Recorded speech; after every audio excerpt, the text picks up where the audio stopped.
pekeng balita ay maaaring magresulta upang mabawasan ang tiwala ng taong bayan sa mga demokratikong proseso. Kaya mahalaga ang pagpapatibay ng mga safeguards upang sa pamamagitan ng lehislasyon ng mga batas sa mga demokrate sa karapatan ng malayang pamamahayag at pagbabantay sa fake news. Yan ang paraan upang supilin ng mga bad actors na layuning manggulo sa ating bansa.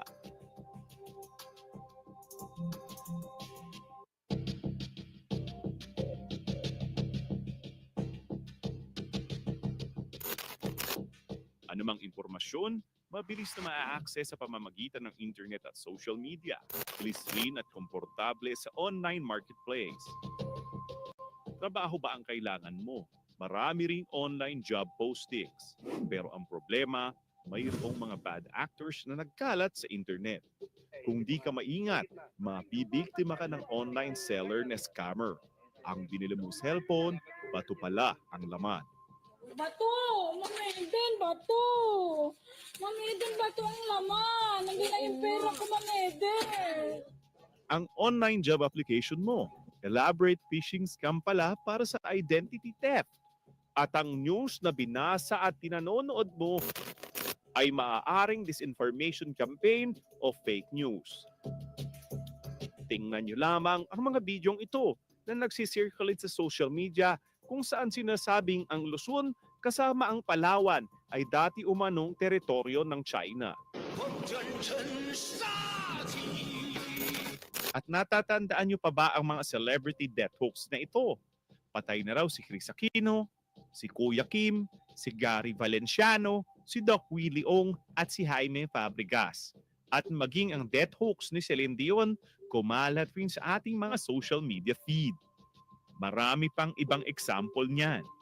Pero ang pinakamabigat ay maraming disinformation campaign na layuning guluhin ang ating lipunan. Sa ating bansa na mayroong 87 million internet and social media users, tinatayang 70% ang nakabasa na o nakapanood na ng political fake news. Sa survey naman ng social weather stations, lumalabas na 51% ng mga Pilipino ang hindi kayang tukuhin kung fake news ang kanilang nababasa o napapanood. Mabigat ang implikasyon nito. Ang propaganda, maling impormasyon at pekeng balita ay maaaring magresulta upang mabawasan ang tiwala ng taong bayan sa mga demokratikong proseso. Kaya mahalaga ang pagpapatibay ng mga safeguards sa pamamagitan ng lehislasyon ng mga batas na magbabalanse sa karapatan ng malayang pamamahayag at pagbabantay sa fake news. Yan ang paraan upang supilin ng mga bad actors na layuning manggulo sa ating bansa.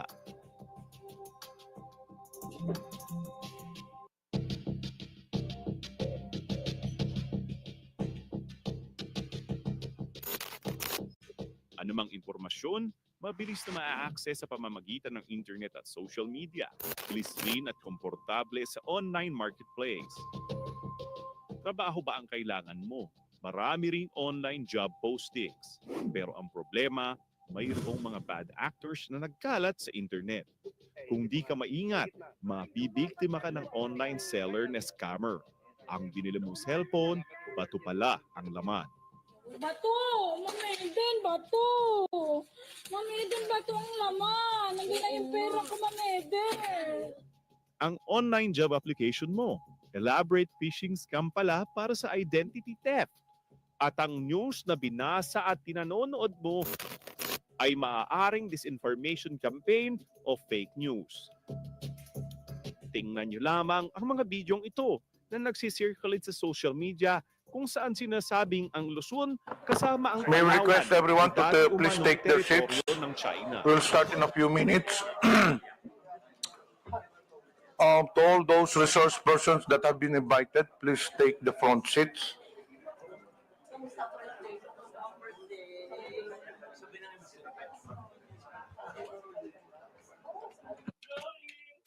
Okay na.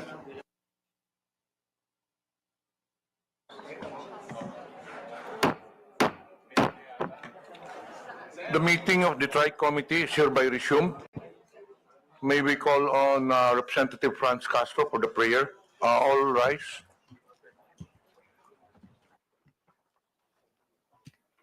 Thank you, Mr. Chair. Um, Let us feel the presence of our Almighty God. We come together from many faiths, tradition, and paths, united in our longing for clarity, compassion, and peace. In a time clouded by confusion, falsehood, and division, guide our hearts toward honesty and understanding. Help us listen with empathy, speak with integrity, and seek truth with humility. Grant us the wisdom to discern what uplifts and unites, and the courage to challenge what misleads and harms. May we be instruments of light in the midst of shadows, and builders of bridges in fractured world. Together, may our shared values lead us toward peace, respect, and unity. This we ask in your mighty name. Amen. Please remain standing for the national anthem.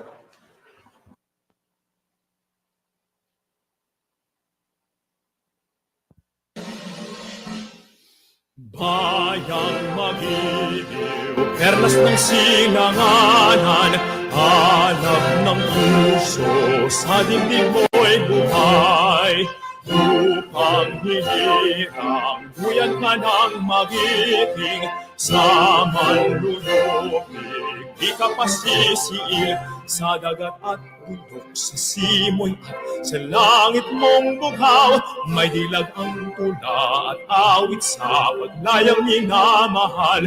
Ang kislap ng watawat mo'y tagumpay na nagniningning, ang bituin at araw niya kailan pa may di magdidilim. Lupa ng araw ng luwalhati pagsinta, buhay ay langit sa piling mo. Aming ligaya na pag may mga api, ang mamatay ng dahil sa'yo.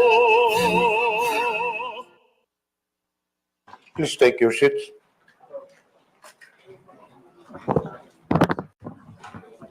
The first item on the agenda is the reading and approval of the minutes of the March 21 TRICOM meeting. Any motion from the members? Mr. Chair, Yes, Congressman Ako. may I respectfully move that we dispense with the reading of the minutes of the meeting and approval of same, which was held on March 21, 2025. So move, Mr. Chair. Second, Mr. Chair. Is there any objection? There being none, motion is approved. Good morning to everyone, Morning. to my co-chairs, to the resource persons, members of the committee. We're gathered here today to continue our hearing on the critical issue of fake news, disinformation, and misinformation.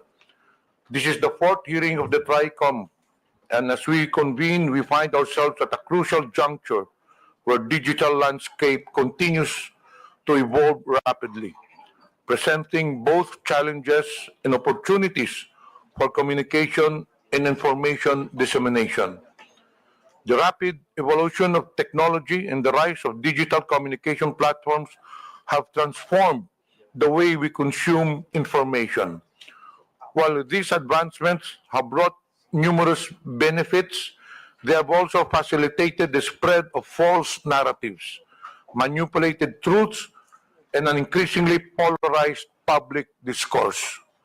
Today, we confront the daunting challenge of safeguarding our democracy and the integrity of our information ecosystem.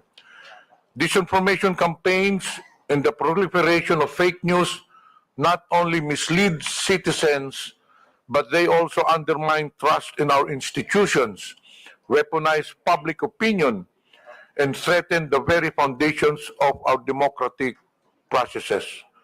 Lalong-lalo na po sa panahon ito na kung saan ay naglipa na ang mga fake news laban sa mga tumatabo ngayong eleksyon. Nakakalungkot isipin na sa pagpapakalat ng mga maling impormasyon, hindi lang ang taong kanilang sinisiraan ang apektado, ngunit pati na rin ang ating bansa. Dapat tayo maging mapanuri Huwag nating ipagwalang bala at bagkus labanan ang mga ganitong maling gawain. Together, we can confront the challenges posed by fake news and disinformation, ensuring a healthier public discourse. At sa hearing na ito, we will continue our exploration of the multidimensional aspects of this crisis, examining the roles of social media platforms, the impact of algorithmic amplification, and the psychological mechanisms that make individuals susceptible to false information. We invited and will hear from experts, advocates, and those on the front lines of combating this misinformation epidemic, as well as those who have been adversely affected by its far-reaching consequences. Our goal for today is not simply to identify the problems, but to forge a path forward, developing actionable strategies for education, policy reform, and technology that can counter these threats. We owe it to ourselves, to the future generations, and to the principles of truth and integrity upon which our society is built. At gaya po ng sinabi ko nung nakaraang pagdinig ng TRICOM, as we engage with our witnesses and panelists today, I urge each and every one of us to approach this inquiry with open minds and collaborative spirit. It is only through this kind of thoughtful dialogue and a concerted effort that we can uphold the integrity of information and empower individuals to become discerning consumer of news. I hope everybody will engage thoughtfully and openly as we delve into this pressing issue that not only threatens our present, but also shapes our collective future. Let us work together to reclaim the narrative, restore trust, and uphold the values that define us. Maraming salamat po sa lahat. May I now call the COMSEC to acknowledge the presence of the members of the committee and colleagues in Congress. Thank you, Mr. Chair. Good morning, everyone, Your Honors. For today's meeting, in attendance are the following members: Honorable Romeo Acop, Honorable Joseph Stephen Caraps Paduano, Honorable Salvador Pleito, Honorable Francisco Pablo Ortega V, Honorable Franz Castro. Also in attendance online, we have Honorable Jordan Jesus Romualdo, Honorable Edward Vera Perez Maceda, Honorable Marie Bernadette Escudero, Honorable Zia Alonto Adyong, Honorable Ed Christopher Go, Honorable Ambrosio Cruz, Honorable Edgar M. Chato, Honorable Raul Buboy Tupas, Honorable Ching Bernos, Honorable Sunny S.L. Lagon, and Honorable Celso Resencia. For today's meeting, Your Honors, we're happy to have with us the following resource persons. From the Anti-Money Laundering Council, we have Attorney Patrick Arnold Tetanco, the Legal Officer of Investigation and Enforcement Department. And he's accompanying Attorney Adrian Arpon, the Deputy Director. From the Bureau of Internal Revenue, we have Attorney Tobias Gavin Arcilia, the Action Attorney for Legal and Legislative Division. From the Commission on Elections, we have Director John Rex Laudanco, the Director for Education and Information Department. And he's accompanied by Attorney Maria Lourdes Fogoso Alcain. From the Department of Justice, we have State Counsel Christian Bautista. From the National Bureau of Investigation, we have Ms. Agrifina de la Cruz, the Assistant Chief of LS Legislative Unit. From the National Telecommunications Commission, we have Attorney Kathleen J. Luz Egipto, the Chief for Consumer Welfare and Prosecution Division. From the Philippine Coast Guard, we have Commodore J. Tariela, the Commander, PCG WPS Transparency Group. and Commodore Nelson J. Timbang, the Deputy Chief. From the Philippine National Police, we have Police Brigadier General Bernardo Yang, the Acting Director of the Anti-Cybercrime Group. We also have invited several social media platforms. Your Honors, we have in attendance Director Rafael Frankel from Meta and Mr. Rob Abrams. From the broadcast industry, we have Attorney Rudolph Hularbal, the legal counsel for the Kapisanan ng mga broadcasters sa Pilipinas, and Attorney Mark Tolentino. From the MBC Media Group, or the Manila Broadcasting Company, we have Attorney Rina Seco, the counsel for MBC. In attendance also are Mr. Miko David, President of the Digital Marketing Association of the Philippines, Mr. Gerardo Sandoval, Vice President of the Social Weather Station, Mr. John Hart Alawigan from the Press One PH, and Ms. Lei Jensen San Diego. From civil society organization, from Scamwatch Philippines, we have Mr. Josel de Guzman. And some social media personalities we have in attendance, Ms. Grisette Laureata Chu, Ms. Elizabeth Joy Cruz, or Ms. Joy de Vivre, Attorney Rose Beatrix Trixie Cruz Angeles, Dr. Ethel Pineda Garcia, Mr. Manuel Mata, Dr. Richard Tesoro Mata, Mr. Elijah San Fernando, Ms. Suzanne Batalla, Attorney Glenn Chong, Ms. Maria Florinda Espenilla Duque, Mr. Claro Ganak, Mr. Alvin Montero, Mr. Jonathan Morales, Ms. Vivian Zapata Rodriguez, and Mr. Darwin Salceda. That's all, Your Honors. Thank you. Thank you, Comsec. As per our House rules, all resource persons must take their oath. But for those who have taken their oath already during the last hearing, you need not to. But for those who are appearing for the first time on this committee hearing, please rise for you to take the oath. Comsec, please administer the oath. Please rise and raise your right hand. And please respond with I do. Do you swear to tell the truth, the whole truth, and nothing but the truth in this inquiry? I do. Thank you. Please take your seat.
For the opportunity to be here today.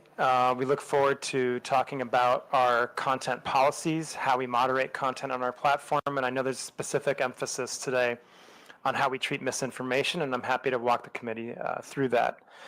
I just want to also say that we really appreciate the opportunity to be here. We always wanted to be here. We absolutely appreciate the responsibility that Meta has in the Philippines. We know how important and essential our services are to the people, communities, government, and businesses of Philippines. We're very proud of the services that we provide in Philippines and the really wonderful relationship that Meta and the Philippine people have. We're proud of the support that we provide to Philippine businesses, in particular micro, small, and medium-sized enterprises. And so it's really an honor and a privilege to be here today.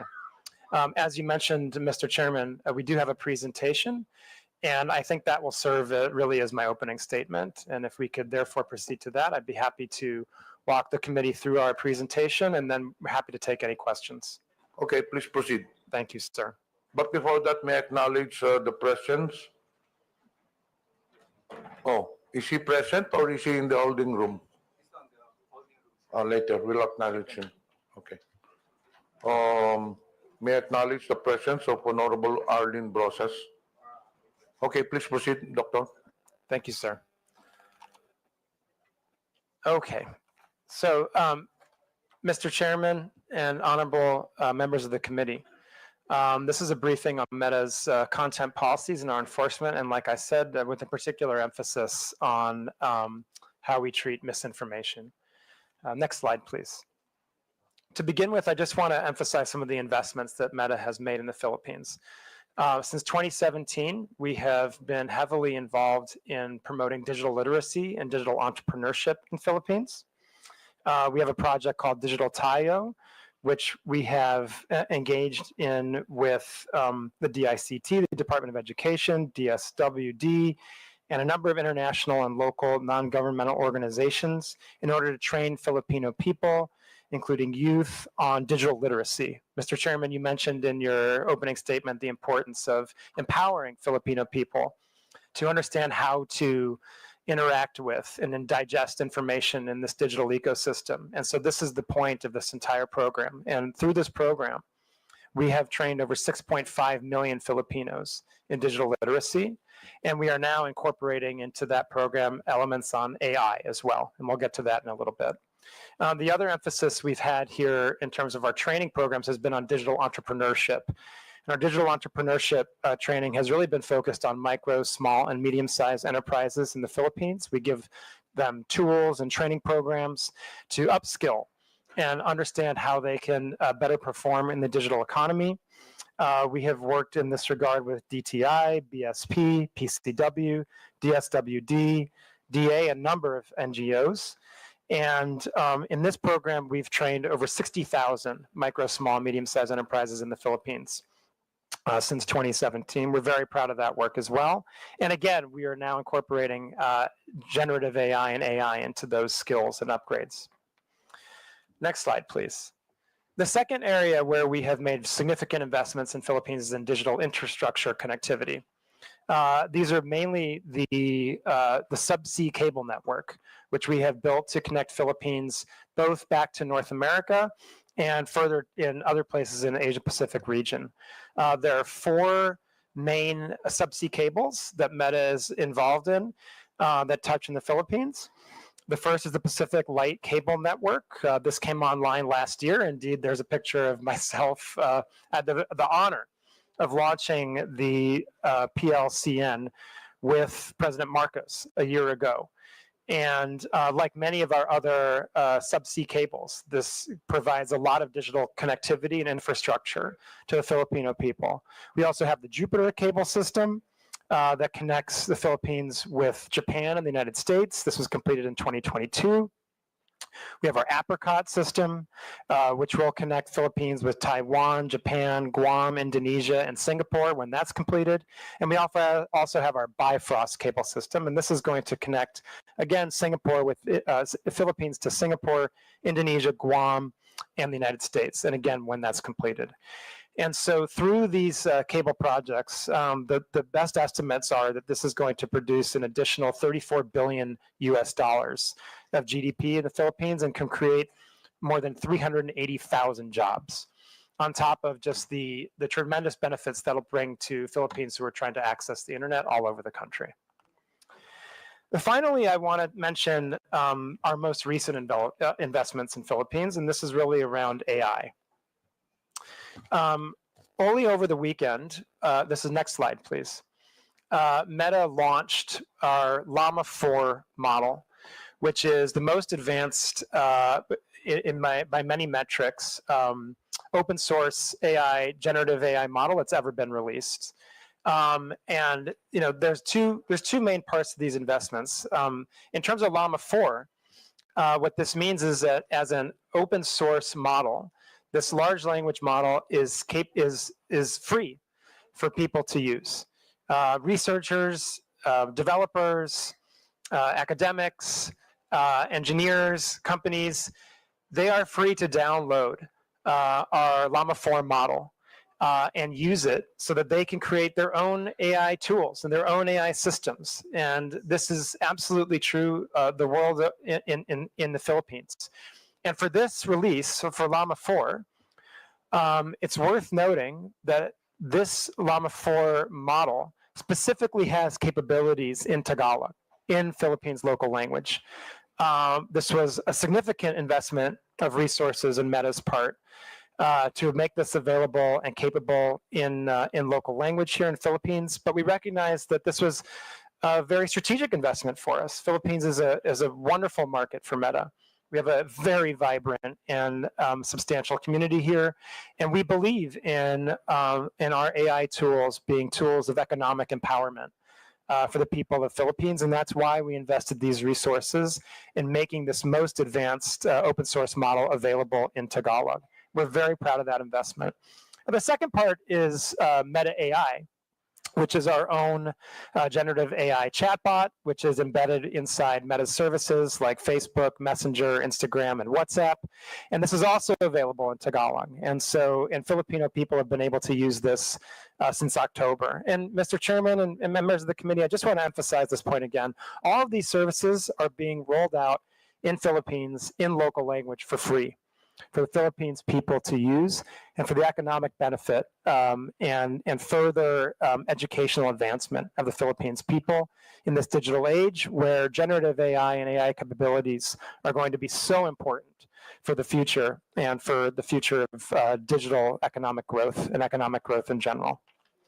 I just wanted to mention those investments that we make in the Philippines before we got to the meat of the topic today, as just a point to show how important of a country Philippines is for Meta, how seriously we take our responsibilities here, and how proud we are of the engagement that we do with Philippines communities, the communications tools we provide free of service to hundreds of millions of Filipinos, and to the Philippine businesses for their economic growth, and indeed to the government. And we all know, I think, that this is being live streamed, this hearing, on our services, and we're proud of that. We're very proud of the services that Meta provides also for the government of the Philippines and the elected representatives of the Philippines to reach their constituents.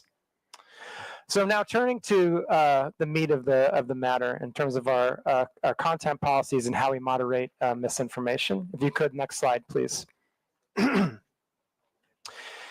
The first and most important place to start is with our community standards. Meta has a single global set of community standards that govern how we moderate content and what is allowed on our platforms everywhere around the world.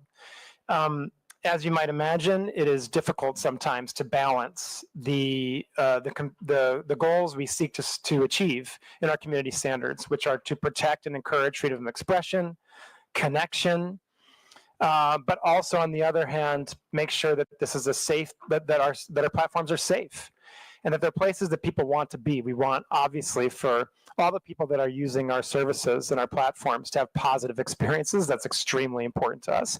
And so that means doing the very difficult work of balancing freedom of expression, the ability for people to have their voice with community safety. As it is probably clear, that comes with some real trade-offs and some difficult questions that we have to answer sometimes about where we draw lines on what kind of content we allow and what kind of content we prohibit. And this is also very, very different in some cases, depending on cultural context, depending on legal context, right? Certainly, certain types of content that might be viewed as totally fine and legitimate in places in Europe might not be viewed as totally fine and legitimate in Philippines, and vice versa, right? And so when we draw up our global standards, we have to balance all those different perspectives from around the world and do the best we can to balance that into a set of rules that we can globally implement for a community of people that use our services at the range of more than 3.2 billion people every single day, right? And so that's the kind of task that's before us when we try to think of how we both develop our community standards and then go ahead and enforce and implement our community standards. Next slide, please. This slide is really about how we enforce them. There's a few different ways that we enforce our community standards, and that revolves user reports, human review on behalf of, that we under a single piece of content on Facebook, Instagram, and the services that we provide has the ability for a user to report it to us as a potential violation of our policies, right? So that's a really important piece to note there right now, that any content that anyone sees on Facebook can be reported to us. And we do the best we can to look at those user reports and weigh and check them against our community standards. The next is we have human review by our own internal people, right? And by a number of 40,000 people around the globe that are reviewing content that's reported by users, and that also we flag ourselves proactively. The people that review this content are looking at content that can be, in some cases, rather easy to make decisions on. If you're talking about content that is involving terrorism, graphic violence, child exploitative imagery, those kinds of things, you can get to decisions pretty quickly and pretty easily about taking those down. When you're talking about content that is more political speech in nature and is a little more blurry in terms of a certain nuance, then we're talking about content that really needs a larger and more specific focus, and we really try and make sure that there are people reviewing those that are very highly trained in our policies, and also, of course, the local context of the content and where it's coming from and where it's being delivered to. The same type of speech in one country, as I mentioned before, could be benign, but in the context of a different country in a different situation, it might be malevolent, right? And so we balance those very clearly by having humans review content that is flagged by different sources. And the kind of way that we really moderate content at real scale, because again, we're talking about billions of pieces of content every day, is by artificial intelligence and the machine learning that we've developed over many, many years. People now look at Meta as an artificial intelligence company, but the truth is that we have been an artificial intelligence company for many, many years already. And one of the ways that we've used artificial intelligence for a long time now is in order to moderate content at scale. And so what we do is we train what we call classifiers to look at our community standards and look at the content that's posted on our platforms and weigh those pieces of content against our community standards. And that's how we tend to moderate content really at scale. And like I said, for things like imagery that's clearly graphically violent, or clearly includes terrorism content or child exploitative imagery, those artificial intelligence systems are very effective and work very well to proactively remove content that can be dangerous and illegal in many countries around the world.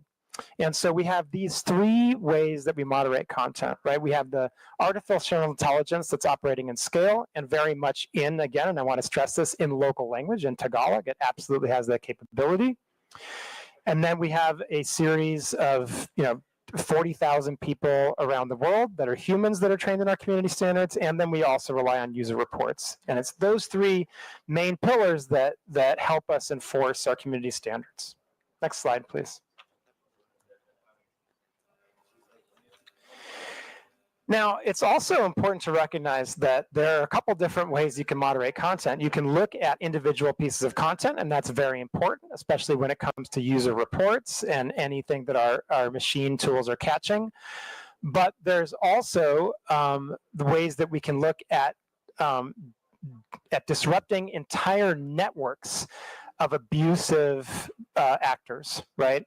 And so what we might look at when we talk about abusive networks are networks of people that are distributing child exploitative imagery, or like I said, terrorism content, or more recently, we've looked at scam networks, right? We've looked at misinformation and disinformation networks. And in these cases, what you're talking about are a group of people that are intentionally coordinating their behavior to violate our policies. Often, in many cases, doing so by lying about who they are or being dishonest about who they are in the process, right? And so when we look and we see and we find evidence of these types of abusive networks, we have special policies in place that can also remove content at the network scale, right? And so when you think about that, then you're looking at removing content not just on a piece-by-piece basis, not just on a page-by-page or profile basis, but in a series of accounts, right? And so if you're talking about, examples where we might see a few hundred accounts or a few thousand accounts engaged in coordinated abuse of our platforms, then you're looking at the potential to remove all in one swoop, thousands or even sometimes hundreds of thousands, millions of pieces of individual content, right? And that's an incredibly effective tool that we use against criminal networks, and also in cases where we find there to be specific misinformation, disinformation campaign and foreign interference networks. At this stage, before I get to the next part about some of that work, I'm going to turn it over to my colleague, Rob Abrams from our law enforcement team. He's going to specifically talk about some of the work that we do in collaboration with Philippines law enforcement and the very close relationship that we have with them. And then I'll continue. Thanks a lot, Rob. Thank you, Rafi. So I want to talk a little bit in a bit more depth, but not with a level of granularity that would afford our adversaries any sort of unnecessary insight into the obstacles that we put up. But I want to talk in a little bit more depth about the network disruptions that we do. They're very strategic in in nature. They're not merely about scale and taking down, 10,000 accounts at one time. They're about removing a false web of bona fides that these criminals go to great lengths to create so that they can contact people unwittingly by seemingly being friends of friends or having other sorts of connections. A lot of the work we do, especially here in the Philippines, is informed by the signal sharing and by the data requests we get from agencies like NBI, from the Office of Cybercrime, from CICC, from the Anti-Cybercrime Group at the PNP. And others. So a lot of the work that we've been able to do, I say this under oath, and I say this with a lot of passion. The Philippines has been seriously global leaders when it comes to helping us fight forced criminality and these scam centers, formerly known as POGOs, if you like, that operate here in the Philippines, target not only Filipinos, but are engaged in human trafficking, forced criminality, and are a large part of the scam and increasingly misinformation ecosystem that, again, have a big role here. I think there's one advantage that I'd like to point out, and I know it sounds perhaps a bit counterintuitive. Here in the Philippines, we know that scam centers operate, but we also know that law enforcement and the government here takes them very seriously. There are geopolitical black holes that we all know of, where law enforcement has no appetite to actually combat this. But because we have such a good relationship with PNP office, anti-cyber ACG, with the NBI, with various task forces, we are able to ingest signal regularly. I can say again, under oath, there's probably not a day that goes by where I'm not in contact with a member of Philippines law enforcement. So with that, and I'm quite certain I'll receive some follow-up questions and as we go forward. With that, I'll turn back over to Rafi. Thank you, Mr. Chair. Thanks, Rob. And it was just worth noting that Rob himself is a former member of the FBI, and so takes his law enforcement work very seriously. Just correction for the record, sir. Sorry. Homeland Security. Homeland Security Department. Forgive me. So I would just also note that when we're talking about some of these disruptions, what we've seen also recently, and Rob alluded to this, is the rise of scam centers, right? And we've worked on this very, very closely over the past couple of years, both internally with Meta and also with our partners in law enforcement, with the PNP and other members of the Philippines law enforcement that Rob mentioned. It's really worth noting that I think it's kind of clear at this point that what we see are these transnational criminal syndicates that are operating in a couple different countries around Southeast Asia and indeed globally. And they engage in forced criminality, human trafficking, and then of course, the real horrible element of this is that not only are people forcibly trafficked to these locations, but then they're forced to engage in further crime and scams against other people. And so we've worked extremely hard to take down these networks on our platform to the point where by the end of 2024, we had removed and deleted over 2 million accounts that came from these organized criminal scam centers in Myanmar, Laos, Cambodia, the UAE, and indeed a few here in the Philippines as well. Thanks very much to our collaboration with Philippines law enforcement. I'd also like to just add for the record, the Filipino law enforcement community, as well as the BICAM in general, were among the first globally to flag this as a national security threat. So that has really sort of stepped up the tempo of our work and the investments we're doing around this work. So I just want to publicly acknowledge the law enforcement agencies, the military agencies, the regulatory agencies, and indeed members of the BICAM, who have been among the world leaders in flagging this not only as an economic threat to individual Filipinos, but as a national security threat here in the Philippines and globally. Of course, I don't want to get too granular on that, but the law enforcement agencies, and I'm sure your good self, Mr. Chair, are aware of exactly what I'm speaking of. If there are further, more granular conversations that you'd like to have around that, Mr. Chair, I, of course, would be honored to do that in executive session. And we have a great relationship with your law enforcement agencies and CICC. We held a conference in November in Bangkok, largely closed door and held under Chatham House rules. Filipino law enforcement were among sort of the flagship entities that were there. NBI spoke, PNP spoke, the PNP attaché in Bangkok spoke. He's been a fantastic advocate and source of trend sharing. So I just want to express gratitude for helping shape the narrative on how serious of a threat this is to the global infrastructure. Thank you, Mr. Chair. Thank you. And if we can go to the next slide, I'd like to address how we specifically deal with misinformation on our platforms.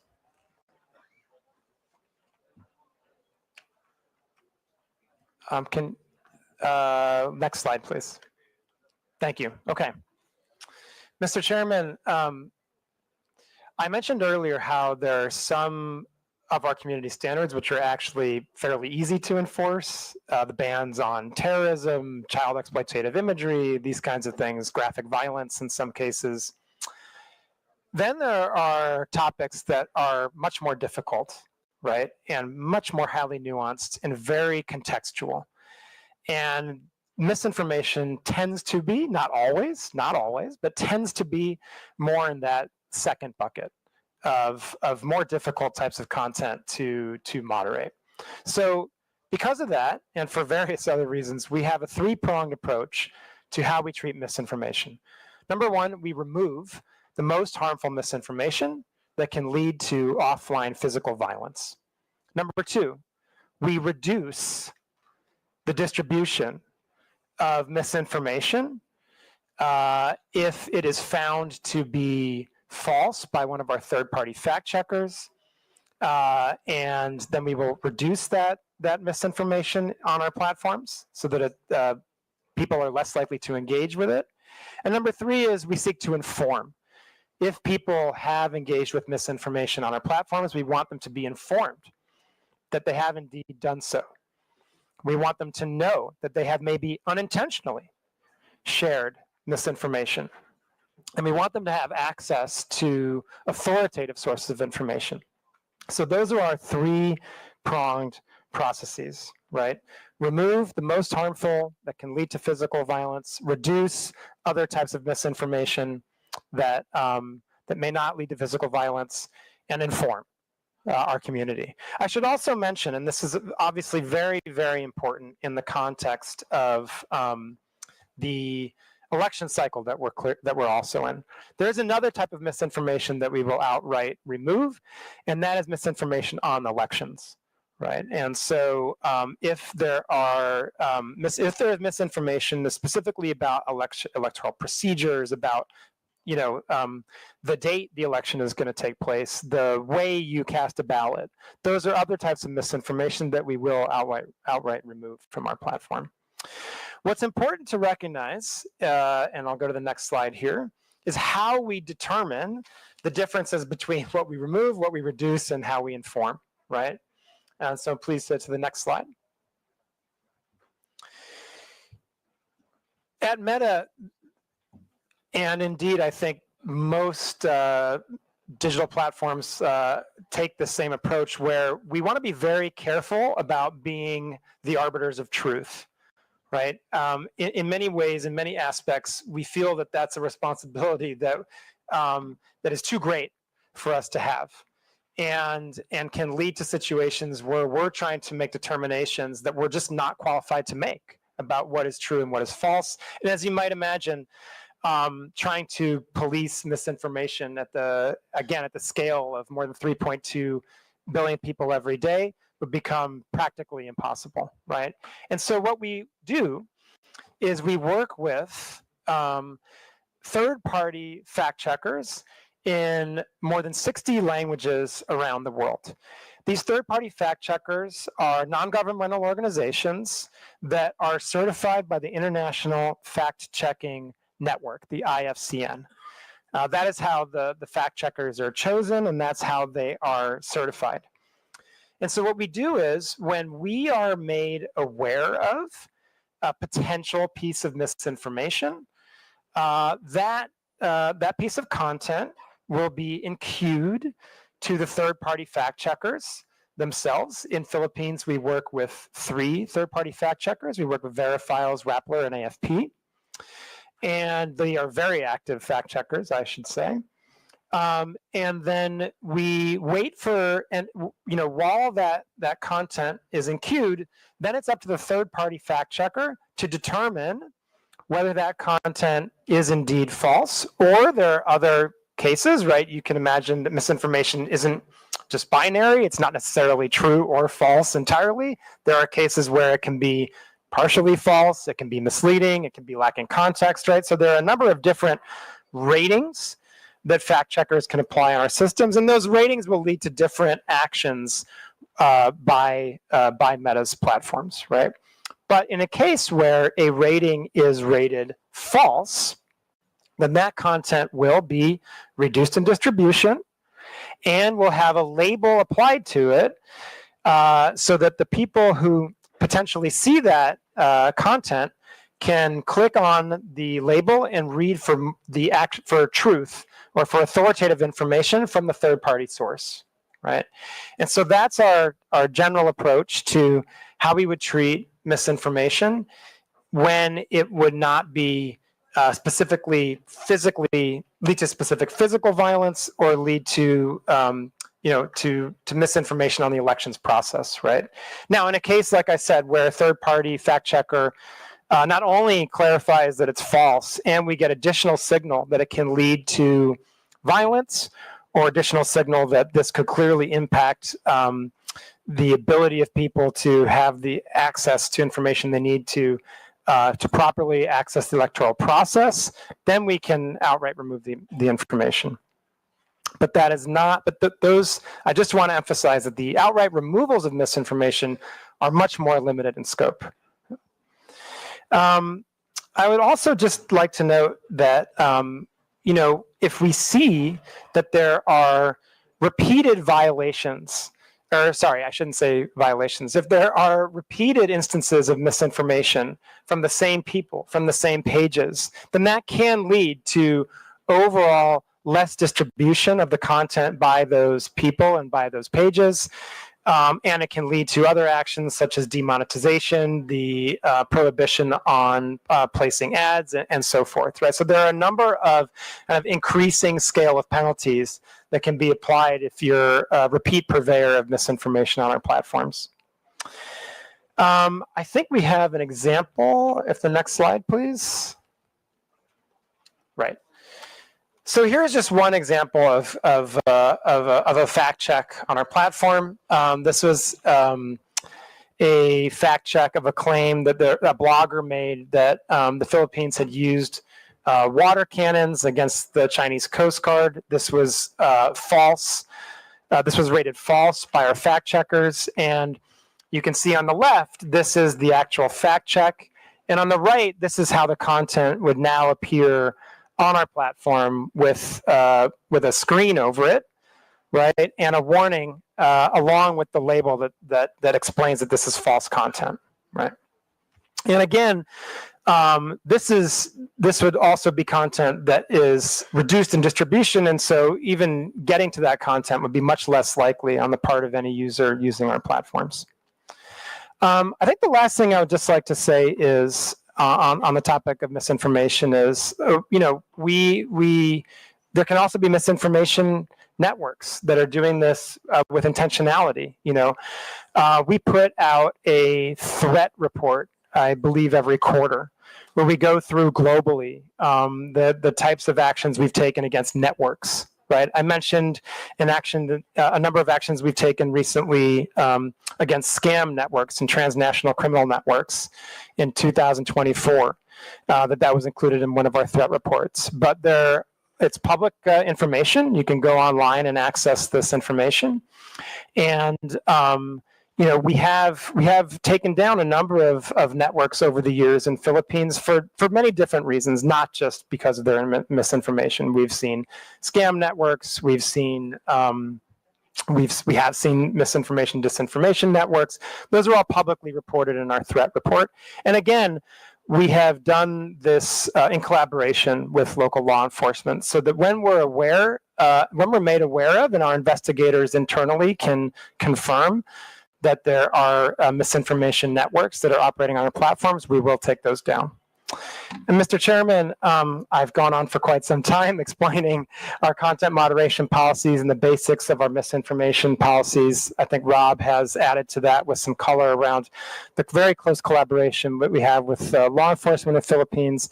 I know there's a lot of questions that you and the committee want to answer, and I'm very happy to take those now with a lot of gratitude. And I want to emphasize this point, a lot of gratitude we have to you and the committee for giving us the space to be here to talk to you and the Filipino people about these very important issues. Thank you, Mr. Chairman. Thank you, Dr. Rafael. We'll now proceed to the interpellation with regards to the Meta issue. The first to interpellate will be Honorable Franz Castro.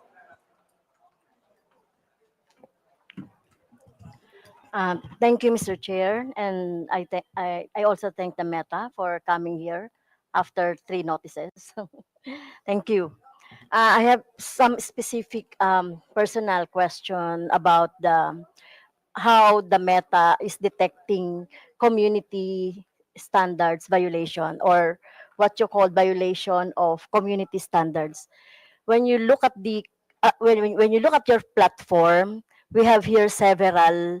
When you report like a content, you will find here several violations like scam, fraud or impersonation, unauthorized political ad, adult content, selling or promoting restricted items, violence, hate or exploitation, bullying or unwanted content, intellectual property, suicide or self-harm, false information, problem involving 18-year-old or someone under 18 years old.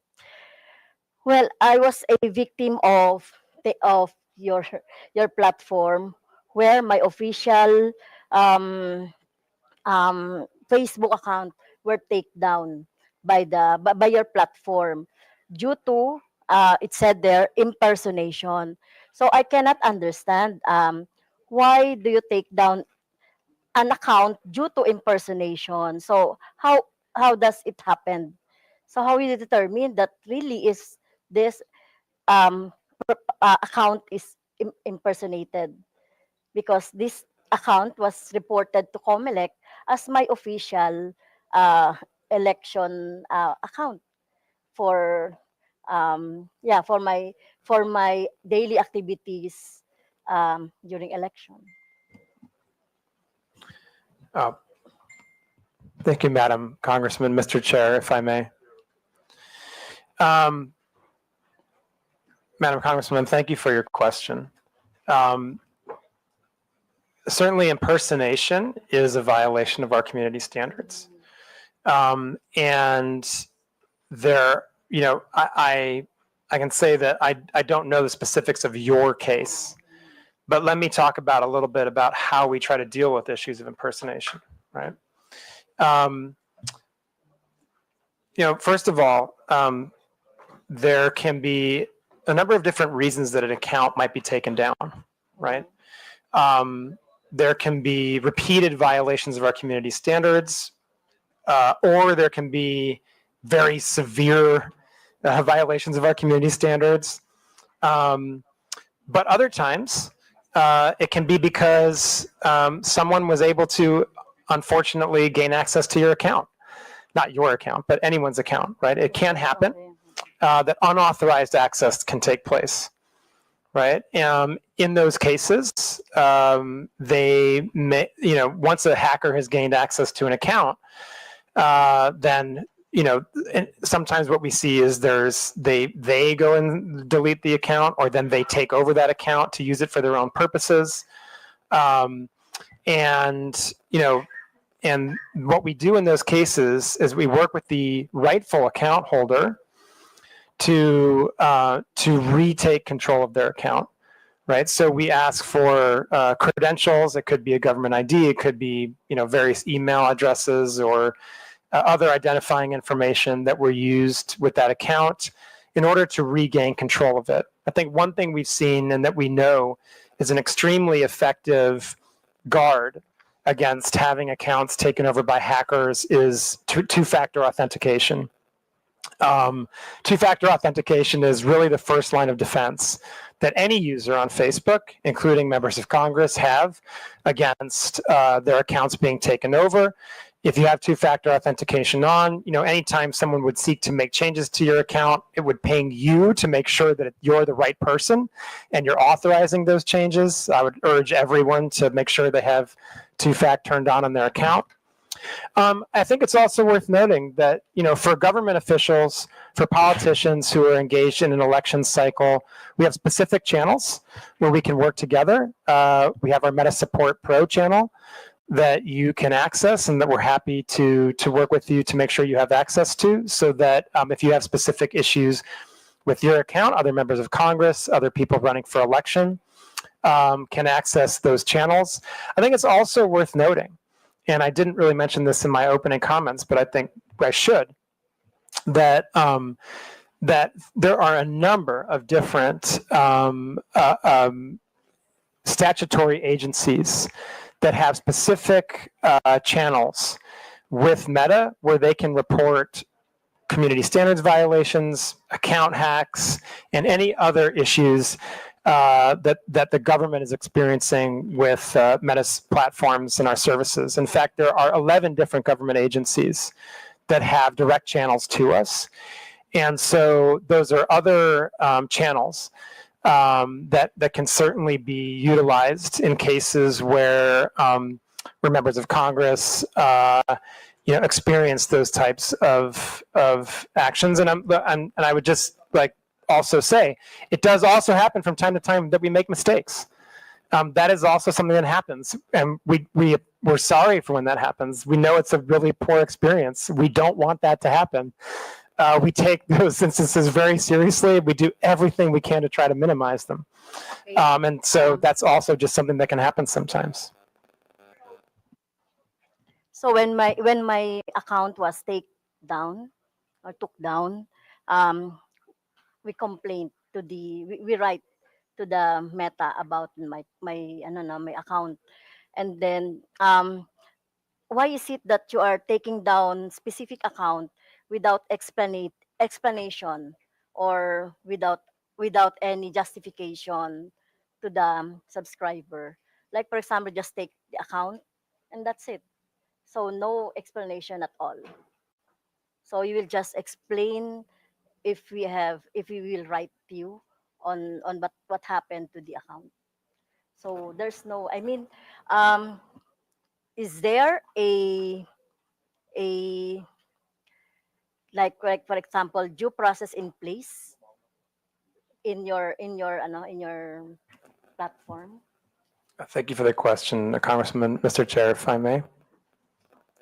Madam Congresswoman, again, I'm not familiar with the specifics of your case, but I, again, can talk in general.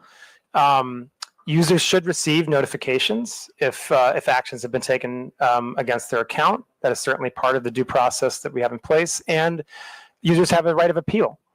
And in fact, when we see mistakes happen and users appeal those actions, the content in question, if it was a community standards violation, may often be restored. In some cases, the account would be restored. I do just want to highlight, in the specific case of hostile takeover of accounts, or what Meta believes may be a hostile takeover of an account, that can be a more complex process for very good reason. We want to make sure that we are not providing access to the account of someone who shouldn't have it. And so, Madam Congresswoman, I would just emphasize again that if you or another member of Congress is having any types of these issues, we can certainly provide you access to our Meta Support Pro and other channels so that we can solve these problems together. Mr. Chair, may I ask also that, are you familiar with troll armies? Troll armies, or mass reporting of an account so that it could be taken down for any other reasons? Are you familiar with that?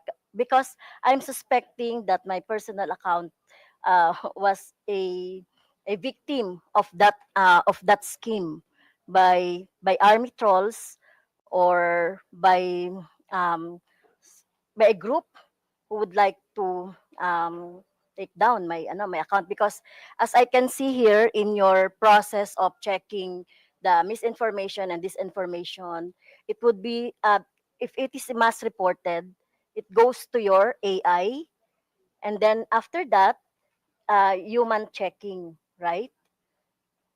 In your graph of how to determine the disinformation or violation of your community standards. So, my question is, are you familiar with that scheme? Mr. Chairman, thank you. Madam Congresswoman, coordinated mass reporting absolutely violates our policies. We have seen that type of behavior before and certainly if we detect that type of behavior, then we would seek to make sure that any decisions that are made about accounts are the correct ones. And then we would also try to go after the people who are engaged in the coordinated mass reporting, because that clearly does violate our policies. And that's the type of abusive network that we would seek to prohibit from utilizing our platforms.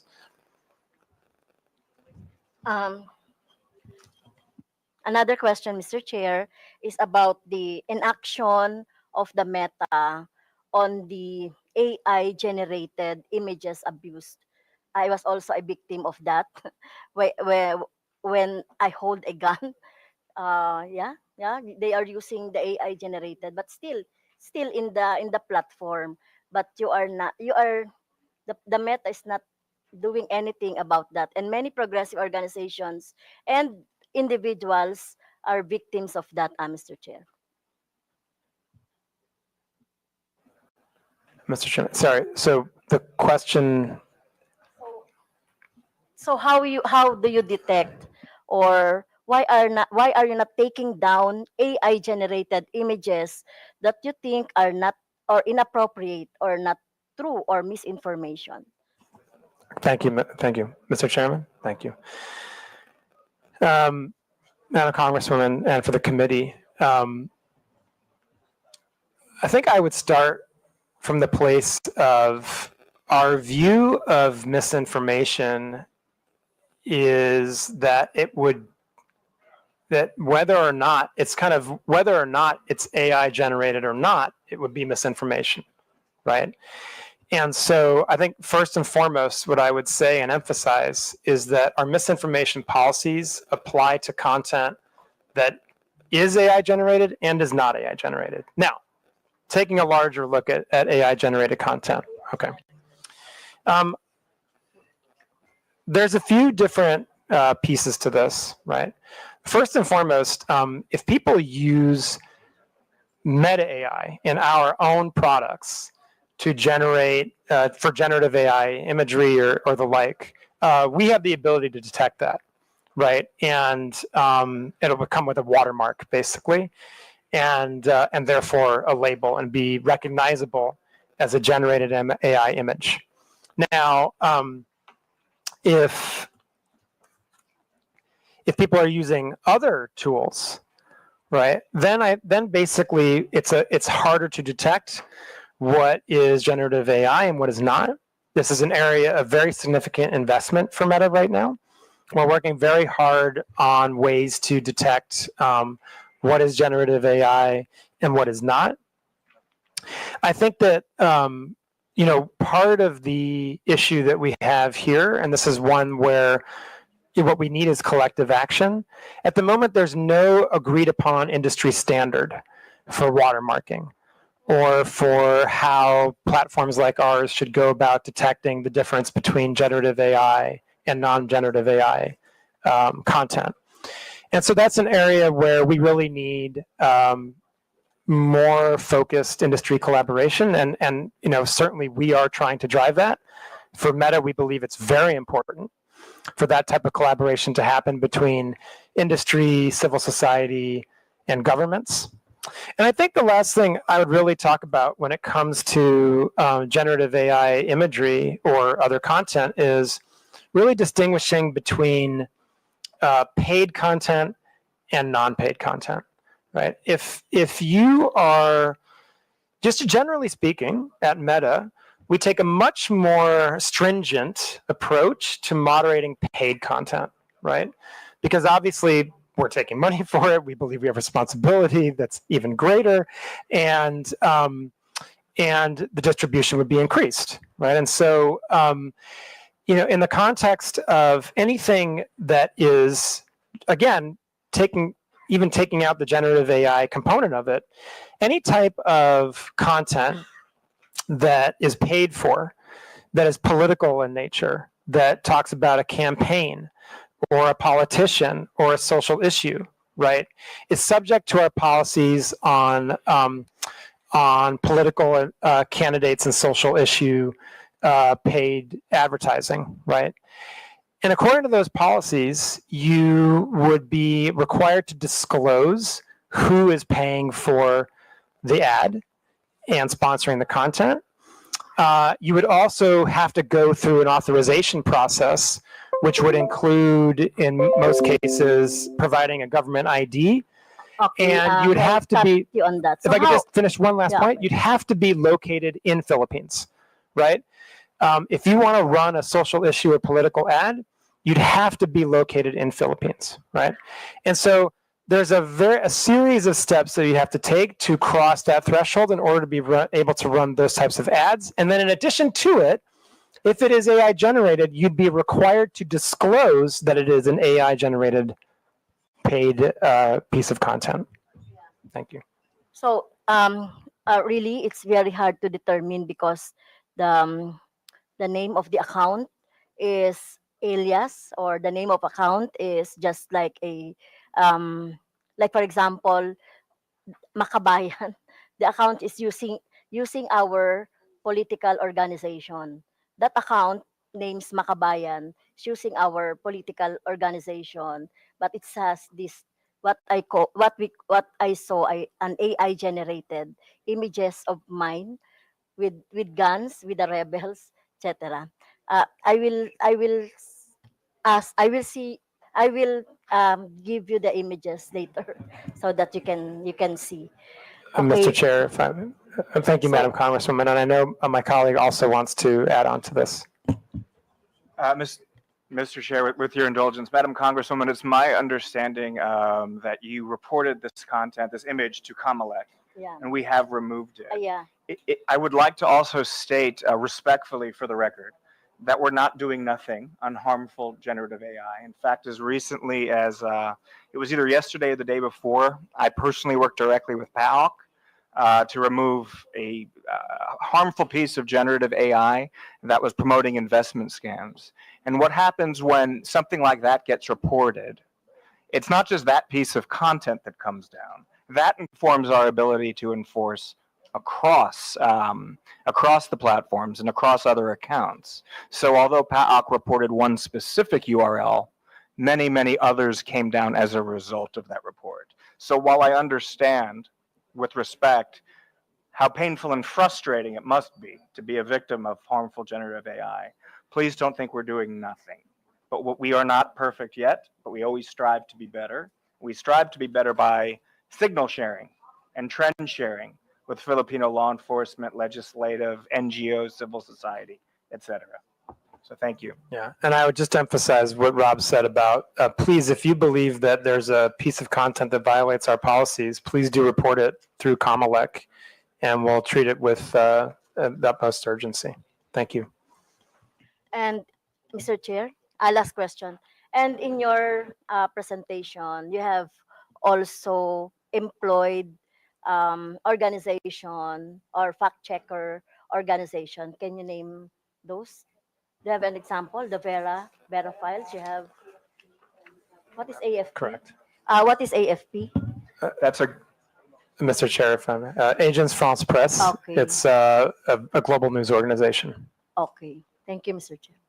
Thank you. Before we proceed, may I inform everyone that this will be a working lunch, so please feel free to have your lunch while the hearing is ongoing. Before we proceed with the next interpolator, may I acknowledge the presence of Deputy Speaker J.J. Suarez, Honorable Jefferson Conghon, Honorable Julien Baronda, and present online, Honorable Janet Garin, Honorable Isabel Maria Zamora, Honorable Ramon Rodrigo Gutierrez, Honorable Joe Subiri, Honorable Drixie Cardema.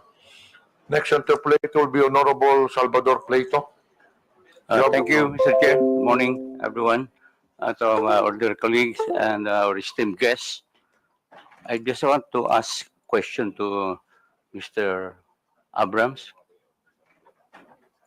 What MITA's stance on government requests for user data? For instance, for example, there is a law enforcement investigation against a blogger suspected of peddling malicious content on social media, and his data and posts are needed for the investigation. Will MITA provide those requested data? What is your policy or misinformation and disinformation? Thank you. Mr. Chair, with permission, I'll do my best to address the concern. So our stance on data disclosure is governed by U.S. law because that's where data is stored. However, this being a rule of law country, we do voluntarily disclose data to Filipino law enforcement on a daily basis, which is in accordance with U.S. law, Filipino law, and our terms of service. I'd like to point out that in order for us to lawfully disclose data to your government, the offense also has to be a crime under U.S. law. That's not a decision me or any American tech company can make. That's federal U.S. law, several of them. So I'm aware of the subpoena that was issued by, I believe it may have been your good officer. It's under legal review right now. But law enforcement agencies here in this room submit data requests to us quite literally every day. I personally and many who work with me worked closely with your government to help pass IATA and the anti-OSAIC laws, which brought the Philippines into a more sort of modern posture, if you like, in terms of not needing a warrant for crimes against children and human trafficking, so we can provide basic subscriber information on those. I was very proud to work with the NBI as the first ever data request under that regime was issued to us. But our stance is governed largely by American law. So if you have follow-up questions, I'll do my best to address those, sir. Thank you, Mr. Chair. Another question is, do you have a system of censorship on posts which are against moral values, especially those which can erode the minds of children? Do you have the power to delete those unlawful malicious libelous posts? Thank you, Mr. Chair. So it's hard for me to answer hypothetically, but I can speak pretty robustly about our child safety policies. And we work very closely with your government around those. So bullying and harassment, of course, CSAM and OSIAC and human trafficking, both illegal and against our terms of service. As Rafi mentioned at the top, we're doing a lot on digital literacy so that Filipinos can analyze for themselves or are better equipped to analyze what is harmful content and what is not. But without more specific information, I don't know that I can address those. I do, however, think, as I stated in the Senate last week, we are among industry leaders, if not the leaders, when it comes to our forward-leaning stance around child safety. And we collaborated very, very extensively with the BICAM, both in the formation of the IATA legislation and the anti-OSAC legislation, as well as the operationalization with the IIR procedures. And we, I believe, were the first to ever be issued a subpoena, and that was by NBI. We continue to get requests like those all the time, Paul. Congressman, if I may add to that,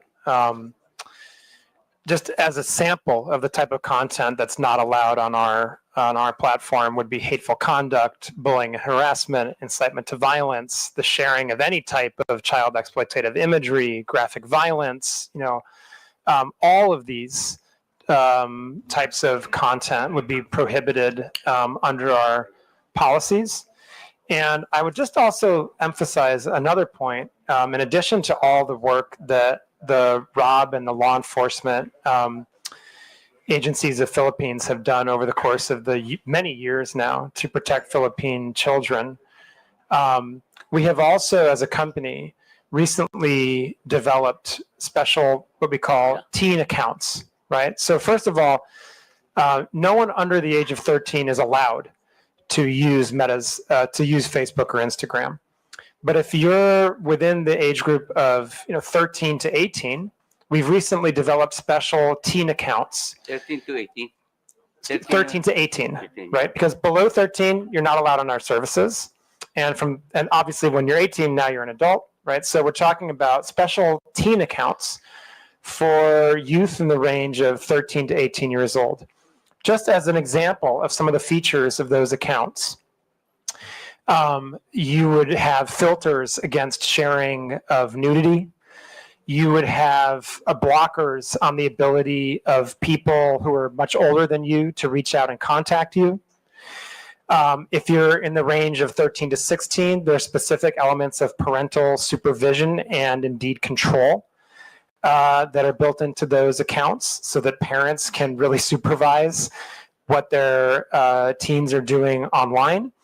There are provisions to remind teens to basically set alarms for how much time they're actually using the services so that they're not using them too frequently. And those are just a few of the features that we have developed recently with the specific objective of protecting children and making sure that youth on our platforms have a positive experience that really aligns with what parents want, and that gives parents really strong tools to understand how their children are using our services, and in many cases to supervise the use of our services. Thank you, sir. Last question, Mr. Chair. I was asking, do you have the power to delete this unlawful, malicious, libelous post? Do you have the power to delete? Mr. Chairman, if I may. Mr. Chair, I was asking if you have the power to delete unlawful, malicious, and libelous posts. Mr. Chairman? Please. Sir. Sir, I think it's hard to talk about unless we see a specific piece of content, right? But if I can, I'll be happy to talk about our general approach to those types of issues. As I said, we do not allow hate speech, bullying and harassment, incitement to violence as general part of our policies, right? Those types of content are prohibited. In some cases, as I'm sure you may agree, you may have a hard time defining exactly where to draw the line between something that is fair criticism and or libelous or defamatory under local law. I think it's worth mentioning that, there are, we do allow for criticism under local law, criticism under our community standards, especially if it involves public figures. If there's a political campaign and as Philippines is a very vibrant and robust democracy, you have a very vibrant debate about political issues and about candidates. And so I think, we do allow for criticism of public figures, of politicians, of office holders, right? But where we would try to draw the line is where it goes into matters of true hate speech, incitement to violence, threats of physical violence, that type of thing. I would also say that, again, I would just go back to something that Rob mentioned earlier when it came to the Congresswoman's question. If you have a specific piece of content that you believe would violate our policies, that you believe crosses the line in terms of local law when it comes to defamation or libel, then please do work with COMELEC or DICT to send that piece of content to us, and we'll be happy to review it. And Rob. Mr. Chair, if I may just make what I hope is a helpful addition. Sir, you mentioned, we're pretty direct in mentioning the idea of local nuance and our ability to respond to something that is perhaps agnostic to someone who's not familiar with the Filipino context. So just by way of a very recent example, just last week it was brought to our attention that a keyword was being used in association with content that's very harmful to children. It's involved in CSAM and sex trafficking. It was brought to our attention by your government. It's a Tagalog word spelled backwards. If someone like Rafi or I were to look at it, we'd have no idea. But because we have such a good relationship with the government, it was brought to our attention, and very quickly we were able to ban it. So in terms of our ability to respond to local nuance, I think we're good at that, and we're trying to always improve upon that. It's hearings like these, it's our daily interaction with the operational folks that keeps us sort of hopefully on the cutting edge of all of the local nuance that's continually evolving. Thank you, sir. Thank you, Mr. Chair. Thank you, Mr. Abrams and Director Frankel. Thank you very much. The next interpolator will be Honorable Paulo Ortega. Thank you, sir. Good morning. I would like to, of course, thank Meta for the partnership given with our city and district. The PLC and in San Fernando, La Union, you have created a lot of opportunities and jobs for our locals. With that, Mr. Chair, I would like to zero in on a few questions, mostly on the political context. The presentation has shown us a lot of different contexts, but I was looking for the political context side, but have a few questions directly about this. During the question and answer with some of the members, we've seen that you have taken already you have noted and you have done some actions to ensure that there is moderation with the content, especially politically. Are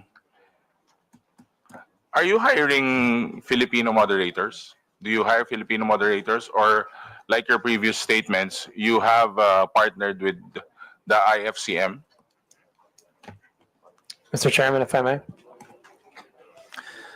First of all, Congressman, thank you so much. We're really happy with the partnership we have with the PLCN and thrilled for the benefits it's providing to the Filipino people in terms of connectivity. And we only hope to do more. Yeah, and so we really hope that we can continue that type of partnership to bring these types of services and digital connectivity to Philippines, which obviously in the 21st century would be a huge boost. Thank you very much for the question. I think that I would, let me break this down into two different parts, right? First of all, absolutely yes. We very much have moderators that are from Philippines, that are native language speakers, and they're looking at content in the Philippines every single day. So absolutely yes, we do have those. I just want to make a distinction between moderators that look at potential violations of community standards versus third-party fact checkers, they're not the same thing. The moderators that we have are really looking at potential violations of our community standards. The third-party fact checkers are looking to determine if pieces of content are misinformation, right? But to be clear, those are also local, right? We work with 3 third-party fact checkers in Philippines, Verifiles, Rappler, and AFP. And again, all of them, of course, are local and have the local context, local native language capabilities. So absolutely, very much yes. We have the capabilities to both moderate content against our community standards and work with third-party fact checkers on misinformation in Philippines. Mr. Chair, can I add, do you think they have the capacity for real-time review? Or is it a taller task than it is? Mr. Chairman, if I may.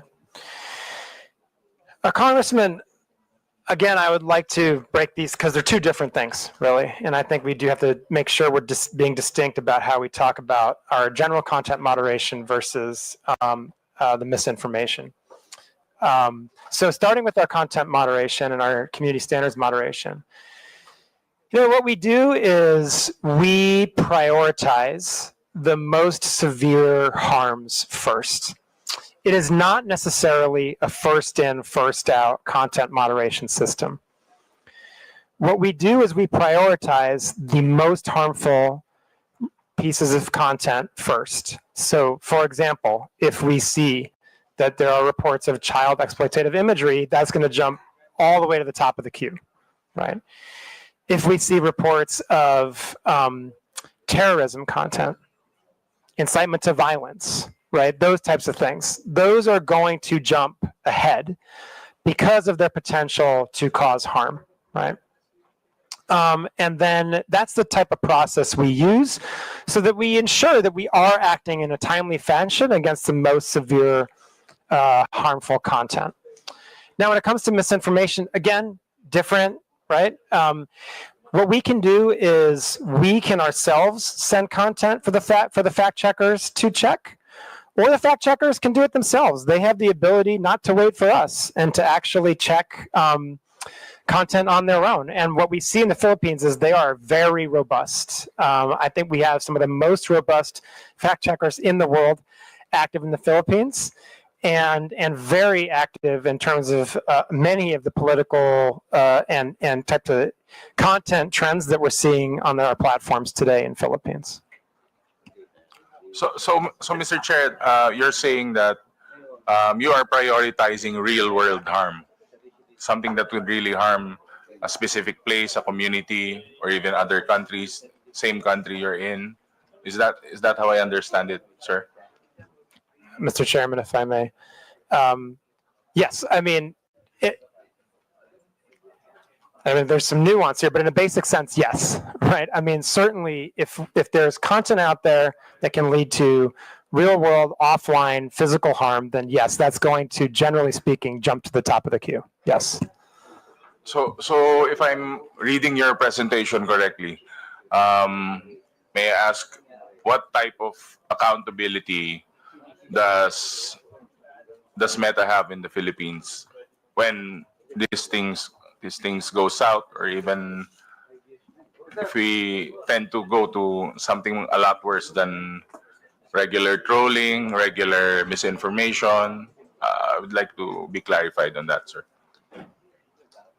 So, Mr. Chairman, if I may. So, just to emphasize again, I want to be really clear. These systems are operating in parallel. Our ability to remove content that has a potential to cause offline harm has no impact on our ability to work with third-party fact checkers on misinformation. Those are operating in parallel, right? So I think, is that the answer to your question, or are you asking something different? Yeah, it is actually, but I would like a sense of something more accountable coming from the company's sense towards a local like the Philippines.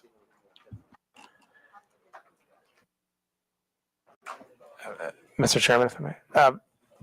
Yeah, Congressman, I think that, first of all, we're sitting here today, which I'm glad to be doing. I think it's very important that Meta, as a company with such ubiquitous and important services, answer your questions on these really important issues, especially in the lead up to an election. I'd like to point out that maybe we didn't actually show that slide now that I think about it, but we put a slide on our presentation that showed the award that we received from Comelec after the last election for the work we did to protect the integrity of the election. And so, you know, and we intend, and we are in the process of doing that same work now with the midterm elections that are around the corner. And I would also just emphasize again that there are 11 different reporting channels that various agencies of the government and law enforcement have to come to Meta for accountability, right? And on top of all that, we also publish our transparency report every 6 months, where we demonstrate in a very transparent and open manner the content that we've removed based on violations of our community standards, the content that we have restricted due to local law, data requests that we have acted on based on law enforcement, and a number of other metrics that really show kind of how Meta is approaching our responsibilities in the Philippines. And I believe my colleague Rob would also like to add to that. Mr. Chair, with your indulgence, may I add to the response? A very important question when you're talking about accountability. So I just want to speak briefly about real world harm. When there is potential and there's been a crime committed and there's potential for real world harm, law enforcement agencies in this room know how to lawfully request data from us. So we've helped mitigate innumerable threats here in the Philippines, from terrorist threats to kidnapping threats to child exploitation threats. We proactively escalate suicidal users. So when it comes to accountability, I think from the perspective of the law enforcement outreach team, we want to make sure that the Filipino law enforcement agencies present can probably speak to this as well, but we have a very robust data disclosure policy that's in line with our terms of service, American law, and Filipino law. And it's used each and every day by Filipino law enforcement so that can go after the actual bad actors that are operating off-platform and coordinating off-platform harm. Thank you, sir. And lastly, Mr. Chair, to drive at my point, would Meta support Philippine Regulatory Committee for social media platforms so that they can partner and help out does the same regulatory committee if it was formed? I believe that your presence here would be a big help and a good sign to this inquiry. But again, we are aiming towards a regulatory committee that would help us, especially combat fake news and others. Mr. Chairman, thank you so much, Congressman. I'd be more than happy for Meta as a company to engage with the Philippines government and Congress on any type of regulation that you're considering when it comes to these issues. I think we have now many years of experience in terms of working with governments around Southeast Asia, Asia Pacific, and indeed globally, to come up with modalities and regulations that really can help protect users, but also protect freedom of expression, that try to properly balance freedom of expression and safety, and that, of course, account for local nuance. It's really important that countries have their own solutions, and we're happy to share what we feel like works, what's been more challenging, and what doesn't work. And we'd be very happy to engage Congress further on that issue. And I'd appreciate the opportunity, and thank you for it. Thank you, Mr. Chair. I'll reserve some of my questions for the second round. Thank you, sir. Honorable Arlene Brosas is recognized. Yes, thank you, Mr. Chairman. I have a few questions also, Mr. Chair. Mr. Chair, how many websites or applications are under the Meta umbrella? Okay, so Mr. Chair, if I may, we have Facebook, Messenger, Instagram, WhatsApp, Threads, which is a part of Instagram to a sense. We have our Quest devices, which are virtual reality devices that also have application, and we have specific application for our Meta Ray-Ban glasses that we are now producing together with Ray-Ban. There's a specific application for that. And then, of course, we have the various websites that also operate these platforms, including now Meta AI. Thank you, Mr. Chair. If you'd like a very complete, thorough, total list, I'm happy to provide that for you in writing. But, thank you, Mr. Chair. Mr. Chair, my next question is, do you have for example, a study of which is the most who have a content of disinformation and fake news? Which of these, the websites or applications have the most? Is it Facebook? Mr. Chairman, if I may. So thank you. Congresswoman, that's a very tough question to answer. Again, I'll just go back to the kind of place where I started with, which is how do you determine what's misinformation, right? That is not an easy question to answer, but what I would say is we can qualify it as what's reported, right? Yeah. So if is you it Facebook? Can you give us? Yeah. So if you look at the fact checks that are reported. And now, but I just want to be clear, just speaking of Philippines, right? I believe, and I can check this to make sure that it's accurate after the hearing, but I believe that the most fact checks we see in Philippines are on Facebook. Thank you, Mr. Chair. Mr. Chair, my question is, how do you ensure that there are no disinformation or fake news that are being disseminated in, for example, in the Facebook platform? Previously, my colleague said that she reported the fake news, the AI generated content. Do you have a mechanism of removing a content if it's a disinformation or fake news motu proprio? For example, if it's not reported and it's being generated, so those are two different things, right? One is reported and one is not reported. If there's no report of that, but it's an AI generated and it's a disinformation or fake news kind of news. Mr. Chairman, thank you, Congresswoman. The fact checkers that we work with, the third-party fact checkers, have the ability to, and they do very often, fact check content even if we have not reported it to us. So the answer is yes. And I would say, I just reiterate, from earlier in my presentation, that whether a piece of content is AI generated or not, we would still treat it the same as misinformation. So there's a form to, if there's no report, you can actually flag it as a disinformation or fake news, right? Mr. Chairman, if I may. Yes. So let me talk about all the different ways that this can be done, right? First of all, as your colleague showed earlier, a user that's scrolling through Facebook can report something if they believe it's false information, and that would flag it for our systems so that we would have a look at that and potentially pass it on to a third-party fact checker. Also, we ourselves have the ability to look at content that we see going viral, and if we have reason to believe that that would be a potentially harmful piece of misinformation, we can send it to the third-party fact checkers.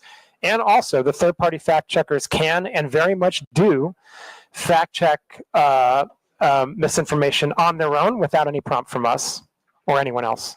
Yes, And I would just like, sorry, and I would also just stress that the government also has its own reporting channels to us. So if we get a report of misinformation from Comelec or DICT or other agencies that are onboarded to our channels, we will also review that and pass it to the third-party fact checkers. Thank you. Mr. Chair, I have here an example of the fact check. Example of the fact check image. This is from Digsan. If you think this is normal, then you are abnormal. Hashtag Quadcom, hashtag Duterte, hashtag NPA, hashtag HOR, hashtag Philippines. And there's an image of the three of us. It is alarming to see our leaders being questioned by NPA affiliates. The House of Representatives tolerates this, and it is very disturbing. So, Mr. Chair, it was fact-checked by Rappler, and the claim was it's false. No, so this is an example of how the Meta does it, right? I don't know how you fact check, for example, how you take down, or what is your standards on taking down the AI that is not being fact checked by this by Verifiles, by Rappler, by those that you've actually mentioned before. Mr. Chairman, Congresswoman. In the presentation I gave, I highlighted that we have a three-pronged approach to misinformation. We remove the most harmful misinformation if we believe that it can lead to, and we can independently confirm that it can lead to offline harm and violence in the real world. We will also do that in the case that it violates certain types of elections law. With misinformation that does not meet that threshold, we will use our third-party fact checkers to check if indeed that misinformation is false or partially false or missing context or any of those kind of labels. And if the third-party fact checker does confirm that it's false, then we will reduce the distribution of that content on our platforms, and we will put a label on it so that someone who sees that content understands that they are looking at content that has been determined by a third-party fact checker to be at least false or partially false, or as I said, there's a number of other labels they can apply. I showed an example earlier about what that would look like on our platforms. And so when it comes to AI, I think the important thing to reiterate is, number one, that whether a piece of content is AI generated or not, the misinformation policies still apply. But they apply across the board. So if there is a piece of misinformation that's generated by AI, it's still going to be the same misinformation policies. Now, there is one additional point to make, which I mentioned previously, which is that if it's a paid piece of content, if it's sponsored, if it's an ad, then there are additional checks that we do, and we require that whoever has placed that ad or boosted that content disclose that it is AI generated, right? And then you'll also be able to go into the ad library and see the details, and these are all publicly available, of who placed the ad, how much was spent on it, and so forth. And if these ads are politically, if they're political in nature, if they are about the election, about a campaign, about a political candidate, if they're about social issues, then they have to go through our authorization process for running political and social ads. That adds another layer of authorization and verification, so that means that, I mean, my question is, how do you control this? You have the controls, you have the technology. How do you control this kind of I am asking this, Mr. Chair, because we are always the victims of red tagging, and it is a danger to our life, liberty, and property. And we all know that those are actually false contents, but it keeps on proliferating in the internet right now, even right now, as we are speaking. So I'm asking the Meta, how do they do that? Is there, actually, my next question is about how many disinformation have you had um, banned or removed, or how do you control this fake news or disinformation? How many are based on complaints? How many are initiated by your platforms, for example? Those are questions that I would like to be, answered. Mr. Chairman. First of all, Congresswoman, I think the issue of red tagging is one that we take very, very seriously. And I would express my sympathy to anyone who's been the victim of that. That's obviously a very, very, very difficult experience, and one that I would certainly not wish on anyone. I would just like to emphasize that red tagging violates our policies. We view red tagging as a form of coordinating harm on our platform, and that is prohibited. When we're made aware of it, and we confirm that it's red tagging, then we will remove that content. We've done that in many, many cases for a number of years now. And I would just emphasize again that that does violate our policies, and we will remove it when it's reported to us. So I would encourage you or any other victim of red tagging to send a report to us via COMELEC, via DICT, or the other channels that we have with the government. And we would review that with the utmost urgency, given the potential for harm. Your second question was about fact checking, I believe, right? And I would just say that when it comes to fact checking, there's a publicly available library, and we can share that with the committee of the different types of fact checks that have been placed on our platform. Just recently, I think we've seen a number of different issues that have been covered by our fact checkers in Philippines, and again, I think those are all publicly available, and be happy to share a list with the committee. But anyone can find that also, as they're all online. Thank you, Mr. Chair. Just to be clear, in terms of red tagging, you act through complaints. For example, you mentioned the ICT, you mentioned COMELEC. So if there's no complaint, you don't act on it. Mr. Chairman, if I may. Congresswoman, we would act on it if we were, in any case that we're aware of it. If a member of our internal teams finds it, they would act on it even without a report. So I do just want to make that clear. I think that we do very much benefit from the reports we get. I mean, it is hard. I think one of the things that we know about red tagging is that, and I kind of mentioned this before, there are different types of content. When we look at violations of our community standards, there's the type of content that very clearly violates. It's not even close. It's a clear violation of our community standards. The really obvious examples are child exploitative imagery, terrorism, graphic violence. I mean, it is much easier to moderate that kind of content. When we get down to the level of speech, and red tagging is one of these issues, it sometimes can be nuanced, right? Now, it doesn't mean we don't take it seriously. We take it very seriously, right? You have guidelines on that. We do absolutely have guidelines on that. We absolutely have guidelines on red tagging. Red tagging per se. Sorry? Red tagging. Do you have guidelines for that? Yes, we have guidelines on red tagging. Rob, do you want to add anything on this point? Just say in general, red tagging often involves doxing, which puts people at risk. So that would be a red line, for example.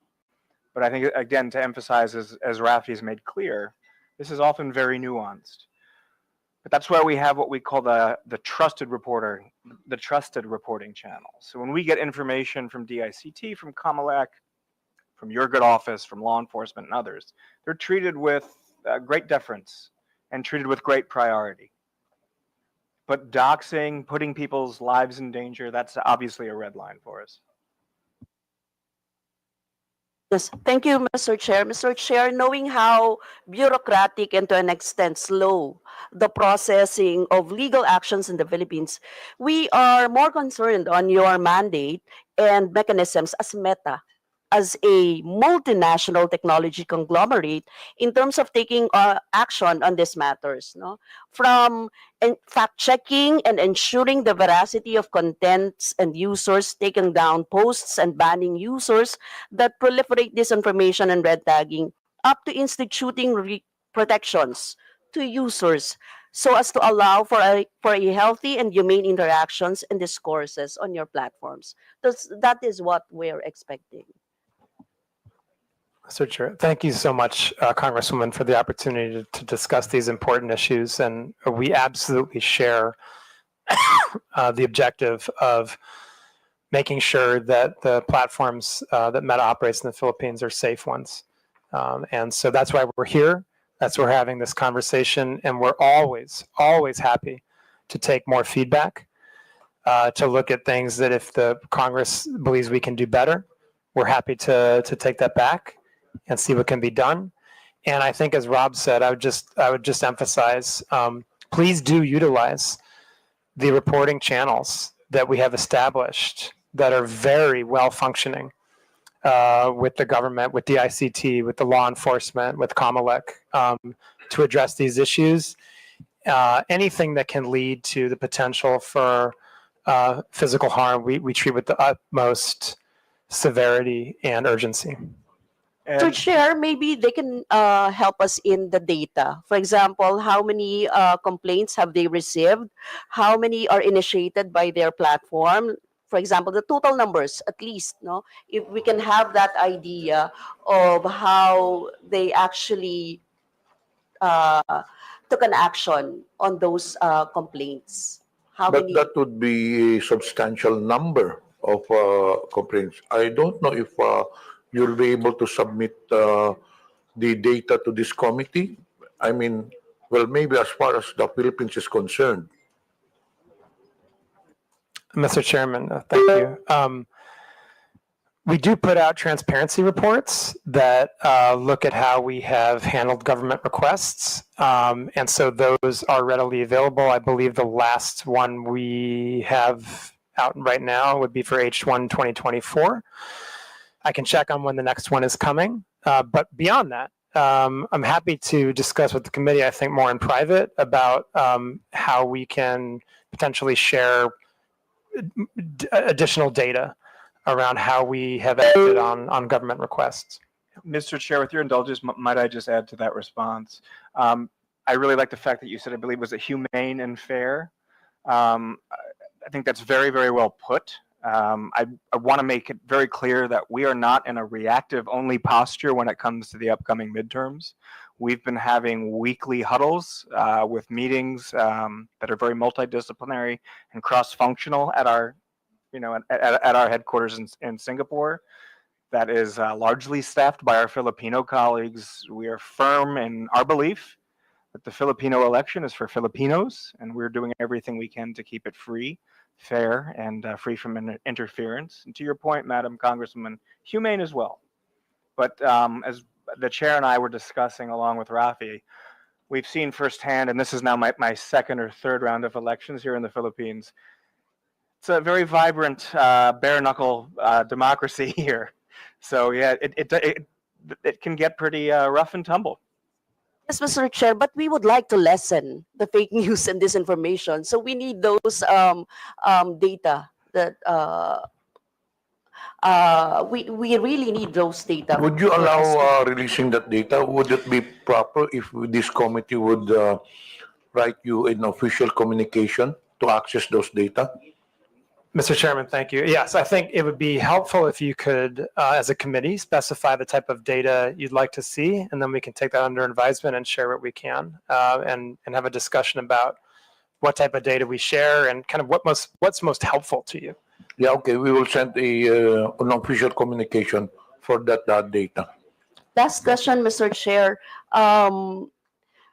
To do you have ways to ensure that the same people, for example, if an account is banned or removed from the platform, or the account holder, they can simply make a new one, right? So how do you ensure that the same people will not be able to make a new account? For example, like banning their IP addresses instead of just removing their Facebook accounts. Do you have that power? Mr. Chairman, if it's so. Yes, so we do have policies against this, which we call recidivism. We can and do, in many cases, try to ban IP addresses. I would say that this is difficult. It's a difficult space because That in it's CSAM, right? In the Yes. in cases of child pornography and OSAIC. Yes, absolutely. For those types of very high severity violations, those people would be banned from our platforms. And we do our best to keep people off once they have been deleted. But what I would say is what we encounter are various levels of adversarial behavior. There are some people, including very well-financed criminal organizations, who are very determined to maintain a presence on our platforms. And that is a hard battle that we fight. We do our best.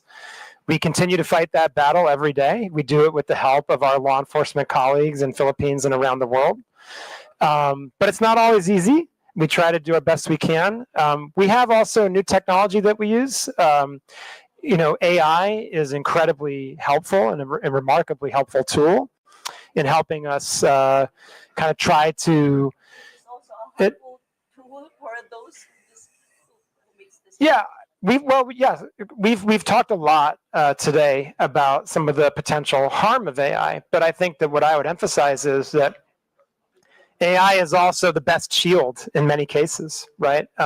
We've developed AI technology to help moderate our platforms, both at the content level and, as you were talking about, the user level for many, many years. We're able to delete literally billions of accounts like the ones you're talking about because of AI. And so those are capabilities that we have. They're always turned on. They're always active. Again, our transparency report does go into the numbers of the billions of accounts that we delete from people like that who are trying to get back onto the platform, even though they've been banned, or they're creating spam accounts, or many other reasons, right? And AI is one of the best tools we have in our arsenal to act against that type of work.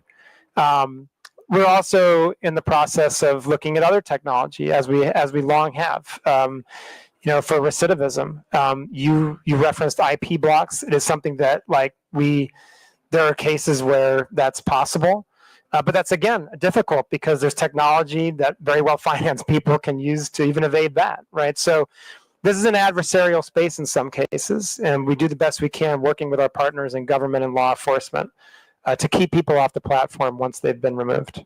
Rob, do you want to? Sure, I'd be happy with the chair's indulgence to add some additional context to that.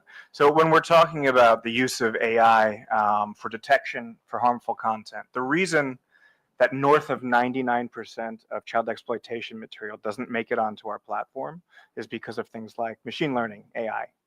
The reason that the investment scam generative AI issue that was brought to my attention by the Presidential Anti-Organized Crime Commission the other day is no longer allowed on our platform is because we have fed that into our tooling so that it's no longer available. The reason it's a very big step for us to take an entire device offline is because here in the Philippines, there are still places where families share a single device, where internet cafes share a device. So we want to make sure we're still providing voice to people who are lawfully using the same device. We do, however, to your point, have certain absolute red lines. So a terrorist-related piece of content, CSAM, human trafficking, there's no warnings given to users on that. Their accounts are disabled when something like that happens. Or when they post content of that nature is what I should say. Thank you, Mr. Chair. Mr. Chair, may we be furnished a copy of the red tagging guidelines na lang. And for the guidelines that they use for determining fake news and the specific timelines for the violations, for example, of the community standards violation, how long does it take? Is that being addressed to Meta? Yes, Mr. Chair. We'll include that in the official communication. Thank you, Mr. Chair. May I remind the interpolator, I think this would be the last interpolator because before we proceed, may I acknowledge the presence of our co-chair, Honorable Joey Aquino, and Representative Benny Abante. The Meta representatives will have to take their flight at 3 p.m. So can you make your questions concise? The next interpolator would be Honorable Roch Gutierrez.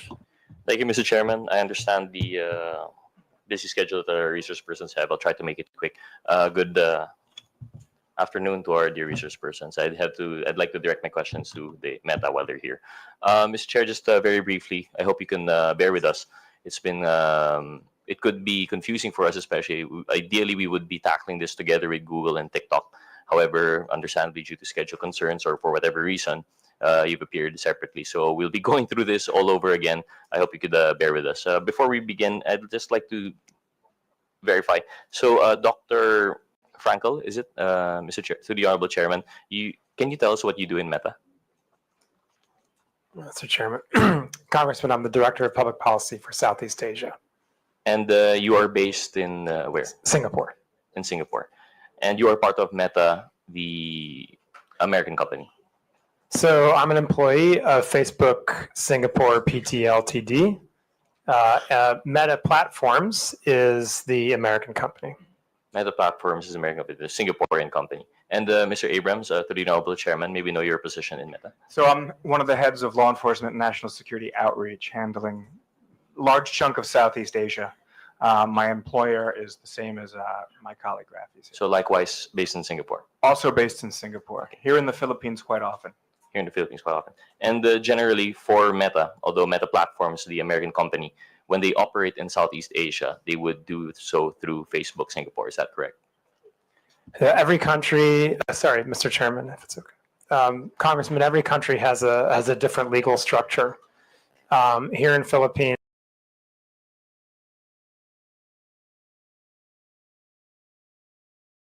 is not in charge of business or operations. It does not do anything involving content decisions, right? Those are really, again, those are undertaken by Meta Platforms. Mr. Chair, I'm glad you brought that up, and actually that would be my next question. So if you are representing Facebook Singapore and you are doing these regulatory work in behalf of Meta Platforms through Singapore, I assume for Southeast Asia, what is it that Facebook Philippines, what do they do? If it's not anything to do with the support services or content regulation or the actual business of Facebook, Meta Platforms, sorry. It's actually very much about the business of Facebook. So we have sales and a very robust sales and support team. Our public policy team, who's based here, while not involved in takedown decisions and data disclosure decisions, do work very closely with COMELEC and with DICT and with many NGOs. I think what we're trying to emphasize is that no decisions are parent entity in Singapore or in the US. So this is really a sales and support office that exists here in BGC. And also say there are various programs that we run that are supported out of our Philippines office, including some of those I talked about earlier, which revolve around digital literacy. And the digital literacy programs with Digital Tayo that we've used to train over 6.5 million people. The digital entrepreneurship programs where we've trained over 60,000 micro, small, and medium-sized enterprises. Those are also examples of the type of work that that our local team here has undertaken, and so forth. There's other examples. And Mr. Chair, just for the record, respectfully, sir, it's Meta Platforms Inc. that controls all of our platforms. Okay. If that's helpful, Paul. Thank you for that clarification. And in fact, it is more helpful. So we have a better idea now. So Facebook Philippines is mostly in the business of, well, the business, which is sales. And I would assume this is advertising? Yeah, we're an ads-based business. So it's advertising. How about Facebook Marketplace? Is that also within the purview of Facebook Philippines?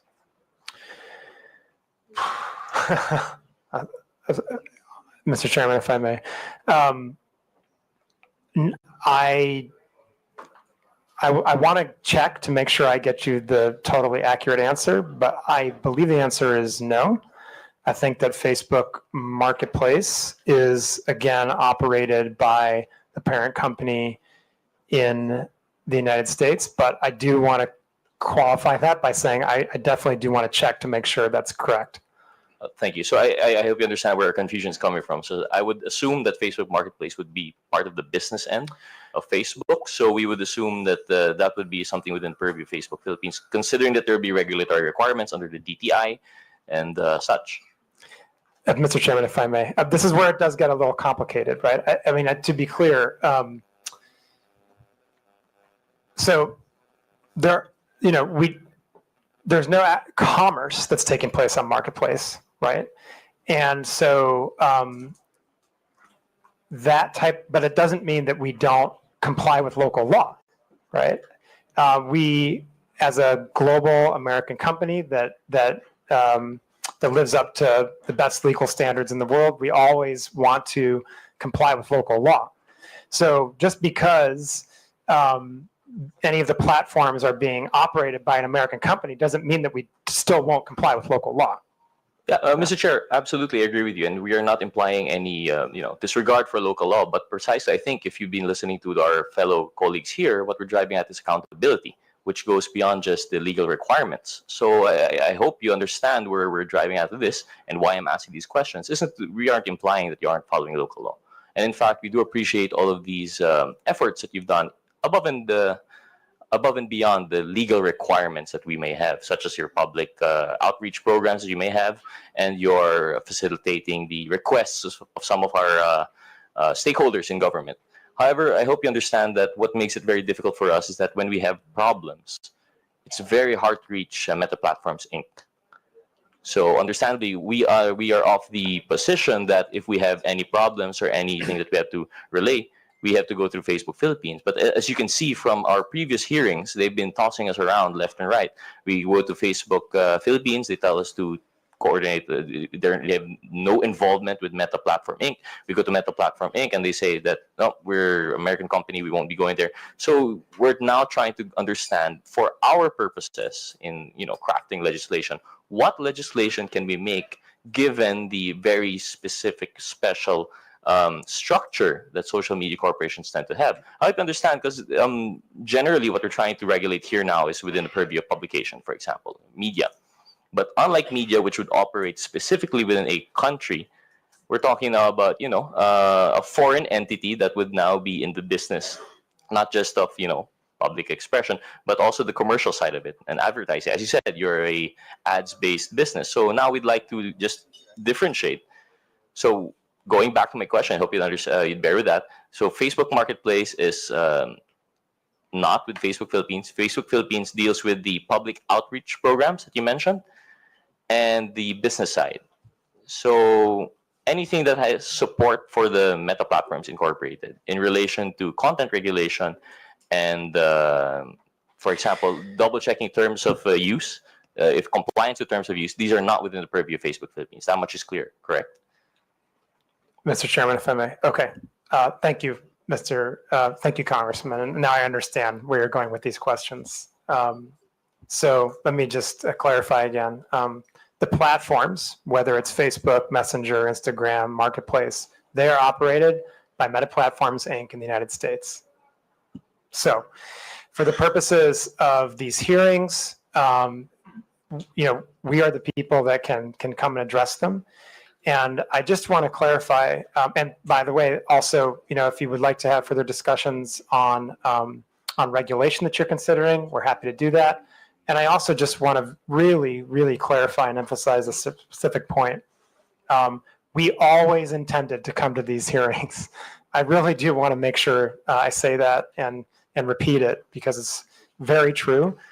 We always intended to come to these hearings. We needed a little bit of time to make sure that me and Rob could get here. The other times, the dates we were given, there was just very short notice and we had other commitments. We both have profiles that are regional.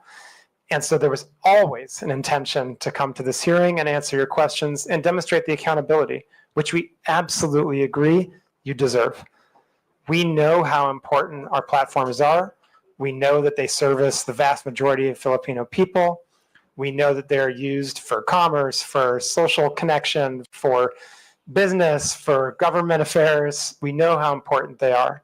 And we believe that we do have the responsibility to show up and answer these questions. I would also just point out there's a lot of other various forms of accountability that we have. We publish transparency reports that look at how many government requests we've acted on. We have 11 different channels for the government to report to us community standards violations or request data or any other problems that they're having, if there's account hacks or anything like that. There are 11 different channels that we have set up with various agencies of the Philippines government and law enforcement, we're accountable to every single one of those channels and agencies. And beyond that, I think that, we try to do the best we can to answer the questions as forthrightly as we can, to explain frankly, very complex and sometimes nuanced issues the best we can. And I'm always happy to do more of that. And if there are additional conversations we need to have on these topics, on regulation, we're happy to do that. I also just want to point out, and my colleague Rob has already done this, but I'll reiterate it. We know the election's coming. We have been preparing for this for a very long time. In the 2022 elections, Comelec gave us an award afterwards for the collaboration that we had and for the work that we did protecting the integrity of the elections on our platforms. We absolutely are doing that work again, and I just want to assure the committee that that's the case. Do you have anything you want to add? Mr. Chair, with your indulgence, I would just add, sir, and with a little bit of humor, but this is absolutely fact-based. My WhatsApp says otherwise in terms of an inability of Filipino agencies to get a hold of me. I think my last message last night before going to bed was a conversation I was having with NBI. If you're having an issue getting a hold of us, I think that's something we can pretty easily remedy. The point being, however, that MPI, Meta Platforms Inc., operates the platforms. Our office here is happy to help coordinate with Rafi and I, others based in Singapore. It occurs to me, while I have the privilege of being in this chamber, I've appeared in the Senate many, many times. So I am grateful for the opportunity to be in the House today. To your point, it is my first time here in the House, but I've had the privilege of representing MPI, previously Facebook, here in the Republic of the Philippines for over 6 years now. And I hope that our relationship simply continues to grow stronger. Thank you, Mr. Chair, respectfully, and thank you. We appreciate those responses, and we do not doubt that you had the intention to attend. But I just wanted to point that out as an example of how difficult it would be for us to demand accountability. Now, on that question, on that point, that you have 11 different avenues to coordinate with your law enforcement, I hope you understand that's our point. These 11 different avenues are going straight, I'm assuming, to either Facebook Philippines or Meta Platforms Inc. Is that correct? You're saying that these 11 avenues are going directly to you, right? Through your WhatsApp personally, and you are No, sir. I apologize. Mr. Chair, if I may, I apologize for breaking etiquette there. The daily sort of informal interactions that I have with the many alphabet soup agencies here represented, and I say that as someone who 6 years ago would be on that side of the table, your side of the table. Those are not the formal reporting channels. Right. The formal reporting channels go to our content review teams based either in Singapore or the United States. Which is, through your Honorable Chairman, precisely our point. The content regulation is not being done by anyone legally accountable in the Philippines. All of these avenues of recourse that you're giving our law enforcement agencies, they have to go to either Facebook Singapore or Meta Platforms Inc. Or in fact, Facebook Singapore will only serve as a coordinating office to Meta Platforms Inc. if I'm understanding this correctly. So can you just correct me if for this statement that if Facebook Philippines does not control the platform, there is no Meta-affiliated entity directly accountable in the Philippines. Mr. Chairman, if I may, we're specifically talking about content, then again, the platforms are operated by Meta Platforms Incorporated in the United States. Precisely. So there is no Meta-affiliated entity responsible for the content regulation in the Philippines. Correct. There. Thank you. Thank you for that. Thank you for clarifying, because it seems to us that for us to craft meaningful legislation, we have to take into consideration the fact that there is no legal entity here.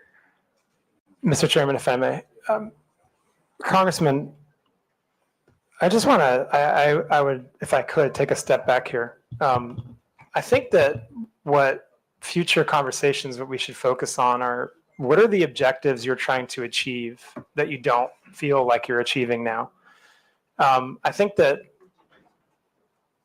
we have seen similar requests in other countries, which emphasize a similar point that you're making here. But, I think we've proven through our collaboration that Rob has with law enforcement, through the collaboration that my teams and our other teams have with the government, with the ICT, with Comelec, that we are extremely responsive, that we get to the important things quickly, that we act on reports from the government and good faith trusted partnerships that we have in the country. And so I think that, as a global platform, we have to have global systems in place. There's no other way we can operate it at the scale of 3.2 billion people every day. So if there are specific issues that you feel like we need to address and do better, let's absolutely collaborate to address those issues. But I can say, and I feel very confident in saying, there's an immense amount of connective tissue between Meta Platforms and all the platforms we operate and the companies that are incorporated under Meta Platforms and the Philippines government as a whole. And that relationship that is broad and deep, both, has produced very strong results in terms of collaboration and in terms of removing harmful content, in terms of addressing misinformation.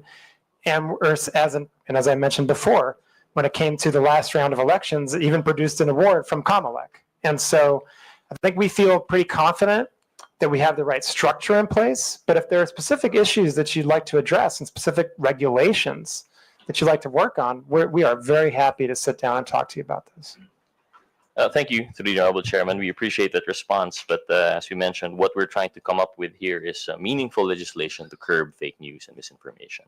So while we do appreciate that Meta Platforms Inc. and Facebook Singapore are very responsive, what we're trying to do here is to come up with, of course, you have to understand, we're not only dealing with Meta, we're also dealing with Google. We're also dealing with TikTok, ByteDance, right?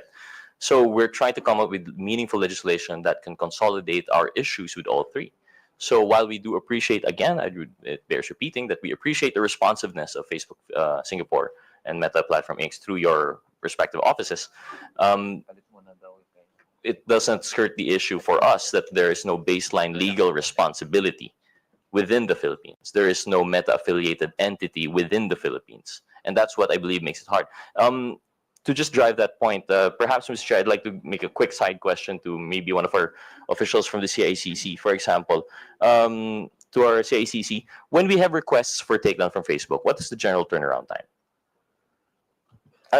First and foremost, do you acknowledge that Facebook is very responsive in your requests? Yes, Your Honor. So they are very responsive, and that again, we do not doubt that. But what's the turnaround time? Is it fast? Is it slow? Usually it will be from 6 hours to 24, most of the time. And in 6 hours to 24 hours, that would be sufficient time for something to go viral, correct? That's very correct. And by then, usually the damage is done, especially when we're talking about public reputation. Yes, Your Honor. So I think, thank you for that. So I think that's what we're trying to drive at here. We're trying to work with a system that would make it easier for coordination, but that's besides the point right now. Moving on, since we're beyond already the structure, we understand that the Philippines, there's an acknowledgement that there's no Philippine-based entity. I just want to go back to something you were discussing with Congresswoman Castro, that you said that there was a side-by-side, these working in parallel. You have the fact-checking, and you have, what was the other system that you have in place? Sorry? Community standards. Yes. Community standards. So community standards would be the more general approach, right? This comes into the general terms of use of your platforms, while misinformation is more specific. Is that correct? If I may, Mr. Chair. Okay, so the community standards, yes, you can look at them as they're not exactly the terms of service. That's a different legal term. But the community standards are the policies and the rules by which we moderate content on our platforms, right? They're the rules that say this is allowed on our platforms, this is not allowed on our platforms.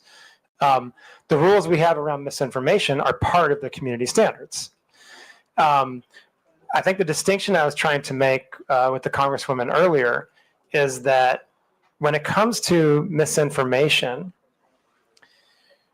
because we believe that it's really third parties that are the ones that are most capable and most appropriate to determine the veracity of information, there is a parallel system that we have in place, which is the third-party fact-checking system, right? And that system is in place, and those fact-checkers can proactively act even without any action on our part. They can act if we send them content that we want them to review from misinformation, but they can also act on their own if they think that there's a piece of misinformation that's going viral and could potentially cause harm. That's what I was trying to distinguish between. Whereas the other community standards violations, such as hate speech, incitement to violence, bullying and harassment, terrorism, child exploitative imagery, those community standards, those would be looked at by our content moderators, right? And who will make a determination about whether they violate the community standards or not, and therefore are removed or not. And I think Rob would like to add to that. Your point, Mr. Chair, if I may, your point is very well taken in terms of how the internet works and virality, and we've all seen how that works. The upside to that is when we have a piece of content that's violating, I'd like to just underscore once again that feeds our ability to prevent its future proliferation. So just by way of example, for something that's a very non-controversial sort of content subset, so terrorism-related content and child exploitation-related content, every piece of video or every photograph that's uploaded to Instagram or to Facebook is compared against an enormous bank of hash values, digital fingerprints, if you like. So once we identify one of those and it's added to the bank, so to speak, it can no longer be spread on our platforms. And as members as the GIFCT, the Global Internet Forum to Counter Terrorism, we share those with our partners. We don't compete when it comes to safety, we collaborate. But to your point, yes, 6 hours is enough time for something to go viral. When you're operating at a scale that we are, a little bit south of 90 million users here in the Republic of the Philippines, just on Facebook, 6 hours we think is pretty good. We would love to get it down to 30 seconds. I don't know how realistic that is, but I do want to thank Director Gesolios for the acknowledgement of the progress we've made on turnaround times. Thank you for that. Thank you for the response, and we appreciate that point. And I stand corrected. It's not just the terms of use. It's terms of use and community guidelines, which are two different things. But in general, these are the two pillars on which you would base that one part of the parallel operation in screening, and then the other, the misinformation, would be more specific, if I understand it correctly. So in relation to that, if we're talking about response times, and going back to the question of the representative process, I believe, so is there a pre-posting screening mechanism? Because, for example, what we've learned from ByteDance is that when you post a video, there's like this buffering, which isn't actually required to post their videos. But during that time, they're already screening it amongst, like you said, it's probably a digital bank of other prohibited content before it gets posted. So is that the same with Meta? Mr. Chairman, if I may. Yes, we proactively screen content. Every piece of content that's posted on our platforms is going to go through some type of automated screening. Yeah. Every piece of content will go through some type of automated screening. It does not mean that our screening is perfect, and I do want to emphasize that, right? And as I kind of pointed out previously, our accuracy rates on really clear violations are very high. You know, if we look at our proactive removal rate on, again, issues like terrorism, child exploitative imagery, we're talking above 99%, approaching 99.9%, right? When we get down to other issues that are more nuanced, that are more contextual, that are borderline, you know, then those proactive systems, they may flag it for a human to review, right, as a next step, because it's just kind of too difficult for a machine to make that determination, right? So the review process is complex, but it involves like many different layers. The first one very much would be an automated one as a proactive measure. Thank you for that response. So generally, the automated pre-posting screening would be very effective for those that are obviously wrong. Like you have hate speech, child pornography, terrorism, and the likes. And when it comes to the nuanced parts that we have difficulty, right? Which would include the point of this committee hearing, the fake news and misinformation. We understand it to be pretty difficult. And that's where, if I understand correctly, that's where the fact checkers come in. In addition to that, we came across a piece of news that Meta was actually dropping fact checkers in favor of something, I think it was community notes mechanism. Is that correct, or is that not being rolled out globally? Mr. Chairman, so just one thing I want to point out. In the list of violations, you mentioned hate speech.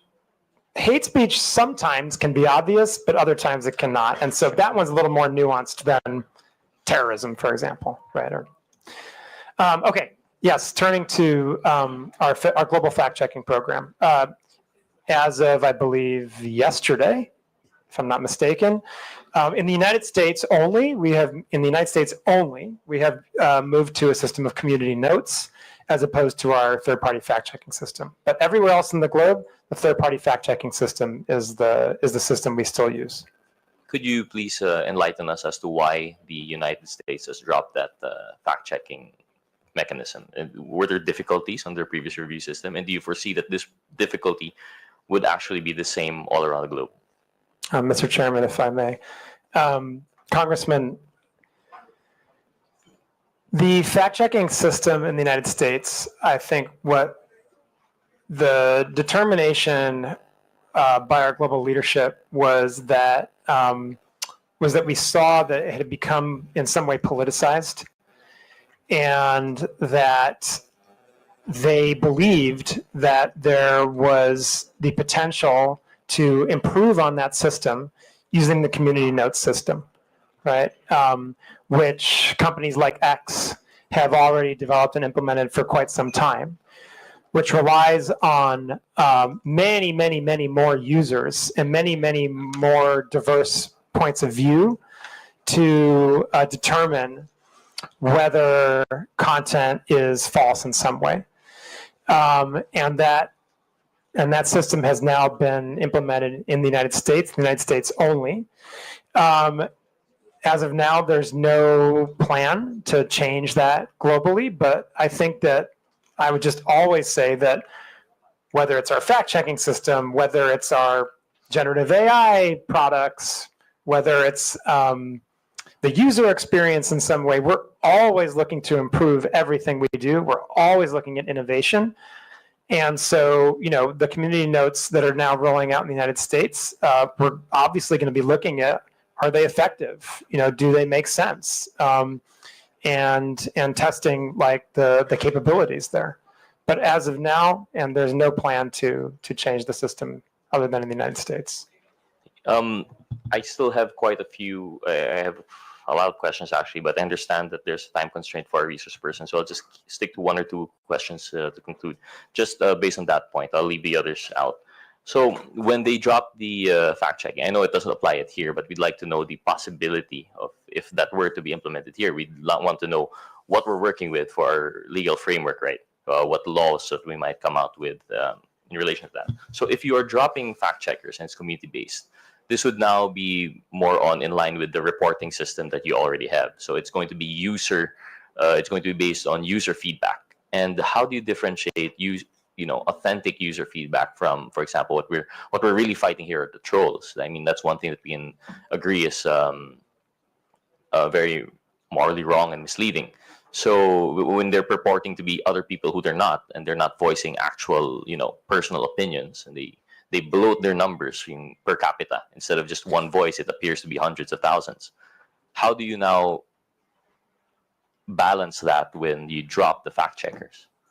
Mr. Chair, if I may. Congressman, first of all, any type of inauthentic behavior is prohibited on our platforms. Any type. You have to be your authentic self on our platforms. And it's especially, and I would say that in the case of any kind of coordinated inauthentic behavior, that can rise to the level of what we would call network disruptions, with my colleague Rob described earlier in our presentation, and how we treat those types of abusive networks. To your question specifically about community notes, I need to be very honest. This is a very new program that we are running, and I just don't feel qualified to completely answer the question about how it works, as it's only rolled out, I believe, yesterday. I feel very qualified to answer a lot of other questions about these issues, but on that one, I think we just have to come back to the committee. If you have specific questions, I think that the chairman and the committee are putting together a list of follow-up questions, and we'll be happy to try to address that one as well. Thank you. Just one last question to the Honorable Chairman, if there are resource persons who could oblige, because you already mentioned that in Facebook you only allow your authentic self. But anecdotally, that isn't the case, especially here in the Philippines. I don't know if it's the same outside the Philippines, but if you've been monitoring, one of the issues that we have are these massive troll farms in which people purport to be other people, and precisely to bloat out their, public, in order to shape public opinion sentiment. So what measures do you have to ensure that? Is it possible to implement something in which, truly, not just, currently, if I understand it correctly, the closest that Meta has come to identifying authentic users would be phone numbers. By requiring phone numbers as a two-factor authentication, ideally it's 1:1, but we've passed the SIM registration bill. It's now a law. It hasn't curbed the number of SIM cards being registered to, being used by one person but registering other persons. So how do we go about it? I see Mr. Abrams doesn't agree, and I agree. It isn't the best way, but from my understanding, SIM registry, the phone numbers was being used by Meta to sort of validate whether a person is not. You have verified accounts in which you require them to submit IDs, but not everyone's verified. So what steps is Meta taking? What steps could they take to curb these inauthentic users? Mr. Chairman, if we may. Go ahead. Mr. Chairman, may I respond? Actually, I actually am agreeing with you that SIM card registration was probably the way to go. That way you're getting at the bottom of the pyramid. Over 80%, I believe, and I want to go on the record as saying that's my belief right now. I don't have the actual numbers in front of me. Over 80% of our Filipino community of users uses phone numbers to register. But to say that phone numbers are our sole way of checking for authenticity is not the case. There are many back-end engineering cues that our analysts look at to determine the authenticity of an account. To that end, that's probably what flagged the Honorable Congresswoman's a false positive, and that's why we were able to restore it as well. But to go into too much granularity as to the cues we use would give bad actors an advantage. So perhaps an executive session with your good office would be in line for a further discussion on that, Bo. I would just if I may add, the inauthentic behavior.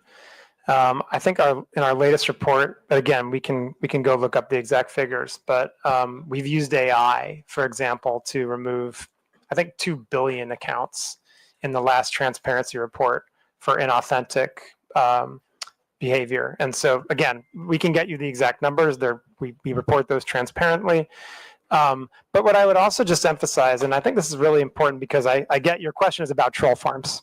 So I just want to address that head on.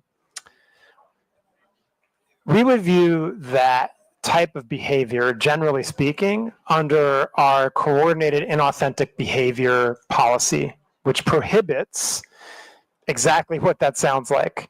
Any kind of coordination by people not being honest about who they are for the purposes of spreading misinformation, right? And we have very stringent policies on that, where not only if we find someone engaged in that kind of behavior, we don't just take down that account.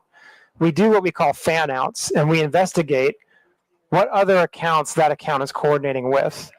And that is what leads us to undertake much larger network disruptions of accounts that are coordinating in abusive behavior on our platform. We've undertaken, I believe, 9 different types of those actions in Philippines over the last, since 2017 or 2018, I think the numbers are. Again, these are all public. We can get them to you. And I think it's really important to point out, this is where our relationship with law enforcement really comes into play. A lot of those come from leads that we act on from law enforcement. And the intel sharing goes both ways. And so I would emphasize to you, I'd continue to emphasize to law enforcement, although they already know this, and other members of this committee, if you have reason to believe that there are accounts that are engaged in that kind of behavior on our platforms, please do send them to us. And we will do everything we can to investigate to see whether they are engaged in that kind of coordinated abusive behavior. Thank you. Thank you, to the Honorable Chairman. Actually, if you had the time and you stuck around with us, I think you'd see through our other resource persons in questioning later on that it is, while we do appreciate that you have the guidelines and the protocols in place, it doesn't seem to be all that effective. I understand the scale that you're operating, perhaps it's very difficult, but at least in the situation here in the Philippines, you'd see later on that it's very difficult. But I understand with the time constraint, I actually still have more questions, but given that we wouldn't want you to miss your flight, so I'll be yielding to the next interpolator. I'd like to thank Dr. Frankel and Mr. Abrams for their time today. Thank you very much, Mr. Chair. The last interpreter on the Meta issue, Honorable Romeo Acop, you have the floor. Thank you, Mr. Chair. Before I proceed, Mr. Chair, I'd like to briefly manifest that the absence of a clearly accountable and empowered Meta entity here in the Philippines is a crucial issue. And I hope the Meta people would agree with that. As we have heard, Facebook Philippines does not control the platform, nor does it handle content regulation or policy enforcement. This makes it difficult for Filipinos to seek timely and effective recourse when harm occurs online. That is why we are exploring the idea of requiring accreditation or registration for social media platforms operating in this country to ensure that there is a readily accessible, responsible point of contact that understands and complies with our laws. It's a matter of accountability, Mr. Chair, not just for regulation, but for the protection of the Filipino people. And may I proceed, Mr. Chair? I'll touch on accountability, which was a little bit touched by the Honorable Gutierrez. May I ask, Meta, are you aware of the number of Filipinos who use Facebook and Instagram? Are you aware of the number? Mr. Chairman, if I may. Congressman, I assume you're referring to here in the Philippines or globally? Philippines. Yes, I think the last numbers that we've reported were over 90 million. 90 million. Over 90 million. Okay. And would you agree that you have a responsibility to these users to keep the space you provide them free and open? You have that responsibility, would you agree?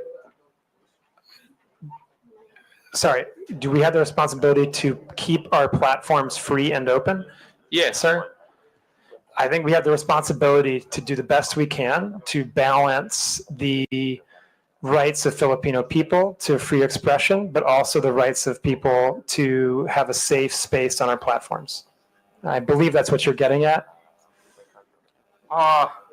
Yes. And because of such, the posting of false information and misleading news, the content that harms not only the subjects of the questionable post, but also the public trust in state institutions should not be tolerated. Would you agree with that also? Mr. Chairman, if I may. Well, the answer is yes or no. I think, Congressman, Would you agree with that? Congressman, when I want to answer this question carefully. May I know why you are going to answer it carefully? Sir, yes, absolutely, sir. I want to say that when we come to topics like misinformation, there are different interpretations of that. And this is why we rely on third-party fact checkers to be the authoritative sources of what is true or false and to make those determinations so that we, as a neutral platform and one that is committed to providing, again, the best we can do to balance freedom of expression and safety, are not the ones making the determination about what is true and false. So I believe that we have the proper system in place where we rely on third-party fact checkers that are internationally certified to be the authoritative sources on what constitutes misinformation. And from that point, we have the responsibility to act on the findings that those third-party fact checkers provide to us. And if they provide us the finding that that's false, then we do have the responsibility, and it is in our community standards, to make sure we've reduced that distribution of the content and properly labeled it. So anyone seeing that content knows that they are viewing something that is false and that they can access the authoritative source of information so that they can understand what the real situation is. And I think that that's the way that we do our best to make that proper balance of providing freedom of expression, but also safety for the people of Philippines and indeed our global community. And again, I just want to emphasize, even then we will go as far as to removing misinformation if it's clearly false and can lead to physical violence or violates elections law, right? In those cases, we will remove it. And I think that that's the best that's the best system we've had over many years of dealing with these issues around the world, to kind of balancing to the best that we can those dueling objectives of freedom of expression and safety. Thank you, Doctor. But my question was very simple, whether the posting of false information or misleading news content that harms not only the subjects of the questionable post should not be tolerated. It's answerable by yes or no. Should this not be tolerated by platforms? Yes or no? But, Mr. Chairman, if I may. But Congressman, again, I want to just emphasize the point that people disagree. We're in a world right now when people disagree on what's true and what's not true. Are you trying to tell this committee that you do not agree with that? I'm trying to explain to the committee, Mr. Congressman, that the approach we have is based on remaining a neutral platform that tries our best in very difficult circumstances, in very robust democracies like the Philippines, where there are very charged political debates going on. We do our best to balance freedom of expression on the one hand and safety on the other, and that our view on the best way to do that is to rely on third parties to make the determination when it comes to true or false or somewhere in between. And we think that that's the best way forward. And Mr. Congressman, actually, I would say, I don't think you necessarily want us to be the ones that determine what's true and false. I don't think you would want us to undertake that kind of that kind of power, basically. I think that, this is, in a democratic system, this is kind of the best balance we can possibly strike when it comes to how to moderate these types of issues on our platforms in the type of context that we have in the lead up to an election, for example. And I would just note again that We take our content moderation very seriously. We take our fact-checking program very seriously. We have 11 different channels between the government and our platforms to address any type of misinformation or other harmful content. We undertake network disruptions if we see that there's a coordinated abusive pattern when it comes to misinformation or disinformation or any type of foreign interference. And as a result of that, and I would just, again, in the last election cycle, we were given an award by Comelec for this work. And so I just have to continue to lean on that posture and on that approach as the best way that we can support the community that we have here in the Philippines. Thank you. But as we have discussed earlier, that there are systems and controls in place to remove posts that violate community guidelines. So we can both agree that some posts do not belong on the platform. Yes, Would we that can be correct absolutely also? agree. We can absolutely agree on that. Yes. You can agree with that That already. there are some posts that don't belong on the platform? Yes, absolutely. And as the platform itself, you would take action to remove this post? Yes, sir, that's correct. And If they violate our therefore, community standards, we would remove them. yes, thank you. And therefore, it's fair to say that the platform has a duty to prevent the spread of such posts because they can cause harm. Would that also be correct? And Mr. Congressman, we have a duty to act on content that violates our community standards. And in some cases, specifically if it violates local law. No, Doctor, my point is that you have a duty to prevent the spread of such posts because they can cause harm. That's the gist of my question. We have a duty to remove posts that we're aware of that violate our community standards. Yes. Thank you, Doctor. Now, could I say that you recognize that Meta bears some responsibility for what is shared and posted on Facebook or Instagram? Mr. Chairman, if I may. Sir, every individual user bears the ultimate responsibility for what he or she posts on our platforms. I think that it's important to underline that That's point. a given. That's a given. Okay. Now, Right. what So I'm asking is whether Meta bears some responsibility for what is shared and posted on Facebook and Instagram. That's So- my question. Yeah, so what I would say is we absolutely. Do you? Yeah, sir, if I may, we very much believe that we have a responsibility to provide a safe platform for our users around the world, including in Philippines. That's your obligation. But my question is, would you bear some responsibility for what is shared and posted in your platforms? Yes or no? It's a very simple question. Sir, I just want to be really clear about this again, okay? Our responsibility is to make sure that we are doing the best we can to balance between voice and safety. Okay, and the ultimate Mr. Chair, responsibility, Mr. Chairman, for the people, Chairman, for the content posted is the I people think that post the it. doctor is evading the answer to my question. Any Tom, Dick, and Harry will say that it's answerable by yes or no. Mr. Congressman, the ultimate responsibility lies with the user who posts the agree. content. But what I'm asking is if Meta bears some responsibility.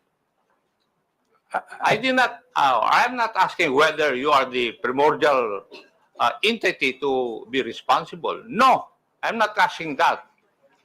My question is whether you bear some responsibility.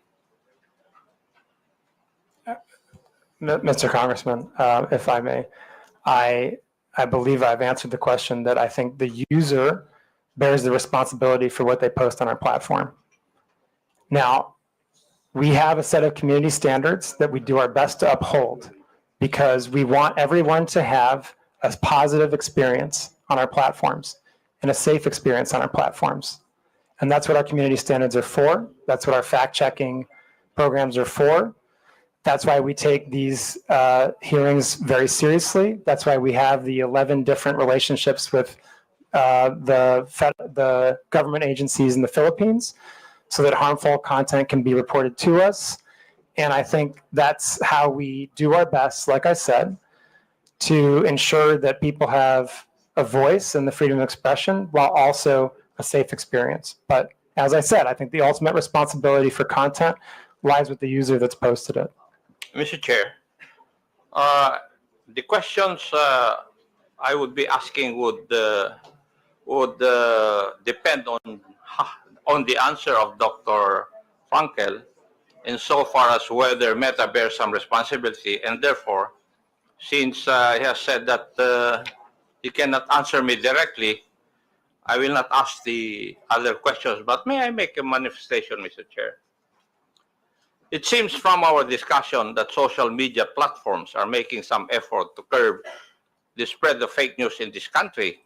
However, I disagree with the impression that acting merely as host of user-generated content exempts these platforms from any liability for the harmful content they allow to be exhibited.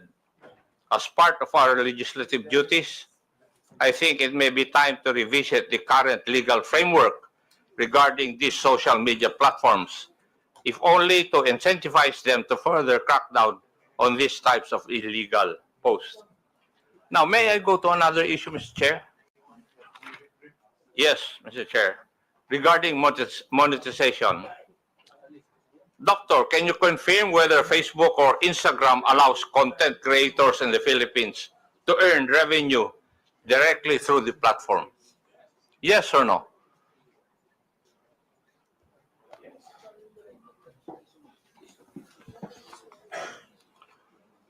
Congressman, I believe the answer is yes, but I want to make sure to check on that. I believe we have content creators that can monetize on our platform in the Philippines, yes.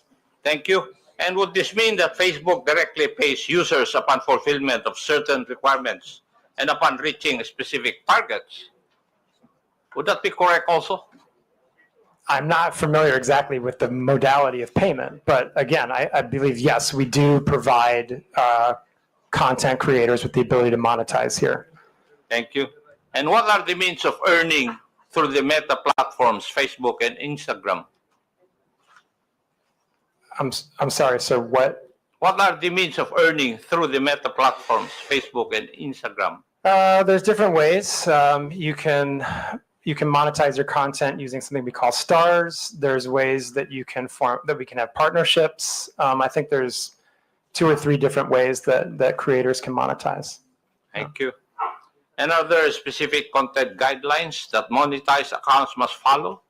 Yes, if so, absolutely. How are these enforced in our country or in the Philippines? Yes. Yes. Yes. So there are content guidelines.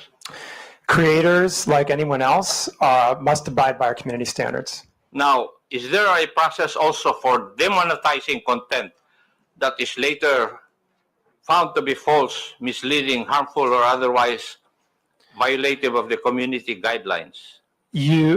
Any user that is monetizing on our platform can be demonetized if they have repeated violations of our community standards, including repeated violations of misinformation. Yeah. Now, can you describe to this committee the revenue sharing model? How much of the ad revenue goes to Facebook and how much goes to the content creator?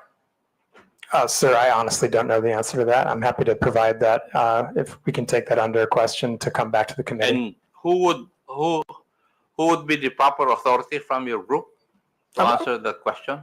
We can come back to you on that. There's a few questions I think that we're going to put together as part of the follow-up to this, and we can happily add that as one of them. Thank you. Now, my last question. How does Facebook ensure that creators don't exploit the algorithm by posting inflammatory or misleading content just to gain more views and earnings? Mr. Chairman, again, if I may. As you pointed out, sir, we have policies that will demonetize pages if they engage in repeated violations of our community standards, or if they engage in repeated instances of misinformation.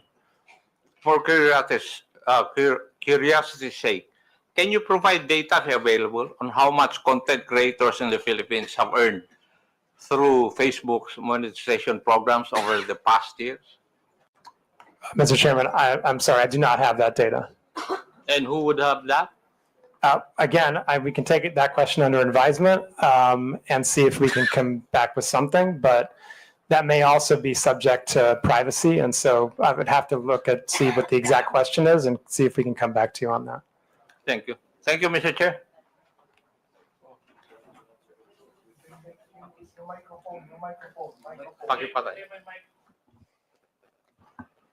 Thank you. Okay, for a last manifestation, you're given 5 minutes, Honorable Abante. Mr. Chair, thank you very much. I really would like to ask some questions, but I'm not going to ask any questions anymore.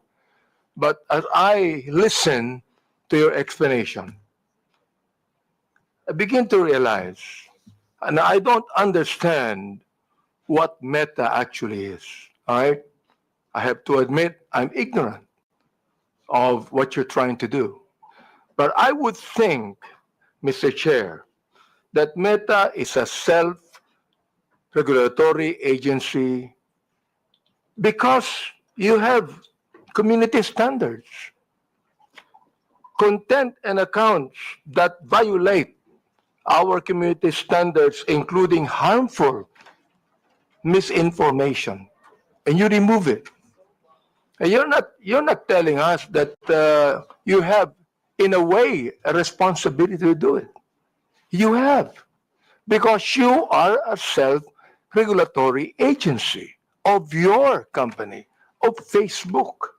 Now, Mr. Chair, I'd like to ask if Meta could be able to provide us a data of whatever your community standards are, because we don't even know. We'd like you to give us a data of what you mean by harmful misinformation. I'm not going to ask this question anymore because I know you're going to answer us with a lengthy statement, but just a data. What do you mean? Guidelines. What do you mean by community standards? What do you mean by harmful misinformations? Just give us the guidelines for that. Can you do that, Mr. Chair? Mr. Chairman, if I may. Congressman, our community standards are publicly published and available on Mr. Chair, I'm asking that you give us the data. Not being able to see it on public. We would like to ask you to give us the data. Anyway, give us the guidelines for your community standards. There are many requests as per interpellation from the different congressmen. So we will incorporate all these requests, requesting data. Thank you. Including your Guidelines. request regarding the community's standard guidelines. There was a request also from Arlene Brosas. So we will incorporate this on our official communication, and hopefully you'll also to give us the feedback. Just one thing, Mr. Chair. Comparing the Philippines to different countries, do we have more misinformation here and violation of community standards? Do we have more of that than any country in the world? Do we have more? Mr. Chairman, if I may. Congressman, I think that I would have to go back and look at the statistics, but we publish our transparency report on community standards enforcement every 6 months. And our fact checks, again, are also very transparent. That information is publicly available, as is our community standards. All the information that you've just requested is publicly available information. So, Rob, Thank did you. want to add Thank you. anything? You're asking, with your indulgence, Mr. Chairman, you're asking, obviously, Congressman Abante, a very important set of questions. The first thing I would say is just to reiterate, our community standards are readily available online. Number two, they're iterative. So in our consultations with your government and many others, they're revised with a lot of regularity. A lot of what we do is self-regulation, to be fair. But here in the Philippines, sir, if I may, we not only consulted with, we agreed to lots of legislation that has placed on us turnaround time burdens when it comes to certain types of harmful content, data disclosure burdens, not burdens, but obligations that we've agreed to. We're beating turnaround times. We are largely compliant with data requests. I would hope, and I wouldn't dare speak for the law enforcement community here, but I would hope that they would agree that we are amongst, if not the most forward-leaning when it comes to protecting our Filipino community of users. And I absolutely think I understand that we're in the middle of an election cycle. Things are heated here at the moment, but that does not distract me or my team from our constant everyday work in battling off-platform harm for our users. And not everything we do is self-regulating. We do a lot to follow local law. And reasonable people like myself in your good office, we're going to have disagreements along the way. I think the point is to keep these dialogues open. So with that, I do want to genuinely thank Congress for allowing us to be here today. Maraming salamat po. Thank you for that. Yeah, I would just emphasize, Mr. Chairman, we heard a lot of questions today, and very good questions, very fair questions. I hope that the answers we provided in the presentation were educational, informational, and I hope that we demonstrated, as Rob just pointed out, the very strong collaboration we've had with many different parts of the government, different administrations, Congress, on developing regulation and laws, implementing them, living up to our legal obligations here in Philippines, and again, being a platform that is a positive social net good for Philippines, because it helps people build their businesses. It helps the economy grow. It helps people connect to their loved ones for free. It helps people learn about the world and gain new skills. And of course, with the election coming, we're absolutely determined to protect the integrity of the election on our platforms. And I hope that we can have more of these conversations. Congressman, we're very happy to sit down and collaborate on additional regulation if you feel it's necessary. There's a number of different examples of how we worked with Congress over the years. Most recently, for example, on the Internet Transactions Act. There's also the digital VAT. I mean, these are just two very recent examples of collaborations we've had on law and regulation here in the Philippines with Congress and with the administration, and absolutely happy to continue that. And I do hope, as Rob said, that our responsiveness to the government and Filipino community's concerns has come out clearly today, and we remain very determined to be a great partner to the people, businesses, and the government of Philippines in the future. And thank you so much for the opportunity, Mr. Chairman, to present this today and to speak to the committee and the people of the Philippines. Mr. Chair, thank you for your statement, Dr. Frankel and Mr. Abrams. This is the very reason why we have this hearing, so we could be able to craft laws about what is happening right now. I'm so glad you said that you be compliant to every legal thing we have in this country. And thank you very much for that. And Mr. Chair, I'd like to assure Dr. Frankel that Mr. Abrams that we will, in my own capacity, talk to you about many of these things. Thank you very much. Actually, we still have many questions to Meta, but unfortunately, because of time constraints, we cannot do so. So in behalf of the committee, Dr. Frankel, Mr. Abrams, would like to thank you for attending the hearing. You are now excused. It's already 1 p.m. You go direct to the airport. You might miss your flight. Thank you very much. Thank you, Mr. Chairman. Thank you, committee. The chair acknowledges the presence of Senior Deputy Speaker Aurelio Dong Gonzales, Honorable Ernesto Junicio Jr., and present online, Honorable Arjo Ataide, Honorable Jonathan Flores.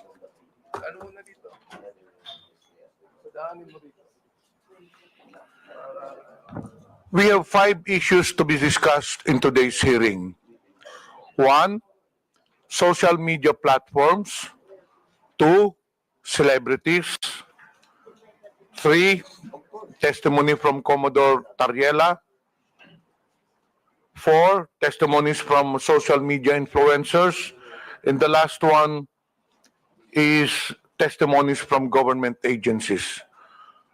So for celebrities, may I understand Kabayan Noli De Castro is present. So may I request the COMSEC to invite Mr. Noli De Castro?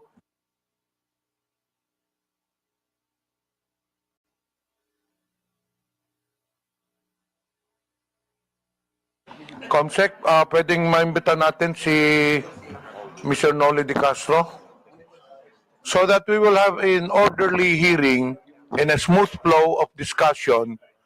We will tackle the issues as mentioned earlier by the chair one by one.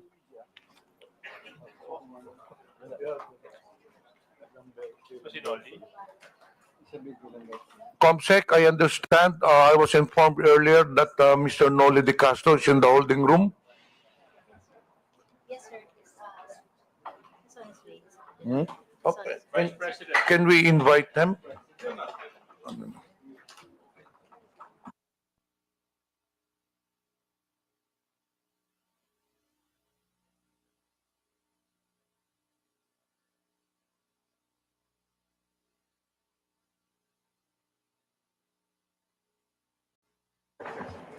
COMSEC, paki-escort lang sa upuan si Mr. Noli De Castro.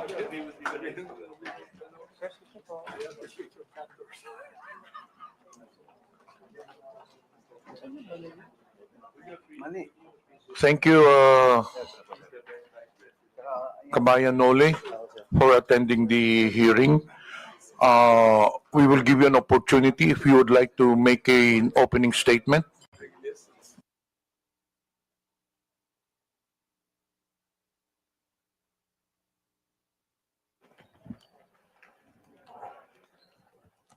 Good afternoon po, Mr. Chairman and mga membro ng committee at ang ating mga invited guest. Kanina po nanonood ako doon sa loob ng hearing ninyo at sinusuportahan ko po itong initiative ninyo na labanan ng mga fake news. Kasama ho kami dyan. Yung mga misinformation at saka disinformation. Kasama na rito po ang deepfake. Naging biktima rin ho ako niyan. Marami sa aming mga broadcaster. Bunso din po ng Gen AI at ang iba pa mga advanced technology po ngayon. Hindi natin mapipigilan ho yan. Kanina, I'm sorry, hindi ninyo napag-usapan sa Meta yung advance ng technology. Kasi hindi ho talaga mapipigilan. Yung pinsala na dulot nito ay hindi lamang po sa aming mga personalidad and even to you, Congressman, kundi pa sa pangkalatan sa publiko na nakababasa, nakakita at nakakapanood po nito. Kailangan ng sabayang pagkilos para sa education ng publiko at sa aming media practitioners para mamulato ang mas nakararami tungkol sa masamang epekto ng fake news sa ating bansa at sa demokrasya. Kami ho sa media ay alam ko malaki rin ang responsibility sapagkat mas mabilis kaming ma-check ang mga fake news. At the same time, ma-check kaagad namin ang fake news. Although sana po ay naka-ready din ang mga government agencies na sagutin yung mga lumalabas na fake news. Especially sa mga congressman din po. Thank you. Thank you po. Thank you, Mr. Noli De Castro. As per our House rules po, all resource persons will have to take their oath. So, can you please rise? COMSEC, please administer the oath. Comsec, please administer the oath. Please raise your right hand, sir. Do you swear to tell the truth, the whole truth, and nothing but the truth in this inquiry? Before we proceed with Thank you, interpellation, Mr. the chair acknowledges Honorable Geraldine Roman. The first to interpellate, Representative Kunghon, you have the floor. Thank you, Mr. Chair. Magandang hapon po, former Vice President Noli de Castro. Good afternoon po. Gaya nga po ng sabi ng ating chairman, ni Kong Johnny Pimentel, ang peking balita ay walang sinasanto. Lahat nabibiktima, lahat pwedeng maapektuhan. At bilang public personalities, isa sa madalas na nagiging biktima ng fake news ay ating mga local celebrities at sikat na media personnel. Mula sa peking iskandalo hanggang sa maling impormasyon, lagi silang nadadamay ng di makatarong paghuhusga. Dahil dito, may inimbita tayong mga ilang sikat na media personality para magpahayag ng kanilang karanasan bilang nabibiktima ng fake news. Mr. Vice President, I think it's fair to say na madalas po kayong nagiging subject ng fake news. Tama po ba? Opo. At dahil din po dito, nagkaroon po kayo ng pampublikong hinaing regarding sa mga fake news. Lalong-lalo na nung nakaraang linggo. Tama po ba? Opo, opo. At base sa preliminary research na isinagawa po natin, isa sa mga peking balita na kumakalat tungkol sa iyo ay ang nausong quote card na pagkatapos na pagka-aresto ng dating Presidente Rodrigo Duterte, kung saan sinabi mo daw na the former President Rodrigo Duterte, Tatay Digong, did not start the war to kill. He started, nasa ano po yan, meron po tayong, pwede po bang pakilabas? Yan po ba? Tama po ba, ito yung isa sa mga code card na bigay po sa inyong kaalaman na peke na sinabi niyo raw po ba? Sinabi niyo raw po, tama po ba? Medyo hindi yata ho masyadong malinaw ho ito, Mr. Chairman, tungkol dito. Ang nakalagay po doon, sir, is former President Rodrigo Duterte did not start the war to kill. Okay. He started to save lives. He gave drug addicts a chance to change, to surrender, to choose a better life. But many refused. They kept using, kept selling, kept killing innocent people. So what a leader should do, let criminals destroy families or take actions to stop them. One addict lost is tragic, but thousands of innocent lives saved, that is justice. Duterte made the street safe. Yan po yung mga nakalagay sa quote card na na-attribute po sa inyo. Opo. Pero hindi ho lahat totoo eh. Kaya kami ho, fortunately, kami sa media, sa mga broadcaster, nakokorek kaagad ho namin on the air. On the air. Once na lumabas yung fake news, nakokorek kaagad namin. In my case, meron po akong IG na ginagawan ko kaagad doon ng word na malaki na in bold letter na fake.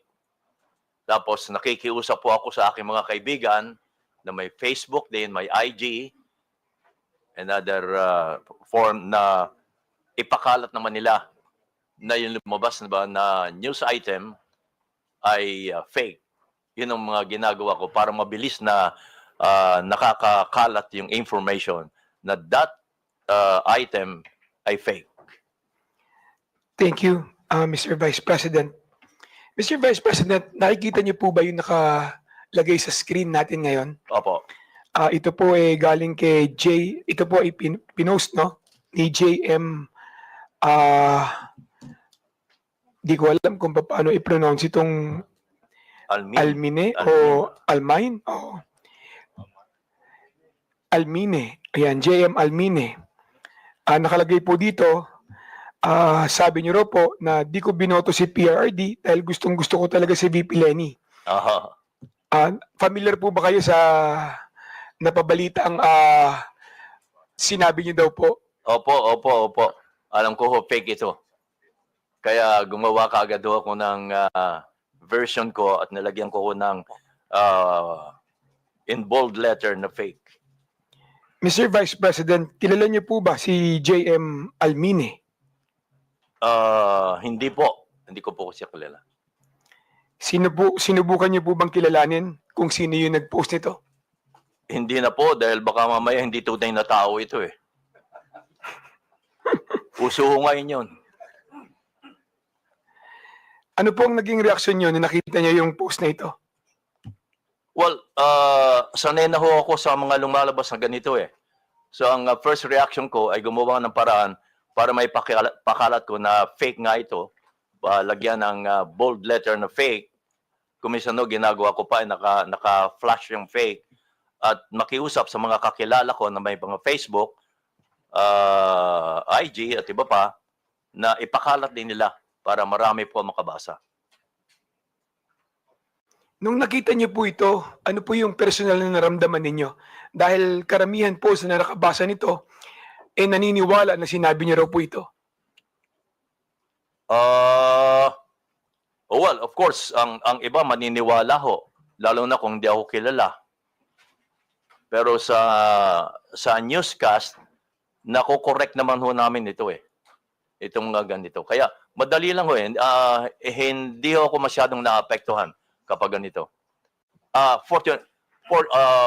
Maswerte lang ho kami dahil mga broadcaster ho kami. But kung pag-uusapan ho yung pangkaraniwan tao, yun ang madaling maapektuhan. At wala silang means, wala silang source para makorek agad yung lumabas na fake news. Mr. Vice President, pagkatapos po kumalat itong mga fake na quote card na ito, madaming organisasyon ang nag-post at nag-fact check din ng balita na ito. Alam niyo ba kung ano-ano yung mga organisasyon na ito tulad ng ABS-CBN Fact Check, Opo, meron po Verifies, kami ganon. etc.? Opo, meron po kami ganon. Ang ABS-CBN may fact check at inilalabas po namin yan sa TV Patrol. Yung mga fina-fact check po namin. Sa inyong personal na opinion po, Mr. Vice President, nakakatulong ba sa pagtigil at pagkalat ng fake news ang pagpa-fact check ng ABS-CBN, Rappler, Verifies? Nakakatulong po ba ito? Well, nakakatulong ho, pero hindi ko alam kung ilang porsyentong na itutulong nito. Pero nakakatulong ho. Thank you. Definitely. Thank you. Sir, isa na naman pong balita na kumalat sa inyo ay yung pagkakadulas ninyo. Naalala niyo po ba ito noong 2021? Nadulas. Meron pong fake news na kumalat noon, yung pagkakadulas ninyo, pagkakoma at pagkamatay umano. Noong October 26, 2021. Opo. Naalala niyo po ba ito? Opo. Kung saan kayo po ay nag-post katabi ng inyong koi pond ng magandang umaga bayan. Pagpalain sana po ng Diyos ang inyong umaga, mga kabayan. Naalala niyo po ba yun? Kasunod po nito, yan po yun, kabayan. Nasa screen po natin. Kasunod po nito ay nag-post kayo ng isang video na may caption, miss ko na po kayo mga kabayan, abangan. Opo. Naalala nyo rin po yun. Pati po ang inyong anak na si Madam Kat de Castro ay nangangailangan pa mag-post upang patunayan na ang balita na yon ay fake news din sa inyong pagkamatay. Kaya ang sabi niya, hi everyone, my dad's absolutely fine. We just had dinner. Ang post ni Madam Kat de Castro. Opo. Ano po ang inyong reaksyon nung nakita niyo na may kumalat na kayo ay pumanaw na? Well, sabi nga ho nila, kapag kayo nabalita na patay na kayo, ay masahaba ang buhay nyo. But isa pa ho, sabi ho namin kami mga personalities, bad news or good news ay publicity pa rin ho. Kaya kung may ganyan ay pag-uusapan pa rin kayo. Pero may mga news naman na medyo masakit na. Lalo kung affected ang ating bansa, Kung ako lang, okay lang 'yon. Pero pag affected na ho ang bansa, iba na 'yon. Mr. Vice President, yung mga tao sa paligid nyo, yung pamilya nyo, naapektuhan ba sa fake news na ito? Medyo ho, mas una silang naapektuhan kapag may mga fake news na involvo ako. Naniwala ba sila agad nung nakita nila yung balita na yan? Ay hindi ho, dahil alam mo naman nila ang nangyayari ho sa akin. Kaya hindi sila naniniwala kaagad. Kaya lang, nag-worry lang sila. Sir, yung mga taong hindi mo naman personal na kilala, tulad ng karamihan na yung mga viewers, na yung mga fans Opo. at supporters, ano ang naging reaction nila sa balita na yan? Well, ang nababasa ko lang ho, hindi rin sila naniniwala. Yung iba naman, nagko-condolence na. No? Lumabas na balita na ako'y patay na. So, sinasagot ko sila, hindi ho, buhay pa ho ako. Yung mga ganon. Sir, sinubukan niyo po bang alamin kung sino yung nagpalaganap ng fake news na ito? Gusto ko ho lang alamin, pero wala akong means na alamin kung paano Kung ang Meta nga, walang masyadong means para alamin Napansin ko kanina sa tanong nila, Congressman Gutierrez Sir, ni-report niyo po ba yung fake news na ito? I mean sa Facebook, sa Meta? Hindi na po. Hindi na po. Lately ko lang nalaman na kinakailangan pa palang i-report mo para umaksyon mo sila. Kailangan pang i-report. Actually, pagkatapos nung kumalat na kayo ay pumanaw na, marami din po ang nag-fact check, no? Na organisasyon para siguraduhin na may tama yung kumakalat sa inyo na balita na kayo ay pumanaw na.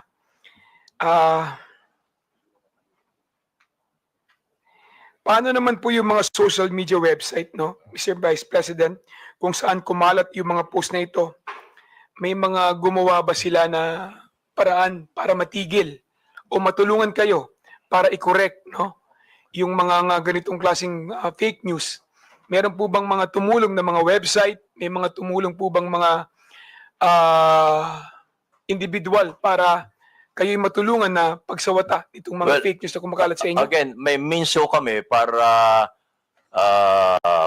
maharang kaagad yung mga fake news na yan because nakikita nila ako sa television na nagbabalita pa rin ng live.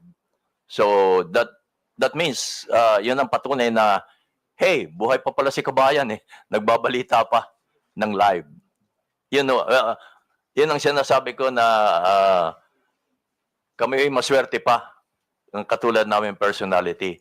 But ang kawawa ay yung walang means para maharang kaagad nila mga fake news na lumalabas against them.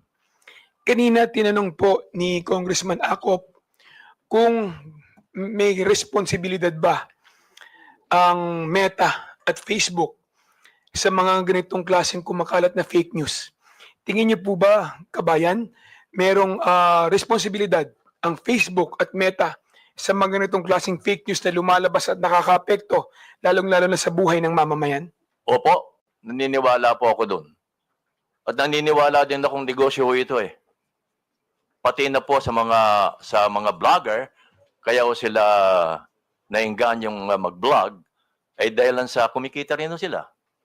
Aminin natin, huwag na tayo maging hipokrito dito. Pati ang Meta, alam naman nila yon, negosyo nila yon So, tingin niyo po, hindi lang sa content creator o nag-post ang sole responsibility pagdating din po sa mga post na pinopost nila, pati rin po ang Meta. Opo. Meron tingin niyo, meron din pong responsibilidad Yes patungkol po. sa mga post na ilalagay sa kanilang platform. Mahalaga po yon. Dahil silang means para may pakalat yun Wala namang iba. Sila rin kung Facebook, kalimbawa, Facebook lang ang magpapakalat niya, wala nang iba. Facebook to Facebook, yung may mga Facebook. So, naniniwala ako na ang Meta ay malaki ang responsibilidad. Thank you, Mr. Chair.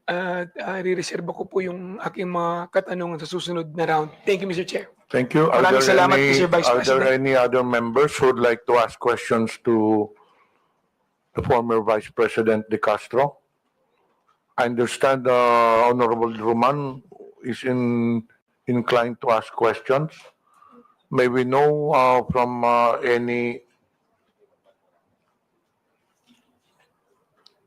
Wala na. nagpalista po si si General Honorable Roman. But it seems that Lumabas.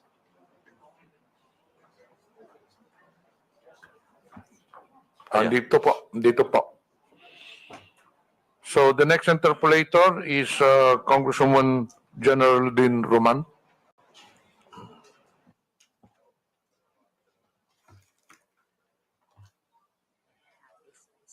Ay.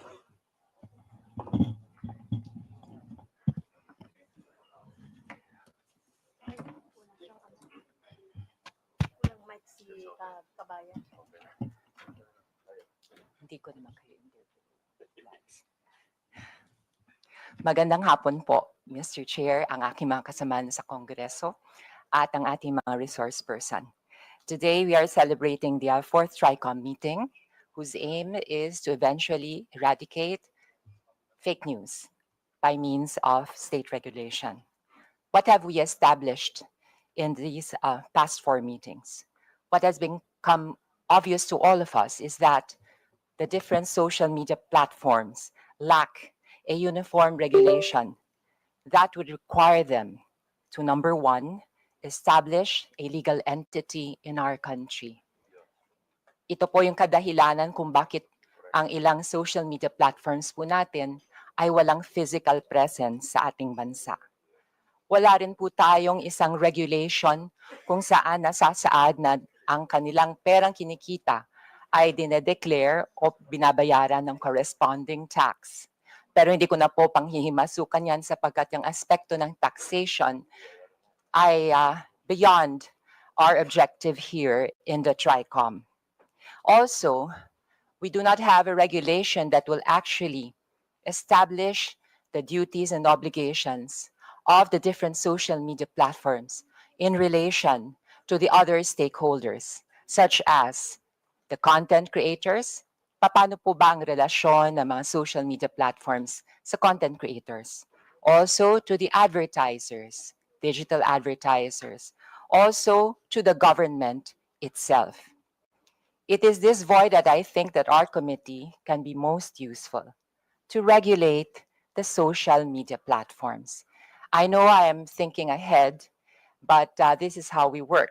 We look at the problem, analyze it, while toying with the possible solutions that come up from a different members. So we can regulate social media platforms. But to actually regulate the area of content creation is potentially and most probably unconstitutional.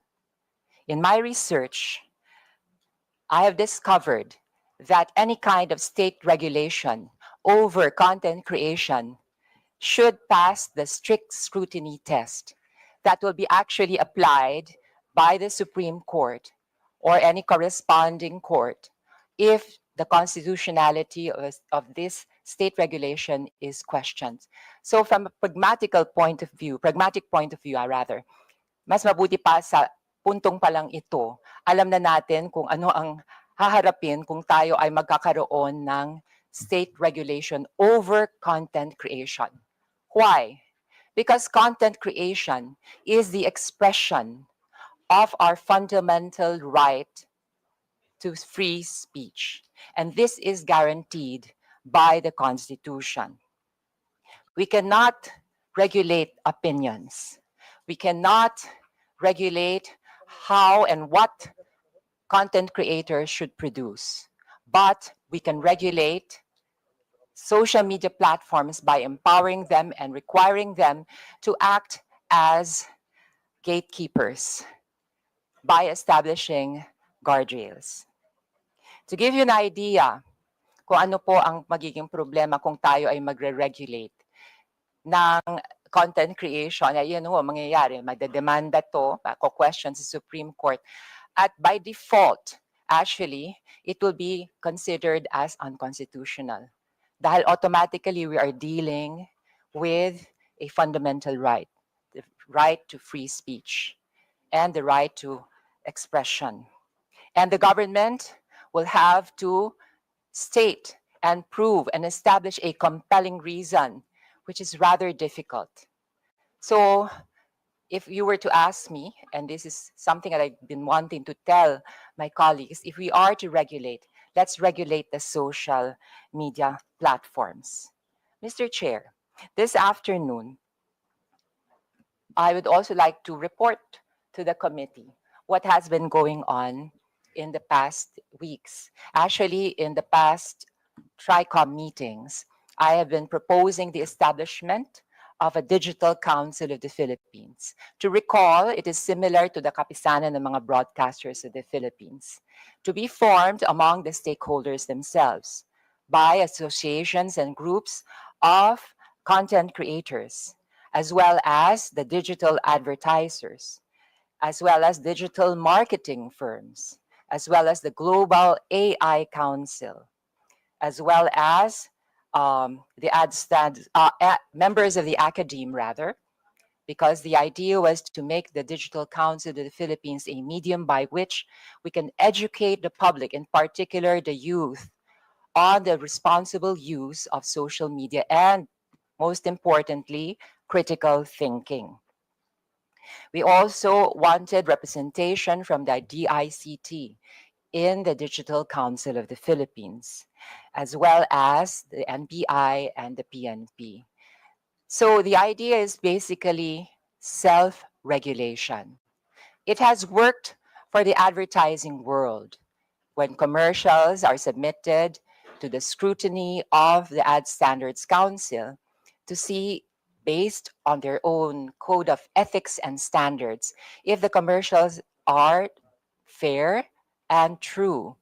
So, depende po sa findings ng Ad Standards Council of the Philippines, ay aaprubahan ng isang commercial o hindi. Sa kapisanan ng broadcasters ng Pilipinas naman, sa aking pagkakaunawa, ito po ay hindi government-controlled. Ito po ay self-regulating. And they came up with their own code of ethics and standards, which is to be followed by its members. And they also have their own redress system. And to my knowledge, the Kapisanan ng mga broadcasters in Filipinas also acts as a guild of sorts for its members, to give its members legal assessment and counseling, as well as legal assistance in case any of its members encounter, I don't know, a lawsuit or something in that like. Or as a group, as a guild, because there is strength in unity, it could use its position to leverage if there is something they have to negotiate with the government. So going back to the Digital Council of the Philippines, in the past weeks, I have met with the CICP, I have met with the Global AI Council. I also met with the Digital Marketing Association of the Philippines. And they are all in agreement that they would rather that they form their own council and that they come up with their own code of ethics and standards than being regulated by the government. Now, you may ask me, para pa tayo entonces nag-investigation? Well, as I said, the regulation should come with regards to the social media platforms. Okay. Kasi mukhang interesado si Vice President Noli de Castro, I will briefly explain kung anong functions itong Digital Council of the Philippines. Yun na nga, unang-unang kailangan meron siyang ma-formulate na code of ethics and standards to be followed by its members. Number two, ito po ang mag-serve as a vehicle to address complaints of victims of fake news. It has the technical means. Ito po yung parang konseho na magsusuri at magfa-fact check kung ang isang complaint ay may basihan, kung tunay na biktima ang isang grupo ng isang scam or isang businessman ng isang scam o kaya ng isang government agency, ng isang fake news, and it will come up with its findings. So what do we do with the findings of the Digital Council of the Philippines? Pag nalaman po niya at napagtanto ng isang piece of information ay walang basehan at fake, ito po ay ifa-flag niya at sasabihin doon sa social media platform. Para po, by law, ang social media platform will be obliged and required to flag a certain piece of information as fake or to take it down, which is already being practiced by TikTok, to my knowledge, and also by some other social media platforms that have community annotations, community notes, no, na nagsasabi itong informasyon na to ay lacking information o ito'y walang basihan. So this is a way of administering justice without stepping on the constitutional right to freedom of speech or expression. Kasi sa laban po sa fake news, ang kalaban po natin talaga dyan, syempre, of course, is the piece of news itself. Ako po ay naniniwala kapag ang isang piece of information ay walang matibay na pundasyon na nakapatong at nakasalalay sa katotohanan, ito po ay babagsak. Pero kailangan nga lang ho ay mag-cooperate ang ating mga social media platforms. Maaring tanong po ng iba dyan, paano mo ma-ensure na lahat ng content creators na magiging miyembro nitong Digital Council? Pero hindi po ito ang pangarap ng Digital Council of the Philippines. Kahit hindi ikaw ang miyembro ng Digital Council of the Philippines, kapag ang isang piece of information na generate mo ay nireklamo dahil wala itong batayan, ay mafa-flag ito at madedetect ng Digital Council. At eventually, if we pass a law that would require social media platforms to adhere to the findings, recommendations, instructions of the Digital Council, ay mafa-flag ito as fake and it could be taken down. At syempre, kung ako naman ang content creator, kung sa 10 pieces of information na generate ko, siyam ay nafa-flag as fake, edi parang humukay na rin ako ng sarili kong libingan as a content creator. I shall have lost my credibility and whatever is left of my moral authority to actually express my opinion over social media. So, Mr. Chair, may I be given the chance to interpolate some of our resource persons? Congressman Geraldine, I thought that you're going to ask question to Noli. Okay. So may I ask we are tackling the issues one by one. The fourth issue will be the social media influencers. So may I think you reserve your question dun sa social media. The resource person that we are now asking question to is former Vice President Noli De Castro. May I have the pleasure of interpolating our former Vice President and fellow journalist, Yes po. Noli De Castro. Kumusta po kayo, Mr. Mabuti Vice po, President? mabuti po. Yes. Kayo po bilang isang mamamahayag, gaano nyo pinahahalagahan ang ating constitutional right to free speech and expression? Of course, kami yung mga broadcaster, kami tayong mga broadcast journalists, mahalaga po siyempre ang constitutional rights natin to free speech, freedom of speech. Number 1 ho yun. Pero as a broadcaster din po, sinabi niyo sa kapisanan ng mga broadcaster ng Pilipinas, during our seminars, way back, ang ini-instill sa aming utak ay maging responsible journalist. Responsible on the air. That means ang sasabihin namin ay may batayan, may source, sabi nga ninyo, ay titindig yung mga balita. Kahit sinong komisyon ay nakatindig yung mga balita, may mga patunay. So, yun, responsible journalist. I remember that. I cannot forget that. Be a responsible journalist. Mr. Chair, maidagdag ko pa po. Kayo po ba ay kasapi ng kapisanan ng mga broadcaster Of ng course, Pilipinas? Yes po. automatic ko yun. At meron po ba kayong sinusundang Code of Ethics and Standards Oo. sa loob po ng KBP? Meron din po. Maliban doon sa Code of Ethics namin sa ABS-CBN. Okay, meron din sila sa Opo, ABS-CBN. opo. Ngayon po, sa inyong karanasan, meron na ba kayong na-encounter na isang kasapi ng KBP na hindi tumalima sa inyong Code of Ethics and Standards? Well, unang-una ho, hindi na kinakailangan dumaan pa sa KBP pag may ganon. Yung mismong station ang nagdidisiplina sa kanya tungkol diyan. Kasi kumisan inaamin ko rin naman na may mga broadcaster na may mga political leanings.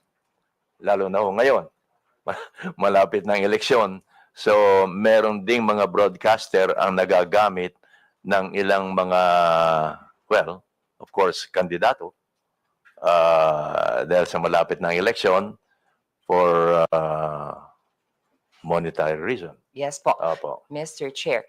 Kung sakali po, yung mismong radio station ay kakonsyaba noong, I don't know, ng isang politiko, paano yon? Ina-apply po ba sa ganitong instance Iyon lang yung ho. Code of Ethics at saka standards ng KBP? Iyon lang. Baka mamaya ay utos din ng istasyon. Opo. Pero po, ang sabihin ko, doon po, meron po bang in that case, i-apply ang KBP? Meron dapat to magreklamo ang isang kandidato sa kapisanan ng mga broadcaster ng Pilipinas. Okay po. Mr. Chair, nais ko rin tanungin si Vice President Noli de Castro at ito ay related sa kanyang karanasan bilang mamamahayag. Kung kayo po ang tatanungin, gusto niyo po ba magkaroon ng ahensya ng pamahalaan na magre-regulate ng content o kaya ng balita na inyong binibigay?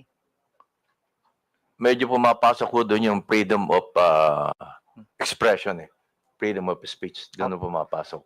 So, sa madalit salita po, Mr. Chair, hindi kayo sang-ayon? Hindi ho, pero pwedeng i-regulate to in some sense.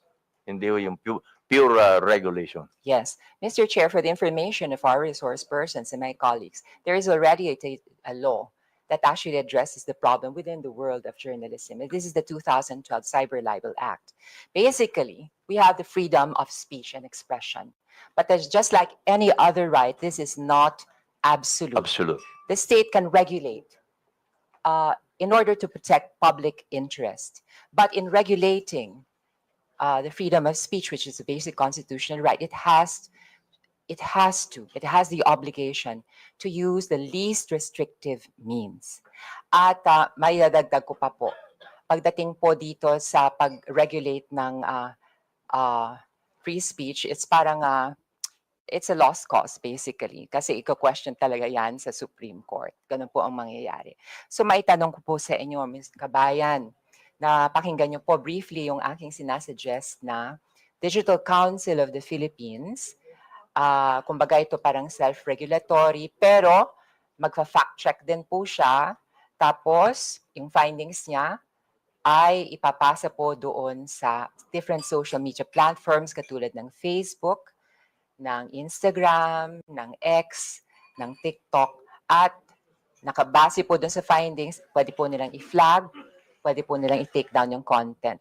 So, in other words, so ang naturang mga platforms ay member din ng Digital Council. Yes po, maaari po silang member ng Digital Council of the Philippines. At yun nga ho, sinasangguni ko na maaari po tayong magkaroon ng isang batas para obligahan itong mga social media platforms na i-flag itong mga pieces of information na matutuklasan na fake. Opo, dahil malaga po ang sa hearing ho kanina at yung mga guests mula sa Meta, importante talaga ho yung mga platforms na sila ang mag-control, ika nga, or mag-monitor ng mga lumalabas sa iba't ibang platform nila. Yes po. Mr. Chair, matanong ko rin po kay Kabayan Noli de Castro, naobserbahan niyo po ba na depende kung ano yung social media platform, ay maaaring silang magkaroon ng parang community guidelines sa isa na kakaiba doon sa iba. Kumbaga, Facebook meron siyang sariling guidelines, ang Twitter may sarili siyang guidelines. Sa inyo pang karanasan at obserbasyon ay nakikita niyo po itong ganitong sitwasyon? Well, nakikita ko dito halos pare-pareho lang ang mga ang Twitter, ang Facebook, ang Instagram, pare-pareho din ng nilalaman nila. Opo. Ang content po nila and the way they disseminate information, Mr. Chair. But for the information of everybody, in the past 3 TRICOMs, we have already established na minsan Katulad ng TikTok, meron siyang redress system. Pwede po niya i-take down yung news. Minsan nakakalusot nga lang ho. At yung fact-checking, hindi naman po ginagampanan din ng Facebook. Parang i-report po ang isang piece of information. Paramihan po ng report.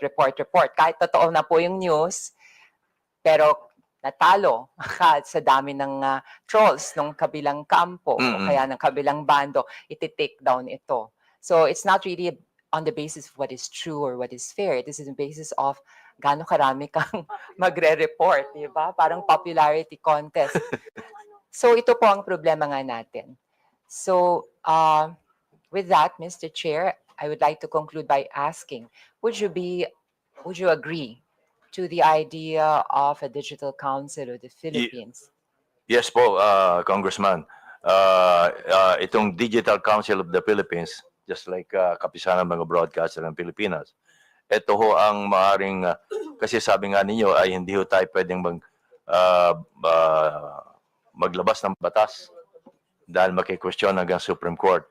So itong Digital Council of the Philippines, ang pinaka mabilis na maaring kumestyon sa mga content providers na lumalabas, lalong-lalo na ang mga fake news. Maraming salamat, Mr. Chair. I would just like to conclude by reiterating my stand against fake news. It is really alarming. It is appalling. Yes, of course. Appalling is an understatement, in fact. Nakakainis na po talaga. It's really annoying.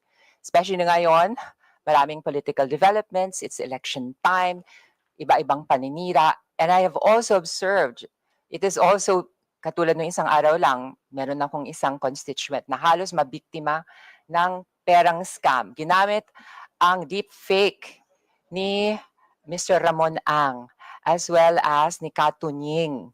And they were actually trying to sell this pyramid scheme. And alam nyo naman, not everybody can exercise or has the ability to exercise critical thinking. At minsan, dahil sa kahirapan na rin ng buhay, ay kumakapit sa patalim, sinasakyan ito mga scam, gine-give up ang kanilang at nawawala ang kanilang hard-earned money. Not only that, itong nakaraang weekend nga rin, maraming mga fake news na lumalabas.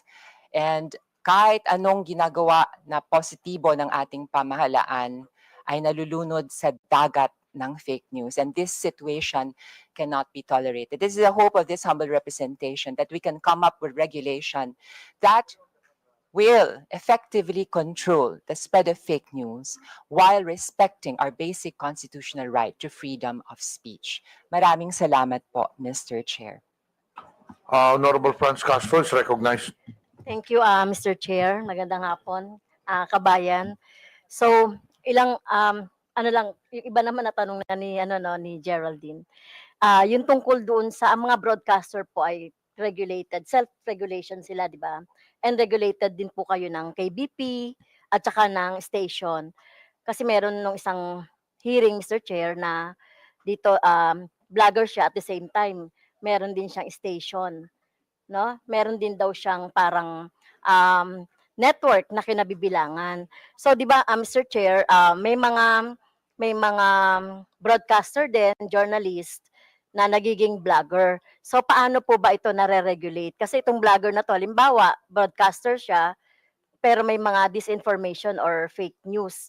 Nire-regulate din ba ito ng station o yung network na kinabibilangan niya, kabayan? Dapat po, kasi kung mga fake news ang sinasabi niya at hindi lang once, twice, or thrice, dapat ay kumilos na ang istasyon or even ang kapisanan ng mga broadcaster ng Pilipinas. Okay, so nag-a-announce ba ang network na may mga ganitong disciplinary doon sa mga broadcaster at the same time vlogger na nagbibigay ng disinformation? Normally ho, ang aking experience ay sinasabihan lang ho sila Okay. to stop yung ginagawa niya. At nagko-correct.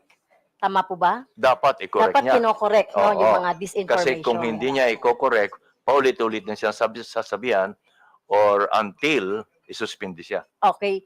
Kahit na po ito ay information, dapat po kung meron siyang sasabihin na opinion, ay dapat nakabase pa rin sa facts. Sa tamang impormasyon. Yes, sa tamang information. Opo. Pangalawa, Mr. Chair, ito syempre, kanina sinasabi natin na hindi naman maiwasan na yung isang broadcaster o kahit na kayo po kabayan, meron kayong sariling opinyon Opo. sa mga bagay-bagay. So, paano nyo po yun masasabi? I mean, di ba, freedom of expression. Pero kung kayo po ay nakapaloob sa sa isang network na halimbawa may political leaning, paano po nyo ma-express yung inyo pong sa programa ninyo? Well, sa akin pong experience, hindi ko po tinitingnan yung kung ano man political leaning ng istasyon. Ang sa akin po ay kung ano aking opinion, kung ano ang tama, yun ang sinasabi ko. Wala pa naman ako na-experience na sinabihan ako ng istasyon, oy, medyo hinay-hinay ka dahil yung ating boss ay iba ang political leaning. Wala pa naman ako ganong experience. Dahil ang human being po, Mr. Chair, ay socially and politically charged. Siyempre, meron siyang sariling opinion. So, naniniwala kayo na among broadcasters, journalists, wala naman talagang sinasabing neutral. Tama po. Kasi meron din kayo talagang sariling choice, political opinion, etc. Opo, talagang meron ho kami. Okay. So, gusto ko lang sabihin, Mr. Chair, kasi katulad din sa teacher, experience ng teacher, na yung mga teacher kasi, minsan, minomonitor yan ng mga kanilang superiors. Kaya, syempre, ang mga teachers dapat din nagpapahayag ng sarili nilang experience or sarili nilang pong choices, etc. So, katulad din po yan ng mga broadcasters, though, meron po silang tinatawag na regulation. So, ano pa rin po, Mr. Chair, above all pa rin yung freedom of expression. Thank you po. Maraming salamat, Honorable Franz Castro. Mr. Vice President, mukhang wala na yatang magtatanong na congressman. Pero bago po kayo umalis, meron lang akong katanungan out of curiosity sake. Hindi pa niyo sinubukang alamin kung sino ito mga nagpakalat ng fake news sa inyo? Hindi na po, Mr. Chair. Kasi karaniwan naman hindi tunay na pangalan na ginagamit nila . Oo. Although, nag-isip sana akong lumapit na ako sa NBI kung hindi siya hihinto. Pero huminto naman ho nung sagutin ko na sa pamagitan ng paglalagay ng bold letter na fake. Madalas po ba kayo ginagawa ng fake news? Well, pag ganito malapit ng eleksyon. Pero pag walang eleksyon, hindi ka na kayo ginagawa. Medyo tahimik ko sila. Pero sa tingin nyo, Vice President, bakit kayo ginagawa ng fake news? Meron ho bang galit sa inyo? Hindi naman siguro being a radio and television personality, nakikita nila na kapag akong ginamit, mukhang sisikat sila. Yes, parang gano'n parang gano'n Pati nga, sorry to say this pati nga yung utot ho binibintang sa akin. Nag-viral ho yun Sikat ho talaga kayo You're well known all over the country. So probably some of these, I would say, bloggers are taking advantage of your popularity. Maybe, Ika nga ginagamit kayo para naman sila maging popular din po. Well, sabay na ho yun. Sabay na yun. Kaya lang ho, hindi ako kumikita, sila ang kumikita. Hindi, kumikita naman po kayo doon sa broadcasting. Last tanong ko po, yung ganyang fake news, hindi po ba kayo nasasaktan? Hindi po ba kayo nagagalit?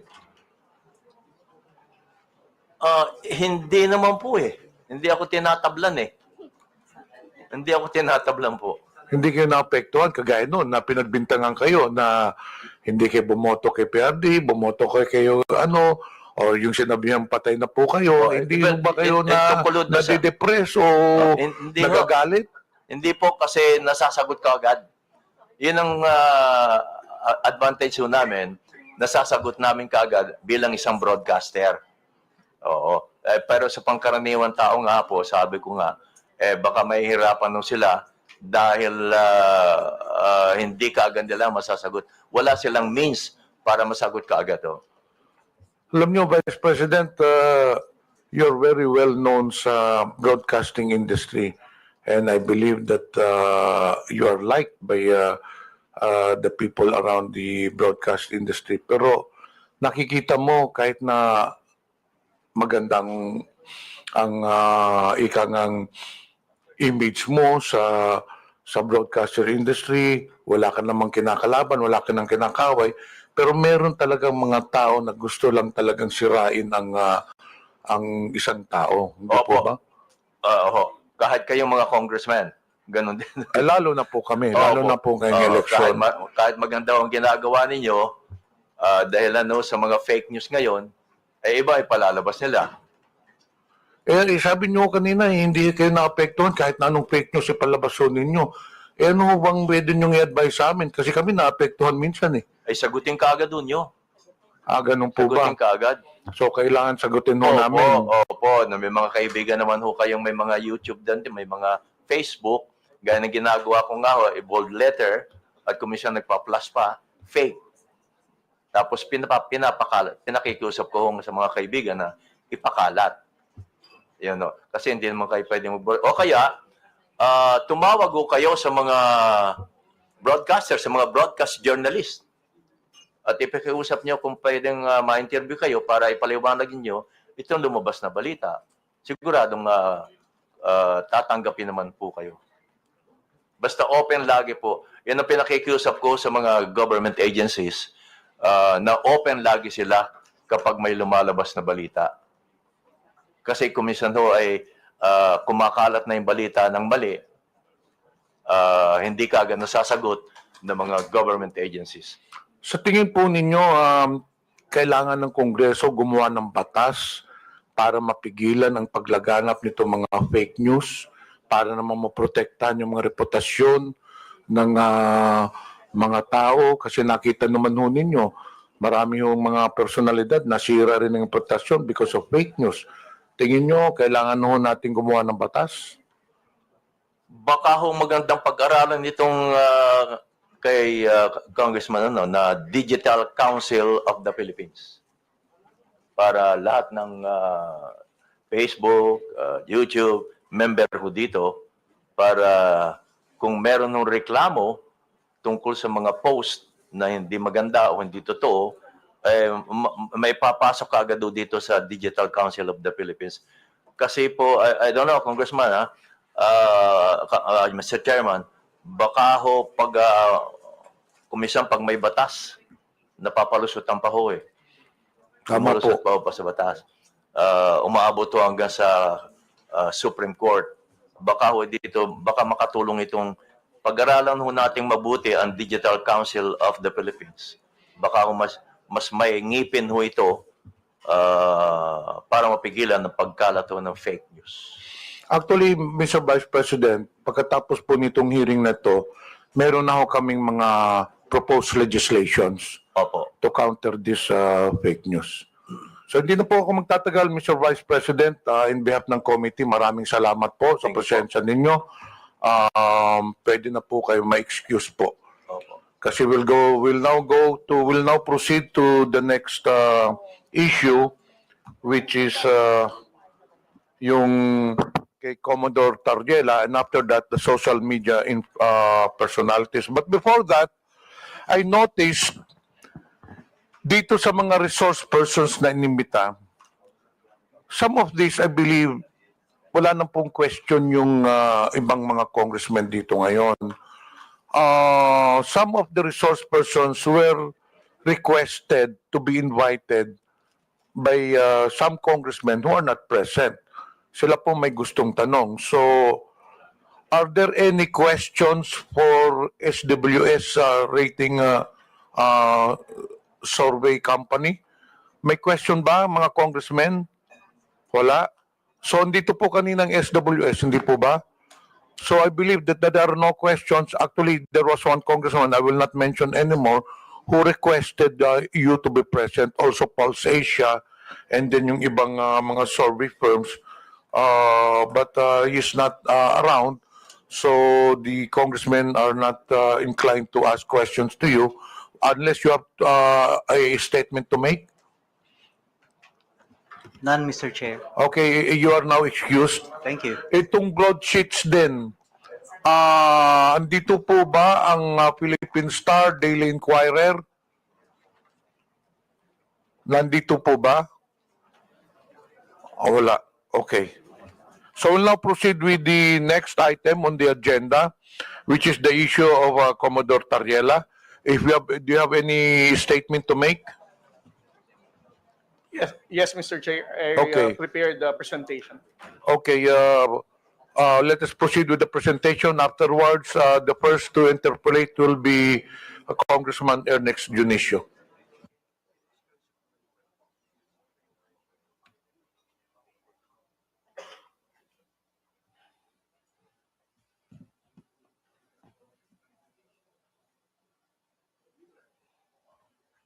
Mr. Chair, can I proceed? Pakilapit lang po yung mikropono. Mr. Chair, can I proceed already? Yes, please proceed. Thank you, Mr. Chair. Isang magandang hapon po sa ating lahat. Sa loob po ng 2 taon, nagsimula po ang ating administrasyon sa pagpapublicize ng mga insidente na nangyayari sa West Philippine Sea, ay nakita po natin ang mataas na bilang ng pagtaas ng fake news and disinformation and misinformation pagdating sa usapin ng West Philippine Sea. Sa loob po ng 2 taon na inanalyze po namin ang mga fake news, peddlers, and trolls na nagpapakalat ng maling informasyon. According to our analysis, we can actually came up with 3 levels of fake news purveyors in terms of social media platforms. The first one is what we call the initiators. Ito po ang mga kilala po nating social media influencers na nagbibigay ng maling impormasyon pagdating sa usapin ng West Philippine Sea. On the later part of my presentation, I will discuss what are those information that they are using to counter the factual narrative of the Philippine government. At the same time, the initiators have high number of followers. Marami po silang followers sa different social media platforms, whether sa X, sa Facebook, sa Instagram, or sa TikTok. Sila po ang kinikilala nating mas known figure pagdating sa pagpapakalat ng maling impormasyon. We call them initiators because if we're going to trace the misinformation and fake news about West Philippine Sea, sila ang pinakaunang mga tao na nagpakalat ng maling impormasyon na to. The next level is what we call the disseminators.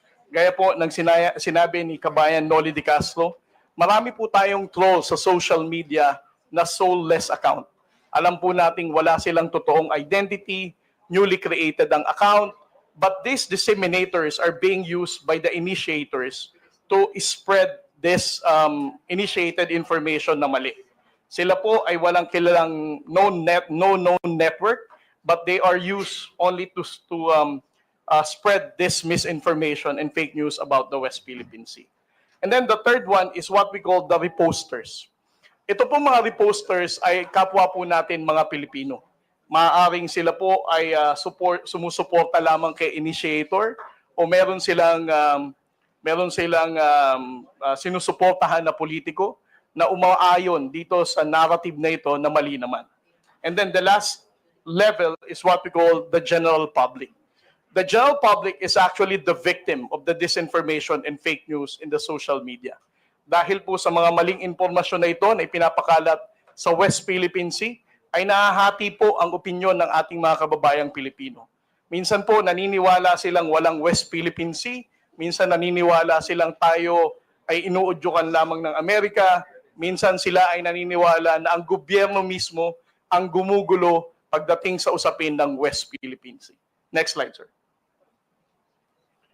Ngayon ang tanong po ay who are these initiators? No? Gaya po ng sinabi ko kanina, the initiators are the ones who start the conversation. They are the ones who spread the initial fake news and misinformation. At ang account nila ay may mataas na bilang ng follower. At most of the time, the initiators are known or recognized na social media influencer. At ang posting nila sa social media are always publicly posted. Hindi po ito nalilimit lamang sa kanilang mga followers or friends. Intentionally, their postings are made public so that it can be easily shared ng kanilang mga disseminators at ng kanilang mga followers. Next slide. The initiator social media lines. Over the course of time and analyzing the lines of these initiators who spread fake news in the West Philippine Sea, it can actually be divided into 6 parts. Ang una sa lahat is yung sinasabi nilang we do not have legal basis in our fight in the West Philippine Sea. Ilang beses na po nating narinig yan. Later, I will discuss all of this, how they make use of these lines as a way for them to mislead the Filipino people. Second, ang West Philippine Sea ay hindi natin primary concern. Ito daw ay hindi dumudugtong sa sikmura ng ordinaryong Pilipino, kung kaya't ang ordinaryong Pilipino ay hindi dapat makialam sa isyu ng West Philippine Sea. Pangatlo, Philippines is one escalating the tension in the West Philippine Sea. Sinasabi po nila na ang Coast Guard or BFAR or other agencies of the government are the ones responsible for the escalation of tension in the West Philippine Sea. At ang pang-apat po is the fear-mongering. Ang pananakot po sa ating mga kababayang Pilipino na kapag patuloy nating tinindigan ang laban natin sa West Philippine Sea, ay magkakaroon po ng gera. At ang panglima po, ang Philippines is only dictated by the United States. Ilang beses na rin po nating narinig ito na ang nangyayari sa West Philippine Sea ay galing lamang po sa pag-uudyok ng Estados Unidos. And the last part is that the West Philippine Sea spokesperson, kasama ko po si Jonathan Malaya at ang iba pong mga akademya na dumidepensa sa paninindigan natin sa West Philippine Sea, has always been a victim of disinformation and fake news. Next slide, sir.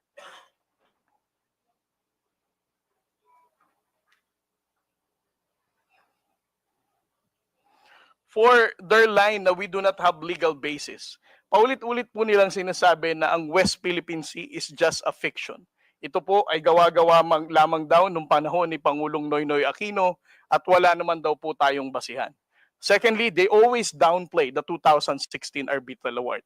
Hina-highlight nila na despite of the 2016 Arbitral Award, which is internationally recognized as a landmark victory for the Philippine government, they always downplay this, saying it is very difficult for this current administration to get the support of the international community because it cannot be reinforced. The second one is, we're the one escalating the tension. Kung makikita po natin ang mga posting ng mga tao na to, lagi nilang ang sinisisi ay ang Philippine Coast Guard. Kami daw po ang bumangga sa China Coast Guard.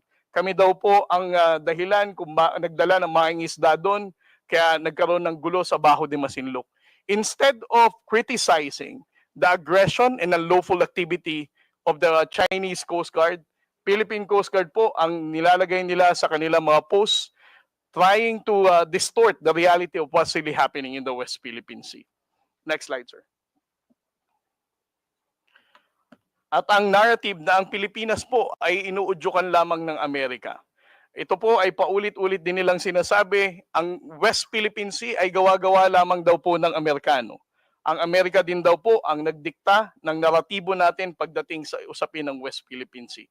At ang kanila pong favorite line, the transparency initiative of the Philippine government is actually dictated by Mr. Ray Powell, na paulit-ulit din binabanggit ni Mr. Mark Lopez sa kanyang social media post.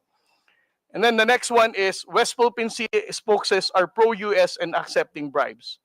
I have been a victim of disinformation and fake news. Sinabi nilang CIA ako, sinabi nilang pro-US ako, sinabi nilang pumunta ako sa bahay ni Speaker at meron daw akong 3 black bag. Sinabi rin nilang tumatanggap ako ng $4 million as part of my talent fee sa US Embassy. Panglima po, WPS is not our primary concern. They are confusing the Filipino people by saying poverty is the main issue of the Filipino people and not the West Philippine Sea. Kanila pong binibigyan ng confusion uli ang mga kababayan natin para sabihin they should not care about our fight in the West Philippine Sea. And then the last one, sir, is fear-mongering. There will be war. Ilang beses na po nating narinig ito sa ating mga social media trolls. Sinasabi nilang kapag patuloy na pinanindigan ang ating laban sa West Philippine Sea, ay maraming mamamatay na Pilipino, Hindi kaya ng Armed Forces of the Philippines na tindigan ang pakikipaglaban sa China. Pero simula po na naging Pangulo si Pangulong Bongbong Marcos, for almost 3 years now, he has been standing firm of not surrendering a square inch of our territory to any foreign power. Pero wala naman po tayong digmaan na naririnig pa.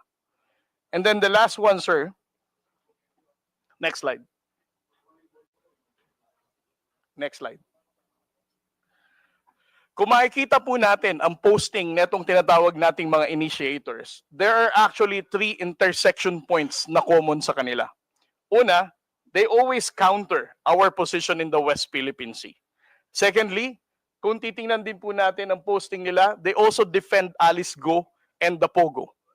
Third, they are also denying the presence of Chinese spies na nahuli ng NBI noong mga nakaraang buwan. Just to give you an example, I would like to share with you the posting of certain Miss Ana Malindog-Uy. I'm not saying that she is the one really managing this expose because I don't know her personally, but this is actually a public post. She said, with regard to Pogo, ano daw ang sabi ni DASA, upgraded ang Pogo seriously? Last August 6, 2024. She also commented, investigasyon ng Kongreso sa issue ng Pogo, nakakahiya. And then when it comes to the issue of the spies, last January 29, 2025, she also posted, do we really think that a superpower like China would send someone unqualified to spy on the Philippines?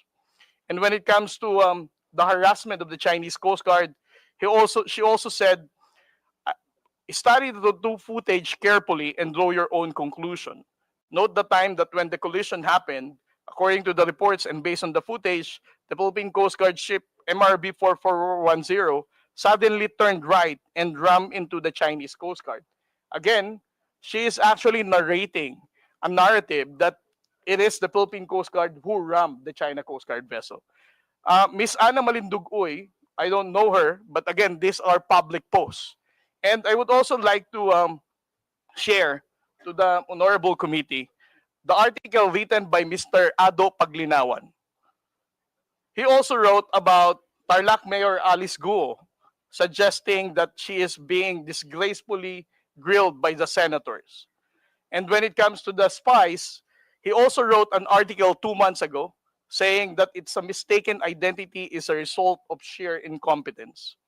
And when it comes to the issue of the West Philippine Sea, publicly posted last February 27, he said the West Philippine Sea lunacy continues as China Coast Guard simply ignores our cheers.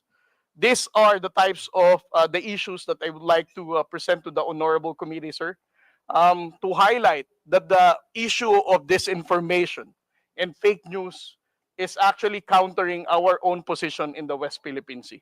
Thank you very much, Mr. Chair. We'll now proceed to the interpellation. Ernest Dionisio, representative, is now recognized. Thank you, Mr. Chair. Thank you to our colleagues. Commodore J. Tariela, magandang hapon po sa inyo. And thank you very much for the detailed presentation. Actually, marami po akong tatanungin sa inyo, supposedly, but it was already answered by most of the questions na tatanungin, nasagot na po ng presentation ninyo. Commodore J, alam ko yung laban nyo sa West Philippine Sea eh. I would see you in the news, yung mga fake news naman na kayo yung dinidiin pa na masama. Yung masakit kasi dito, Mr. Chair, kung sino na yung nilulusob, sino na yung inaargabyado, yung pa may kasalanan. This has to stop. So, Mr. Chair, just like to ask a few more questions kay Commodore J. Commodore J, ito bang ano bang talagang diferensya sa opinion ninyo yung pagkakaiba ng opinion sa fake news? Mr. Chair? Well, para sa akin po, Honorable Congressman, sir, no? Ang usapin po ng West Philippine Sea should not be subjected to your own opinion. Actually, as part of the transparency initiative of the Philippine government, we have been disclosing factual reports, no? Incidents that really happened, supported by photos and videos to show the Filipino people what really transpired. So if you are a blogger or a social media influencer, trying to counter such narrative, I think we should understand everybody's entitled for their own opinion, but countering a factual narrative of what really transpired with regard to our own national security is really a concern.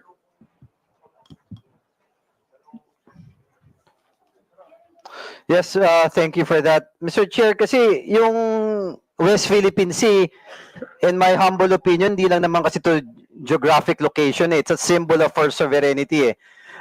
If I remember it correctly, Commodore J, di ba, nung last hearing natin, meron pa nga na nagkiklaim na lumalabas sa mga fake news na yung Palawan pagmamayari ng China. Tama po ba? Yes, sir. Yeah, it's very alarming, Mr. Chair, lahat ng nangyayari na to eh. So, alam ko nag-imbestiga na kayo dito, Sir Commodore J. Ano po ba mga naobserbahan nyo? You mentioned kanina mga initiators. Ano ba to? Mga Pilipino ba to? Chinese? Or we don't know for certain? Well, right now, Mr. Chair, what we have are only public posting of social media accounts. Just like what the former Vice President mentioned, we cannot really ascertain whether these people are the ones managing those accounts dahil hindi naman talaga natin alam kung sila yon. Mr. Chair, may nabanggit po kanina na si Ana Malindogoy. Yes, Mr. Chair. Do we know, Mr. Chair, does this committee have any information na bisita po ba natin siya ngayon or Filipino vlogger po ba to? Or... Sino? Si Mark Lopez? Hindi po, si Ana Malindogoy, mentioned by Commodore Tariela earlier, Mr. Chair. Did we invite this personality? Unfortunately, she was not included. Is that a female? Yes, Mr. She Chair. was not included in the invitation to the resource persons. Maybe, Where was the- thank you, Mr. Chair. Maybe it would be prudent since Commodore Tariela mentioned some posts that are very detrimental for our sovereignty and for the safety and security for our country, that probably this individual, be it true or not, we can try to find out through the committee and have this person invited and probably shed more light to the posts that was shared by Commodore Tariela, Mr. Chair. Comsec, please take note. This individual will be invited for the next hearing. Moving on, Mr. Chair, yung 2016, as mentioned by Commodore Tariela, yung arbitral award. In my humble opinion, ito napakalinaw na eh, na pagmamayari ng bansa natin, yung kinokontest ng ibang bansa eh. What I don't understand is bakit kinokontra pa to. Commodore Tariela, ang gusto ko lang malaman, meron po ba tayong specific Filipinos identified who are, masasabi natin na pro-China? Well, Mr. Chair, if we're going to base on the social media posting of what how they appreciate the 2016 Arbitral Award and how they downplay our fight in the West Philippine Sea, I would say that they are really going against our national security and that they are not pro-Philippines, Mr. Chair. However, I would also like to add that what is difficult for us on the Philippine Coast Guard is that we cannot really identify whether these people who are using such accounts are those actual people named with that social media account, sir. Thank you. Mr. Chair, I'd like to request that all the information that has been presented by Commodore Tariela, also yung mga vloggers na hindi naman natin ma-determine kung tao ba o Pilipino ba, baka makuha natin yung mga handle nila and maybe NBI or someone from our government can really check. Mr. Chair, this has to stop. We have to find out who these people are. Okay, baka mga Chinese to o hindi man, baka mga Pilipino na napinagkakalulo yung bansa natin. This has to stop. This is the reason why we have this hearing, to shed light and to stop the fake news na nakaka-apekto na doon sa sovereignty ng ating bansa, Mr. Chair. Also, nakakabagabag kanina yung presentation ni Commodore Tariela na hindi lang pala West Philippine Sea, na nagduduktong-duktong din to doon sa Pogo.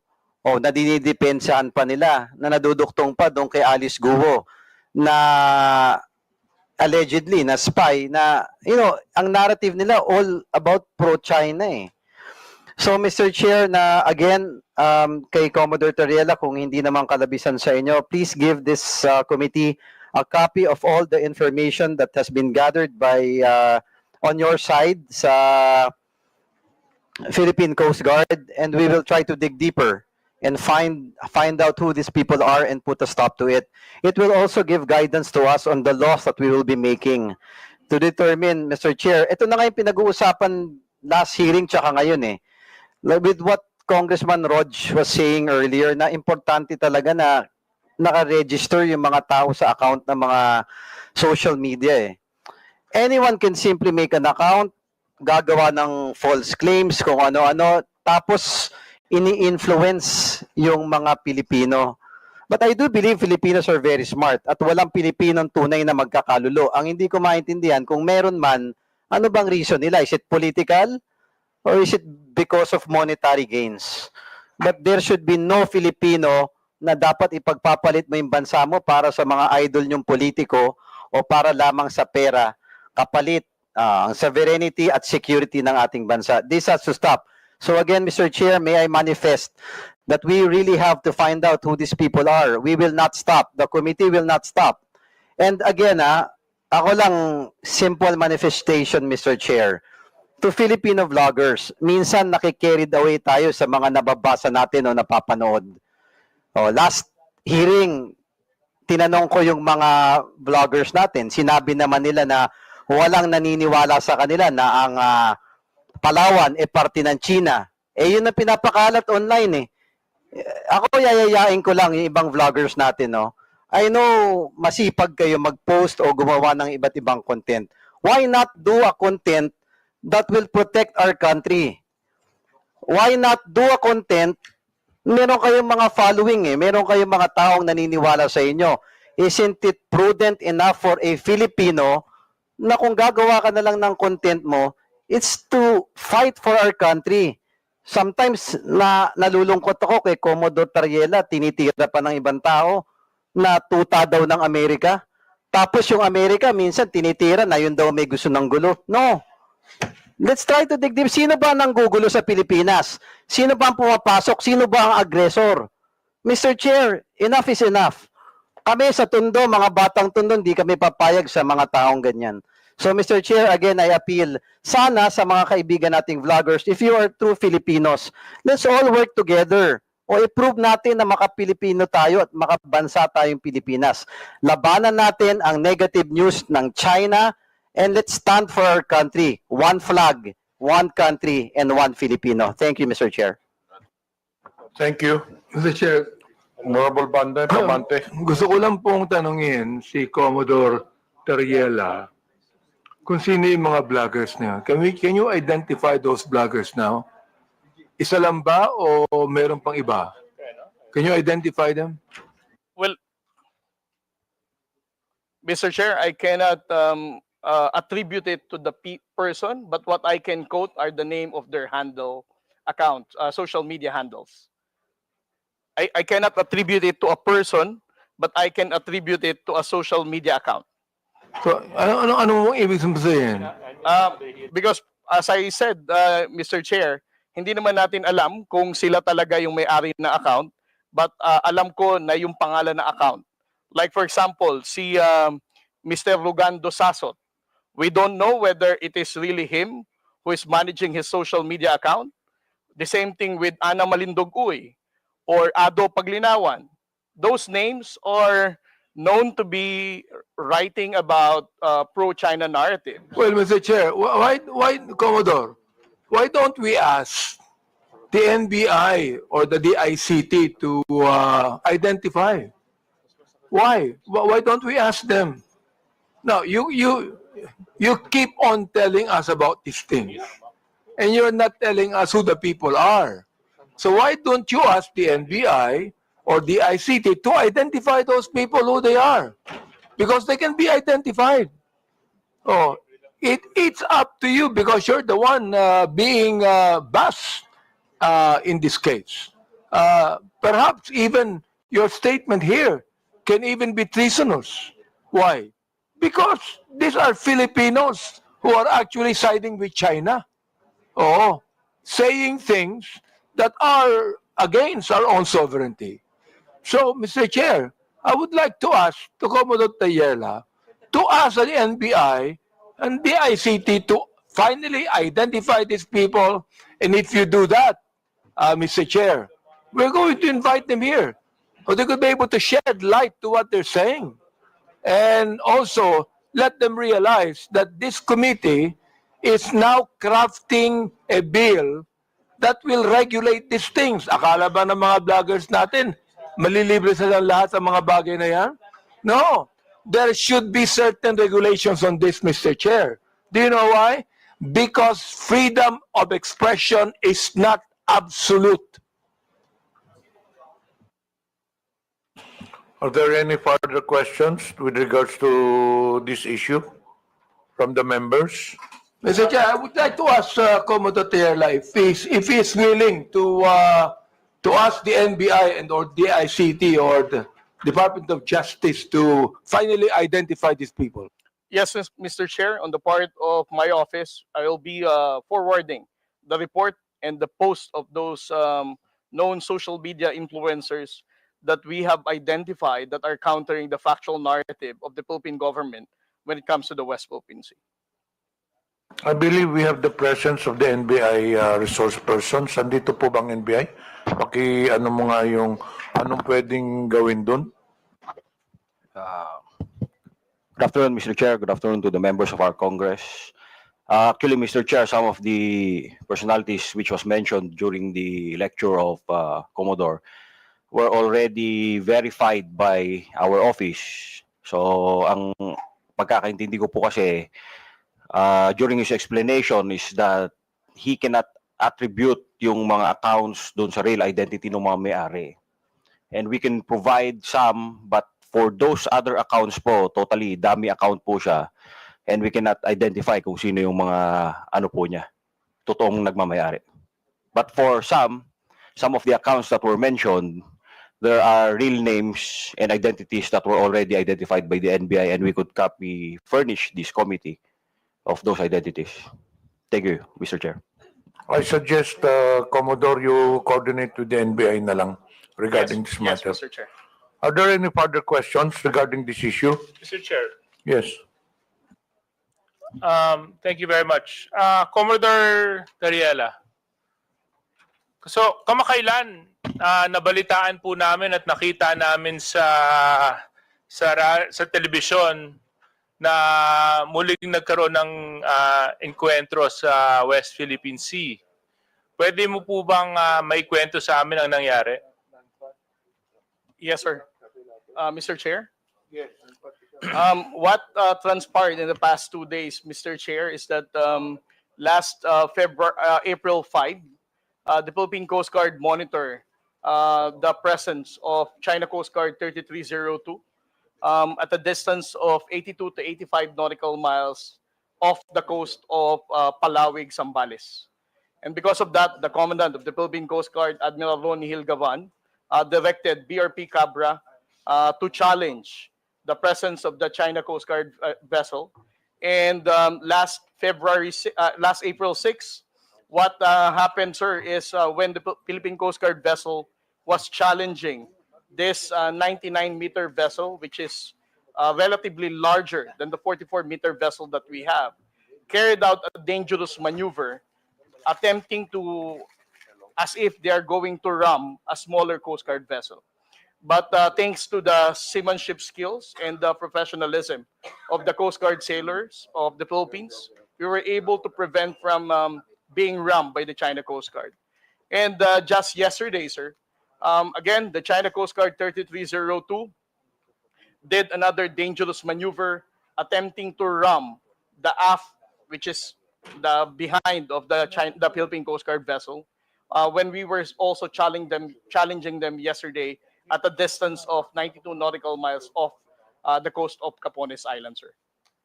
And the area is well within our special economic zone, no? Yes, sir. That is well within our own exclusive economic zone. Exclusive economic zone.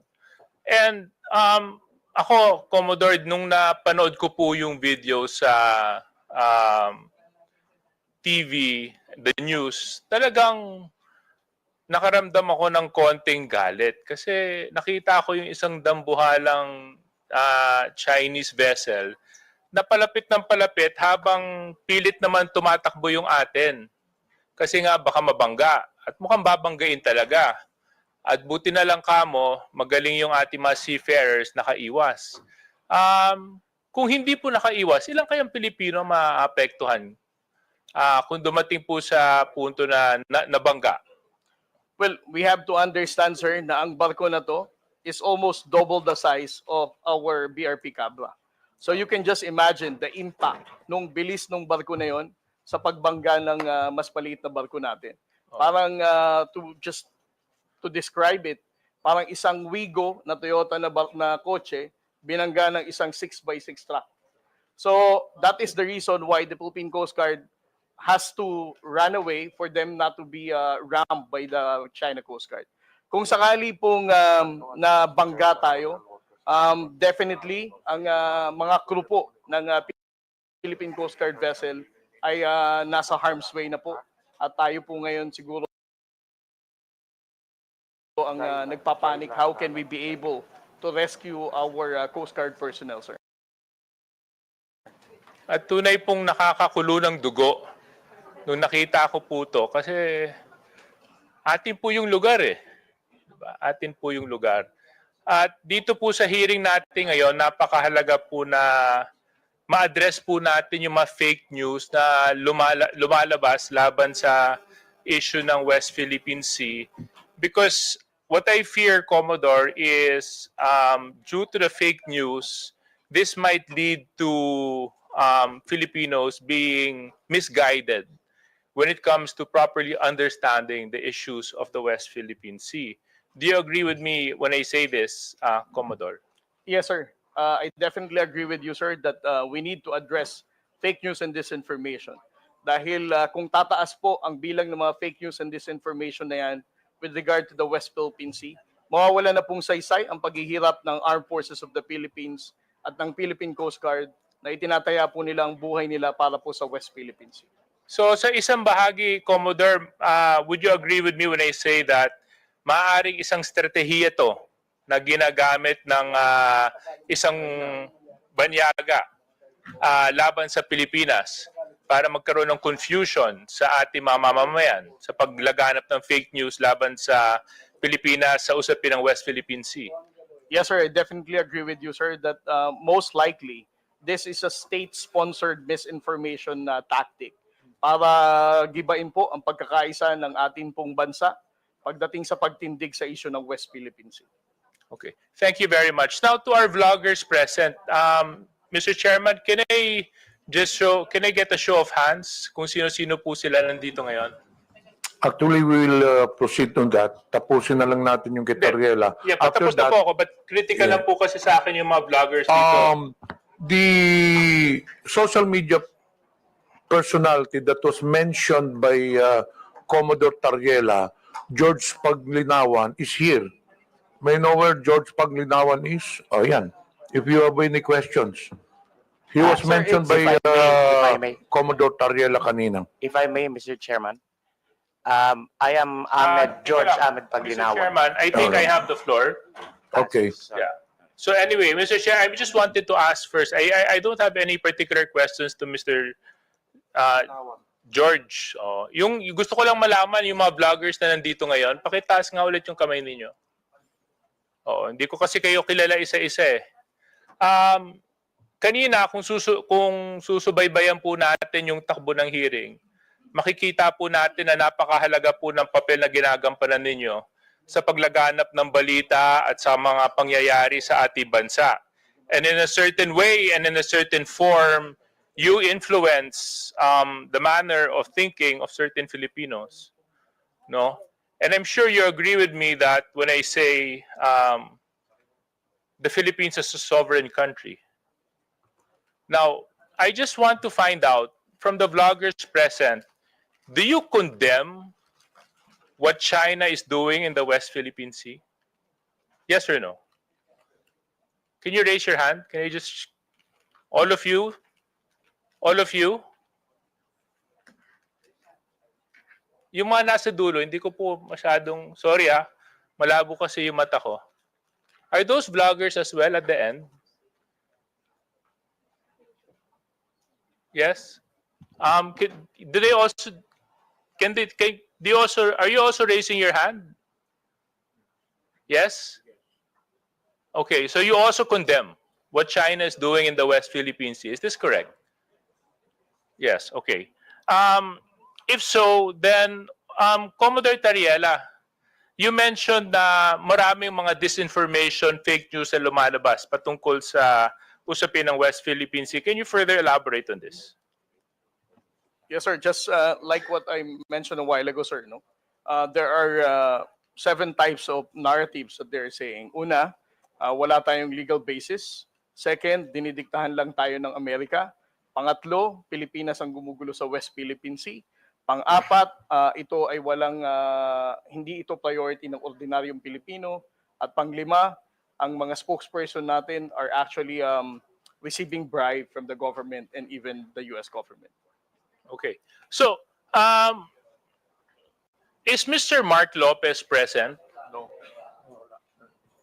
And Comsec, can we check if Mr. Mark Lopez is present? Because I remember in our last hearing, he was very opinionated about this issue. Comsec?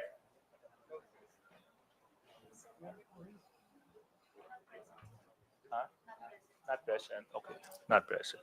So, since he's not present, siguro I'll just reserve my questions for him when he decides to present himself. For the vloggers na nandito, dahil kayo naman, inamin nyo rin na kinukondenan nyo yung ginagawa ng China sa West Philippine Sea. Siguro ipapakiusap ko na lang sa inyo sa pamamagitan ng boses ninyo at sa pamamagitan ng kakayahan ninyo, baka pwede nyo na lang suportahan ang Pilipinas. Pwede nyo suportahan ang ating pamahalaan. Pwede nyo ipakita sa pamamagitan ninyo na maski ano man ang hindi natin pinagkakasunduan, Pilipino at dugong Pilipino pa rin ang nangangalaytay sa ating lahat.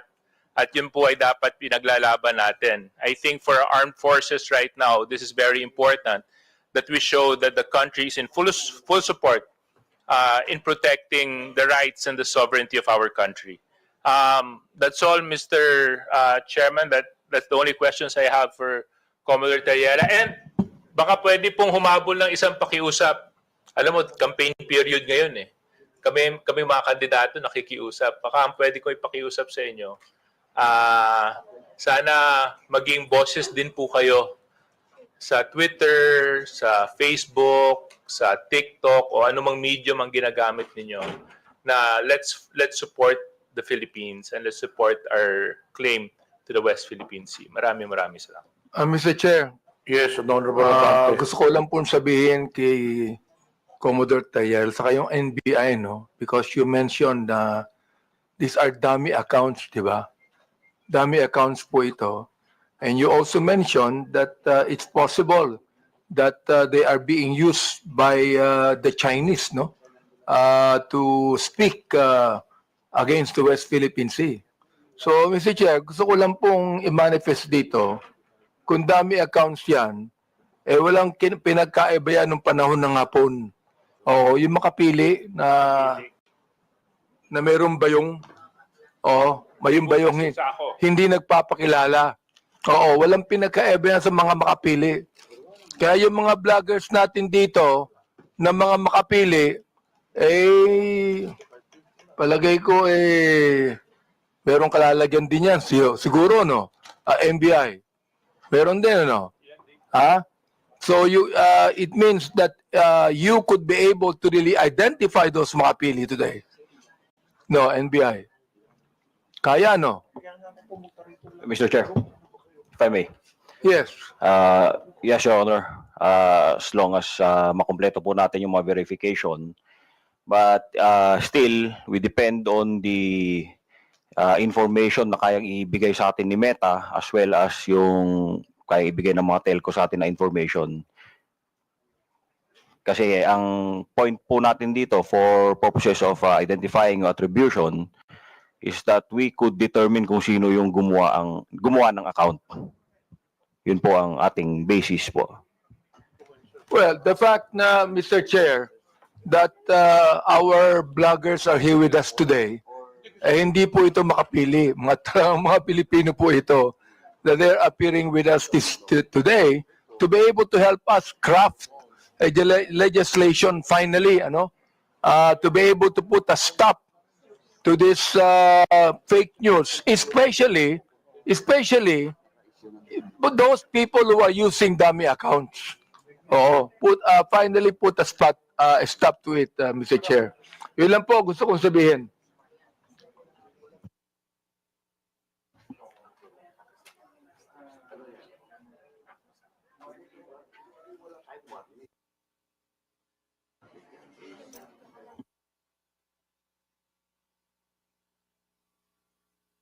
Tutuloy ko na. I will continue. Okay, Yeah. Chairman Abante, please continue. Mr. Chair, thank you. Andito po ba si Miss Joey Cruz? Miss Joey Cruz, andito po ba? Yes, Mr. Chair. Okay, Asan po siya? Asan po siya? Ayan. Oo. Gusto ko lang po alam nyo, sa totoo lang, marami po akong natatanggap na bashing eh. Hindi ko pinapansin. Hindi ko pinapansin yon. Katulad ni Kabayan, hindi ako naiinsulto, hindi ako nababagabag, hindi ko pinapansin, wala namang katotohanan yun eh. Kaya hindi ko pinapansin yan. Alright. Ngayon, ang gusto ko lang pong sabihin kay Miss Joey Cruz, in one of your blogs in YouTube, you directed this statement sa akin. No? Akin mismo. Unang-una, hindi naman kita kilala. Hindi naman kita kaaway. Wala naman akong ginawang masama sa iyo. Tama ba ako, Mr. Chair? Meron po ba akong ginawang masama sa inyo? There is no personal action. Kaya nga, Mr. Chair, sagutin mo lang ako. Meron po ba akong ginawang masama sa inyo? No Meron ba wala? None, Mr. Chair. Wala. Wala akong ginawang masama sa inyo, ha? Pinapatunayan niyo yan, ha? Pangalawa, hindi niyo ako kilala. Tama ba, Miss Joey Cruz? You do not know me personally. Correct, Mr. Chair. And Mr. Chair, I do not even know Miss Joey Cruz personally. Am I right? Correct, Mr. Chair. But, you made a statement against me. Ito, babasahin ko, ha? Ang sabi mo, ganito, kung Abante, paswelduhan ka ng taxpayer, gago. Tinawag mo akong tinawag mo akong gago. Bakit? Ba't mo ginawa sa akin yun? Gusto mo ba akong umiyak ngayon sa'yo? Sabihin ko, ba't mo ginawa sa akin yun? Bakit mo ako tinawag na gago? Bakit po, Mr. Chair? Please, yes. Mr. Chair, and I think it is already established that we do not know each other personally. Ano po yung pakilakas nga po? Hello, Mr. Chair? Mr. Chair? Okay. I think it is already established that we do not know each other personally. Therefore, the statement was said based in a not personal way, but it is an observation of my reaction Mr. Chair, on meron ka pang salita. Your observation is that I'm gago? Is that your observation? This pertains to the public function as I perceive it, Mr. Chair. No, you're public what? Public action, Public Mr. Chair. action. So you mean that is the public that is actually telling me that I'm gago? No, Or Mr. is it Chair, you? the statement Let me came ask from you, me. Mr. Chair, is it you? Yes, Mr. Chair. So you were the one that said that, right? Correct, Mr. Chair. Ayun. Pero hindi mo ko kilala. Wala akong ginawa masama sa'yo. Yes, Mr. Chair. It What is your already right to established. tell me that I'm gago? Because I am a citizen of What the is your Philippines. right to tell me I'm gago? That is part of my freedom of speech, Mr. Oh, Chair. is that right? Yes, Mr. Chair. So your freedom of speech is to tell a person that he is gago? Freedom of speech ba yan? My freedom of speech, part of my freedom Ang of galing speech is mo. to react Ang on the galing mo. action of Ito a pa, public official. sinabi mo ha, in another post, ito sirahin mo. Pero alam mo, Kaya tayo nagmi-meeting dito. Parami na mention ko ito, no? Pero sa totoo lang, hindi ko pinansin yan. Matagal na yan eh. Di ba? Hindi ko pinansin yan. Ito, ha? Ang sabi mo, you know, Kong Benny Abante, I can find all of this.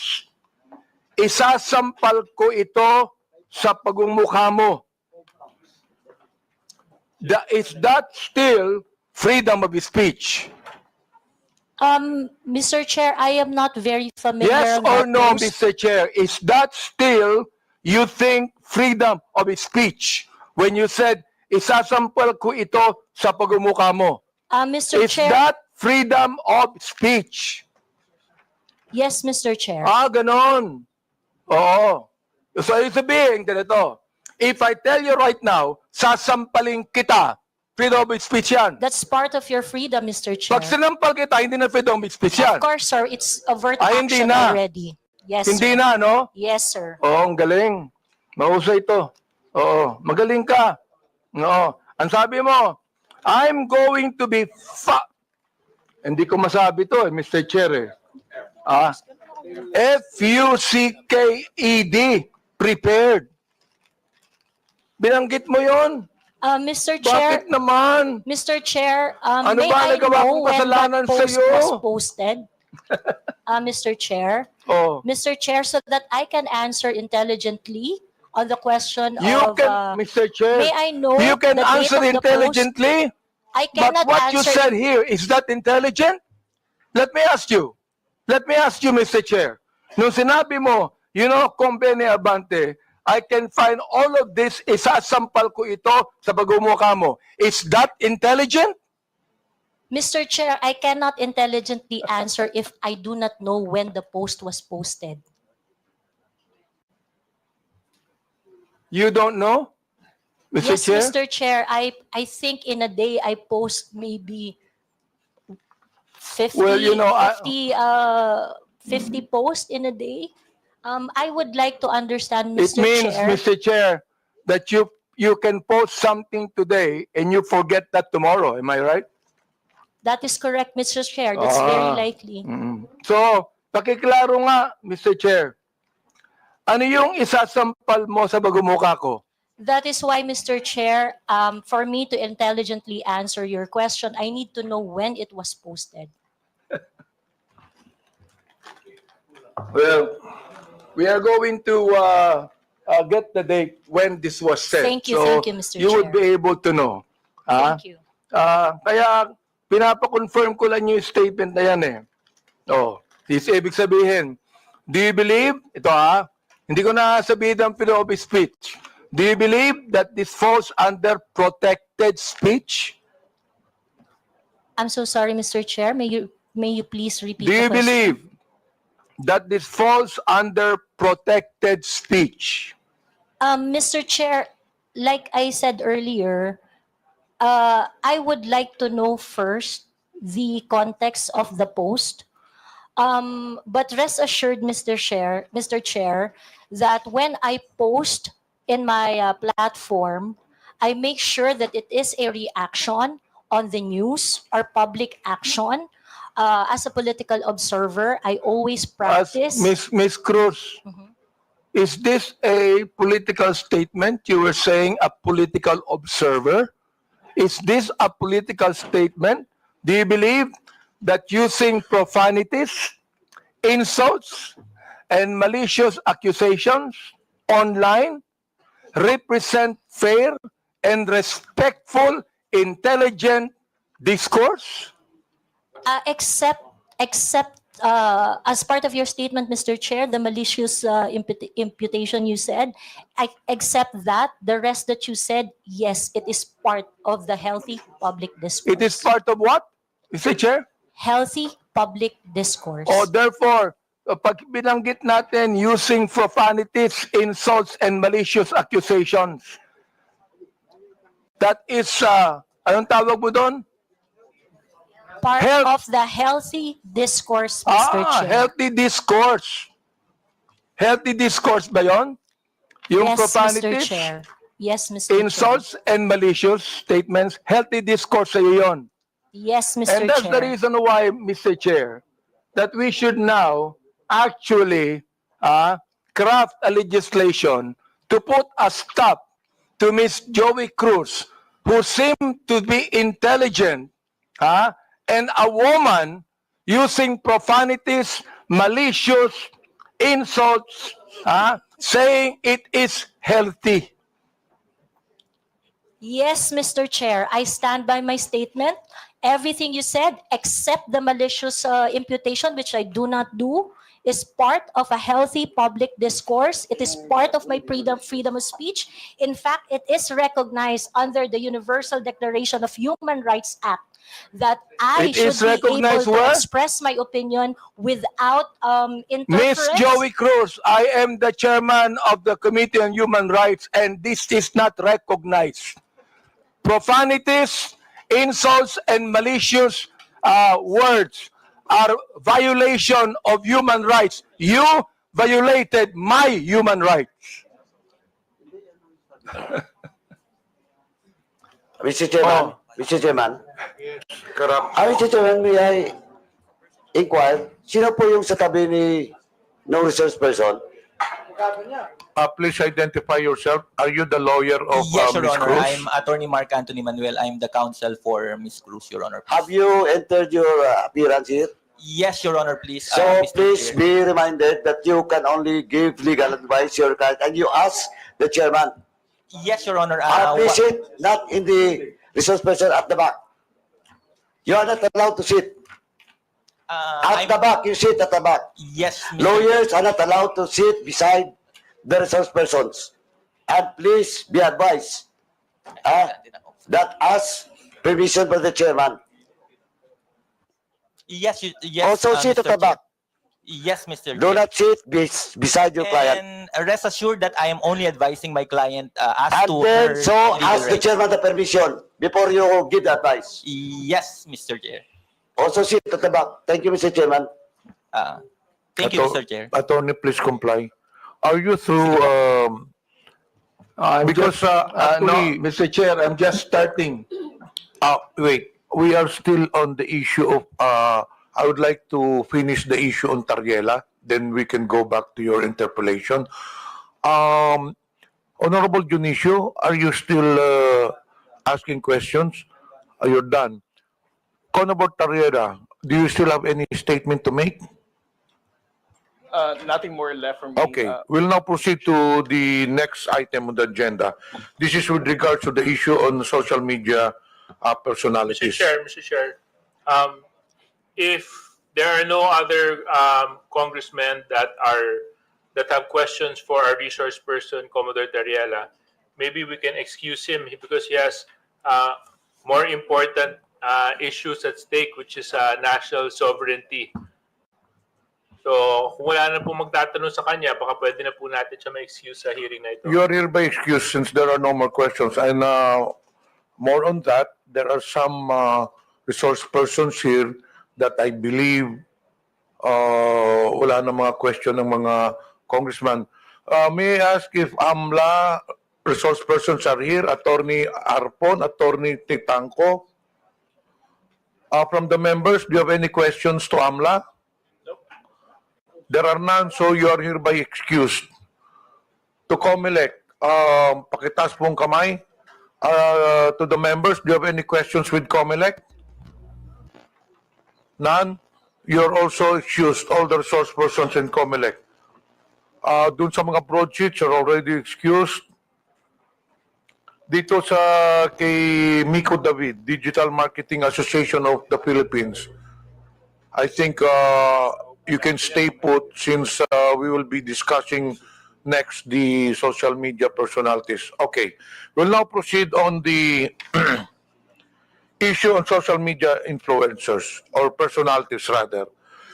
May I request that all social media personalities take the microphone and introduce yourselves one by one, starting to the nearest to the chairman. Good afternoon, Mr. Chair. I am George Ahmed Paglinawan. I am a lawyer. I am not Ado Paglinawan. the one that was mentioned by the Commodore Tariela. I believe there is another person who is named Ado Paglinawan, and I'm sure that that is not me. Thank you. Okay, next. Yes, my name is Darwin Salcedo, known as Boss Dada in YouTube and Facebook. Next. My name is Dr. Richard Tesoro Mata. I'm a health blogger pediatrician. Okay, sige, sige na. Next. Good afternoon, Mr. Chair. I'm Glenn Ang Chong, a lawyer, certified public accountant, and former member of the House of Representatives in the 13th Congress. Next, please. Good afternoon, Mr. Chair, and my name is Zain Batalia. I'm the person behind I Am Sean Wayne. Yes. Good afternoon, Mr. Chair. I am Manuel Mata Jr., also known as Coco Locoy in social media. Coco Loco? Coco Locoy, Mr. Chair. Good afternoon, Mr. Chair. I'm former PDEA agent Jonathan Morales, behind Agent Tambayan, Your Honor. So you're now a blogger also, Mr. Morales? Di ba resource person ka sa Senate before? Yes, sir. Mula po nung tinigil yung PDEA Dex, nag-resort na po ako doon sa... You're a former PDEA agent? Yes, Po Your ba? Honor. Yes, Mr. Chairman. Blogger ka na ngayon? Yes, sir. Okay, next. I am Vivian Rodriguez, better known as Vivian Velez, as my screen name. I was not invited in this committee hearing, but I was mentioned the last time, the last hearing. So I'm here. Anyway, this is a public hearing. Anyone is welcome to attend the hearing. Next. Good afternoon po, Mr. Chair. I'm Alvin Montero. I'm not a blogger or I'm not a journalist. Thank you. Good afternoon, Mr. Chair and honorable members of the committee. My name is Claro Ganyak. I'm a retired professor. I'm not a blogger. I just express my opinions in social media. Okay. That's it. Thank you, sir. Good afternoon, Mr. Chair. Ako po si Elijah San Fernando, isa pong manggagawa at unionista, kilala sa TikTok at Facebook bilang Eli San Fernando. Next, please. Good afternoon, Mr. Chair. My name is Maria Florinda Princess Duque, or better known as Pebbles Duque. I am now a law student.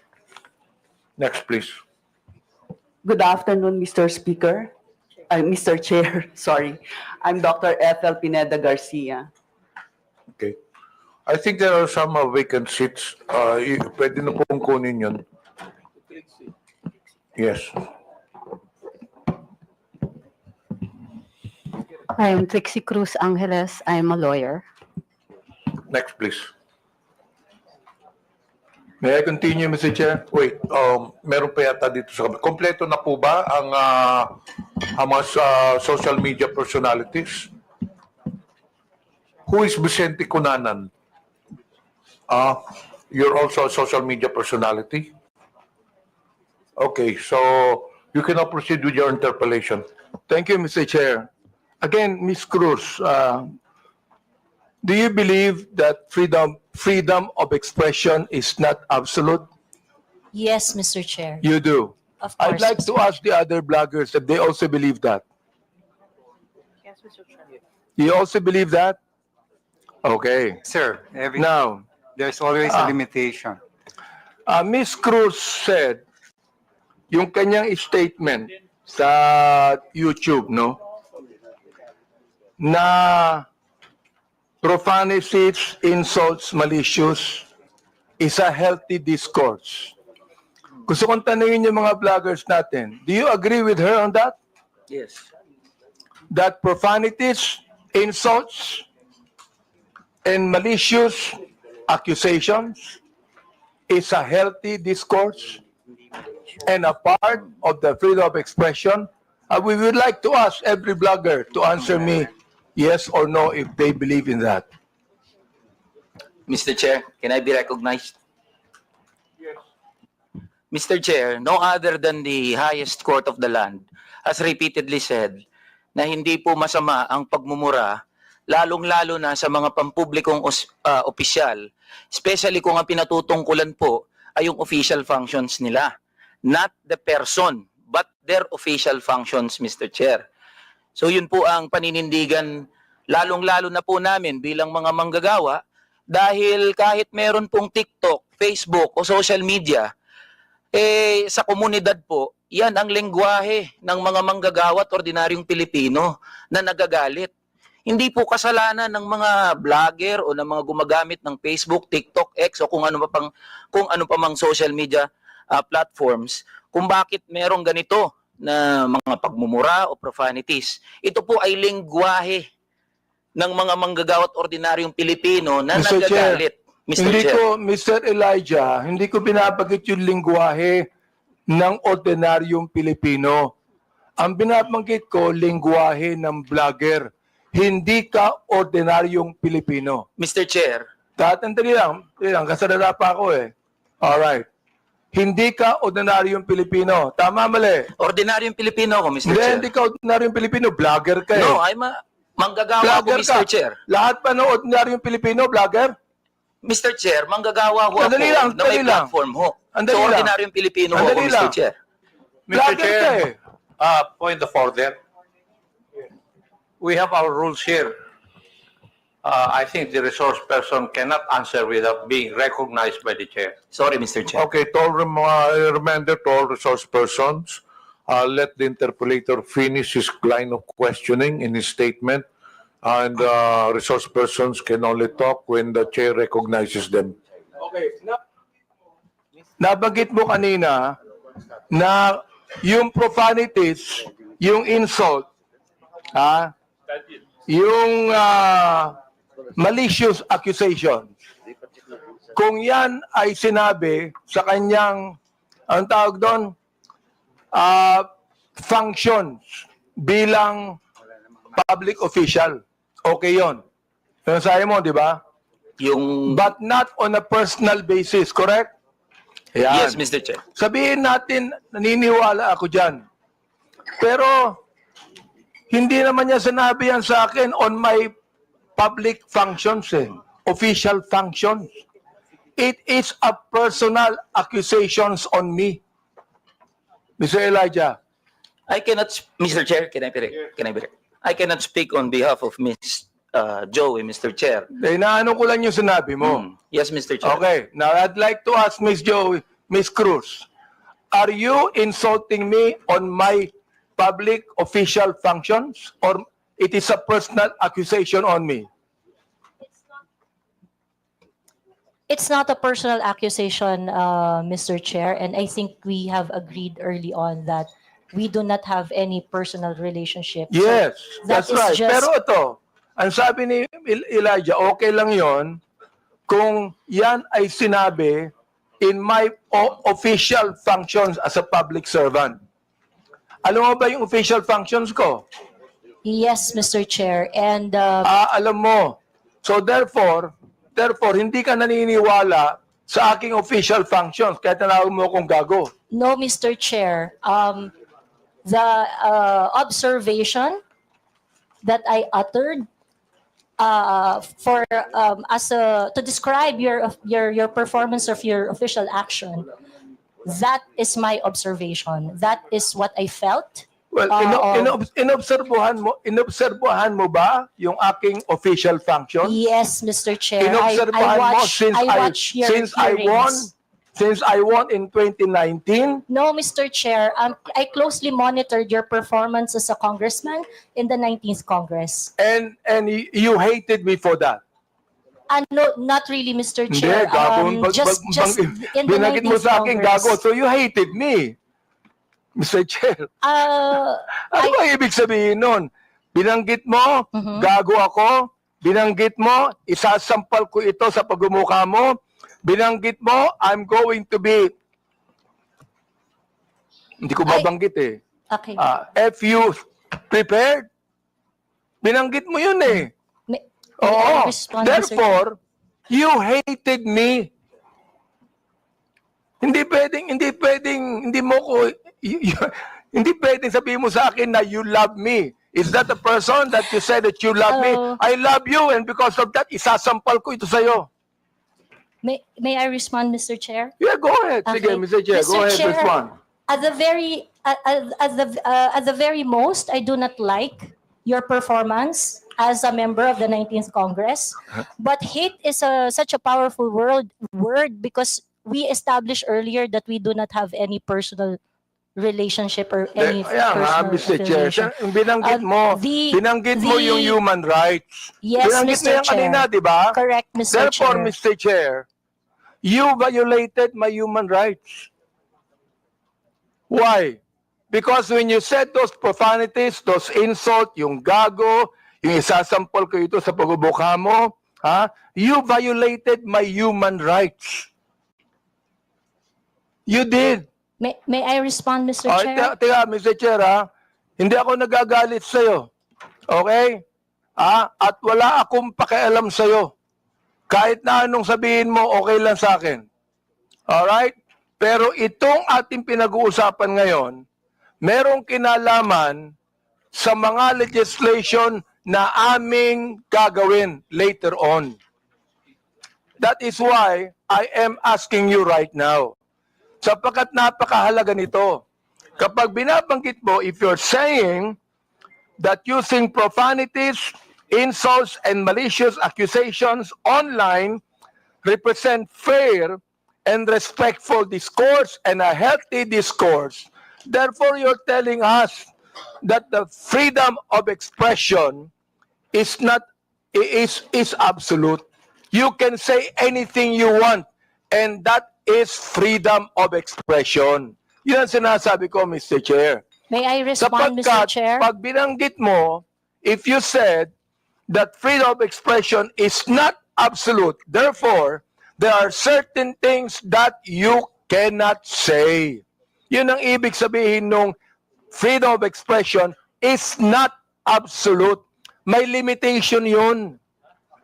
Di ba? Oh. Go ahead. You can answer now. Okay, thank you very much, Mr. Chair. Mr. Chair, in the universal thoughts and ideas, there would always be a limitation. The freedom of speech is not absolute. And the limitation of freedom of speech is well defined. Under the law, under the jurisprudence, there are things that you cannot say. There are things that Mr. Chair, you what cannot- jurisprudence are you talking about? Supreme Court decisions, Your Honor. Can you tell me what law? Example of law that limits your Yes. freedom of expression. For Can you example, tell me Mr. the Chair, jurisprudence? yes, Mr. Chair. For example, Mr. Chair, there is, I cannot specify the specific law, Mr. Chair. There but is a law what on libel. Yeah, law There on is a libel. law on slander. There Is it is a okay? law. Is it okay, Mr. Chair, if I give my example? Okay, thank you very much. One example, and I think this example is very demonstrative, is very illustrative of the limitation of freedom of speech. Right now, it is election, midterm election, and it is not allowed that people are going to campaign on the day of the election day. That is a clear prohibition to express on the part of the citizen to say whatever they want to say on that Teka, election day. Mr. because Chair, ano po ang connection nung binabanggit mo? I'm asking you about the jurisprudence. I just told you that there is a law against on libel, on cybercrime. What you said today is libelous. What you said here is libelous. Why? Mr. Because Chair. there is a malicious intent. When you use profanities, when you use the word gago, there is a malicious accusation, and that is libelous. Mr. Chair, if that is your assessment of And that kind of listen, statement, you not will only have your libelous, Mr. Chair, dali lang ha, not only libelous, that is also unjust vexation on my part. May I respond, Mr. Chair?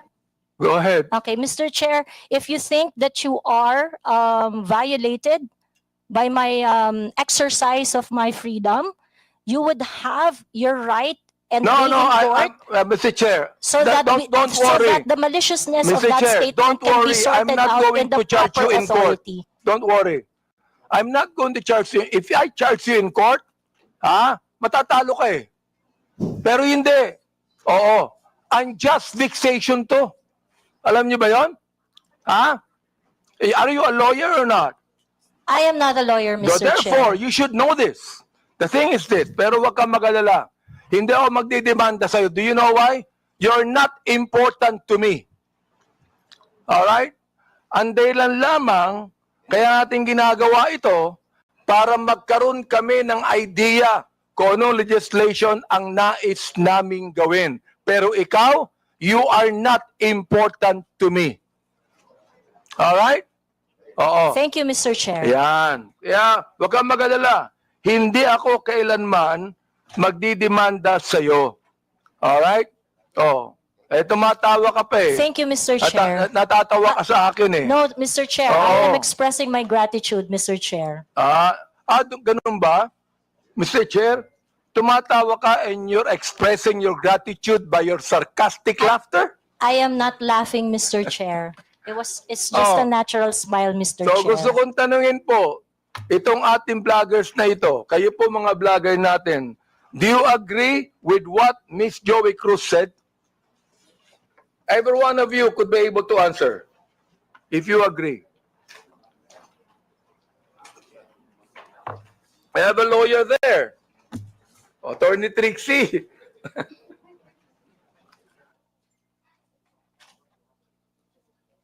Attorney Trixie, you have the floor. Thank you, Mr. Chair. I disagree with Ms. Joey. I believe that there is, instead of a limitation on the freedom of speech, I believe that speech is either protected or not protected. Thank you very much. Those that are covered by the law, such as the law on inciting to terrorism, inciting to rebellion, and so on, are unprotected speech. And those that are not covered by any limitations by the law are protected speech. The Supreme Court has said that expressions of frustration are protected speech. And therefore, although we differ, Ms. Joey and I, on the approach to the problem, we agree on the solution. Okay, let me ask the other bloggers that we have. Each of you could be able to answer and tell me if you agree with Ms. Cruz on that. Your Honor, Mr. Chair, I am Dr. Mata. I'm a bit forgiving on those things sometimes, Mr. Chair, because sometimes people are so expressive that we tend to say things. And I could cite, Mr. Chair, your example on the last hearing. You mentioned something as well. I won't mention it now, but you said it's something, but I know it was withdrawn as well. So there's no, I'm not affected by what you said, because sometimes you're just, in your emotions, you tend to say things, which you said, TANGA, but it's okay, Your Honor. Mr. Chair, let me answer that, no? When I say TANGA, binalik ko lang sa kanya eh. Siya ang unang nagsabi. Siya ang unang nagsabi. Para bang pinukul ka ng balisong, nasa lubong yung balisong, binalik mo sa kanya. Kaya ako binanggit. Hindi ako ang unang nagsabi. Ang unang nagsabi, yung vlogger mismo. Ibinalik ko lamang sa kanya. Oh, ngayon, ako ang masama. Samantalang yung vlogger na nagsabing tanga ang gobyerno, hindi masama. Nung ako ang nagsabing tanga, ako naman ngayon na masama. Ano ba talaga, Mr. Chair? Yes. Thank you for your explanation on that, Mr. Chair. Mr. Chair.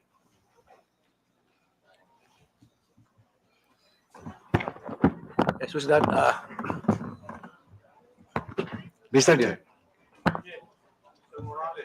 Mr. Morales, please proceed. Yes, sir. Doon sa kaya Miss Joey Cruz, ang ano ko lang, bilang isang dating tauhan ng gobyerno, wag lang sana tayong magpakita ng anumang kagaspangan para hindi tayo napapansin ng publiko. Yun lang po. Ano yung ibig sabihin? Huwag lang magpakita ng kagaspangan para hindi makita ng publiko. Yes, Your Honor, Mr. Chairman. Yun lang po. Kasi kung magpapakita tayo ng kagaspangan at makikita ng publiko yung hindi na ayon na kilos ng isang public official, talagang makikita po tayo. At yung mapapansin ng publiko. Huwag naman sana tayong masasaktan. Sinong tinutukoy mo, Mr. Chair? Your Honor, yun pong mga gumagawa ng kagaspangan, yun po yun. Sino nga yung tinutukoy mo? Aba, hindi ko po alam. Siguro po, maaaring kayo po, Your Honor, mawalang galang na po, nasa inyo po yun kung sino po yung mapapatungkulan nun. Mr. Chair, ano ba yung kagaspangan na narinig mo? Sino nagsabi ng kagaspangan? Your Honor, ito po bilang isang dating tauhan ng gobyerno. Nagiging maingat dapat ang isang tauhan ng gobyerno habang siya ay nanunungkulan. Katulad ng pagnanakaw, pag-aabuso sa tungkulin, pagmamalabis. Yan po yung isa sa mga dapat na tinitingnan natin.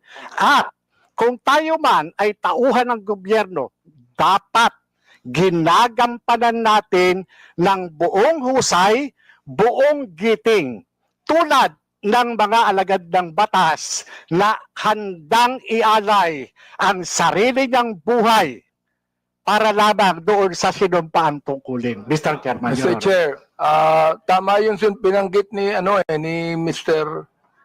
Morales tama Pero ang tinatanong ko sa iyo, nag-a-agree ka ba sa sinabi ni Miss Cruz?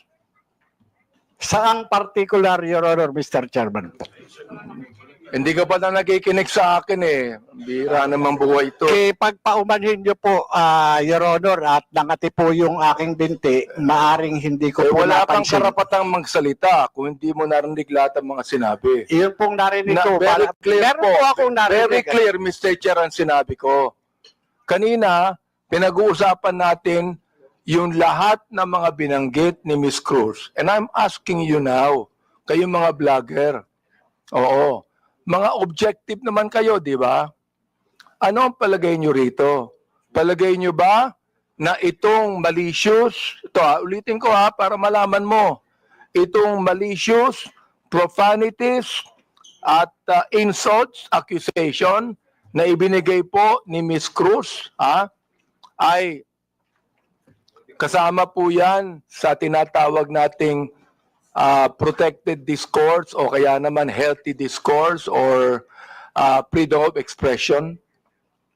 Yun po pinoprotektahan ng batas. Ito po yung pong opinion o saloobin ng isang mamamayang Pilipino patungkol doon po sa pagkukulang ng isang public officer.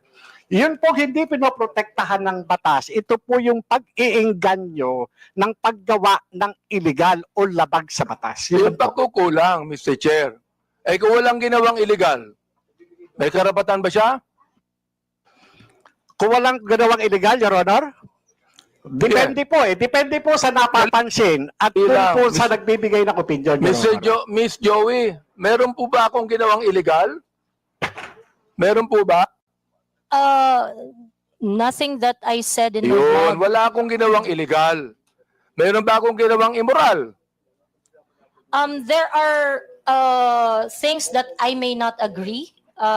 You may because of not agree, differences. that's fine Yeah, with me. Yeah. Pero ang tinatanong ko, meron ba akong ginawang immoral? Differences I in agree values, that there Your are Honor. some things that you Differences do in- not agree. Okay lang yun sa Differences in akin. values, Your Honor. Di ba?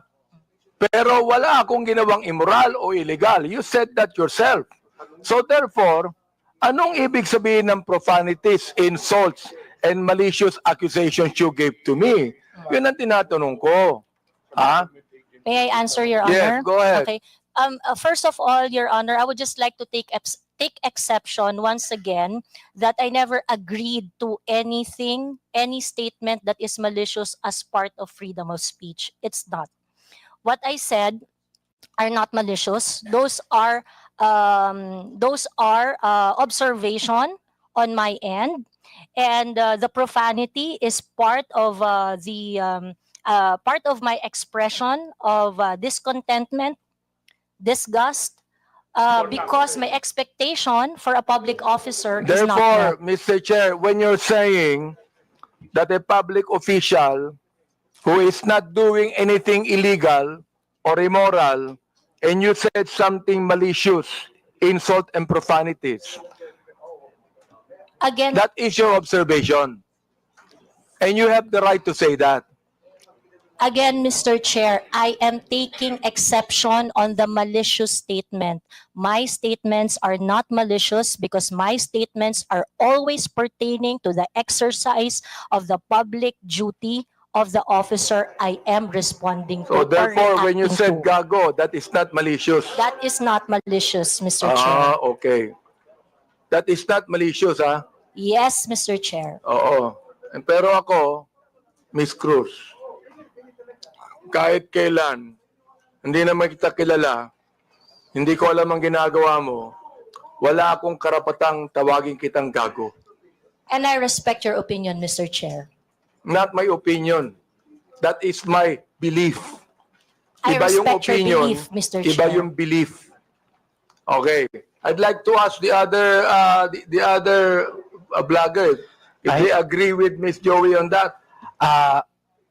Una po, I agree po na this is not malicious kasi na-establish na po na hindi po namin kayo kilala personally. And kung sabihin namin mahal namin kayo, it is because of your work as public official. Hindi po ibig sabihin mahal po namin kayo bilang kung ano pa man malisyoso.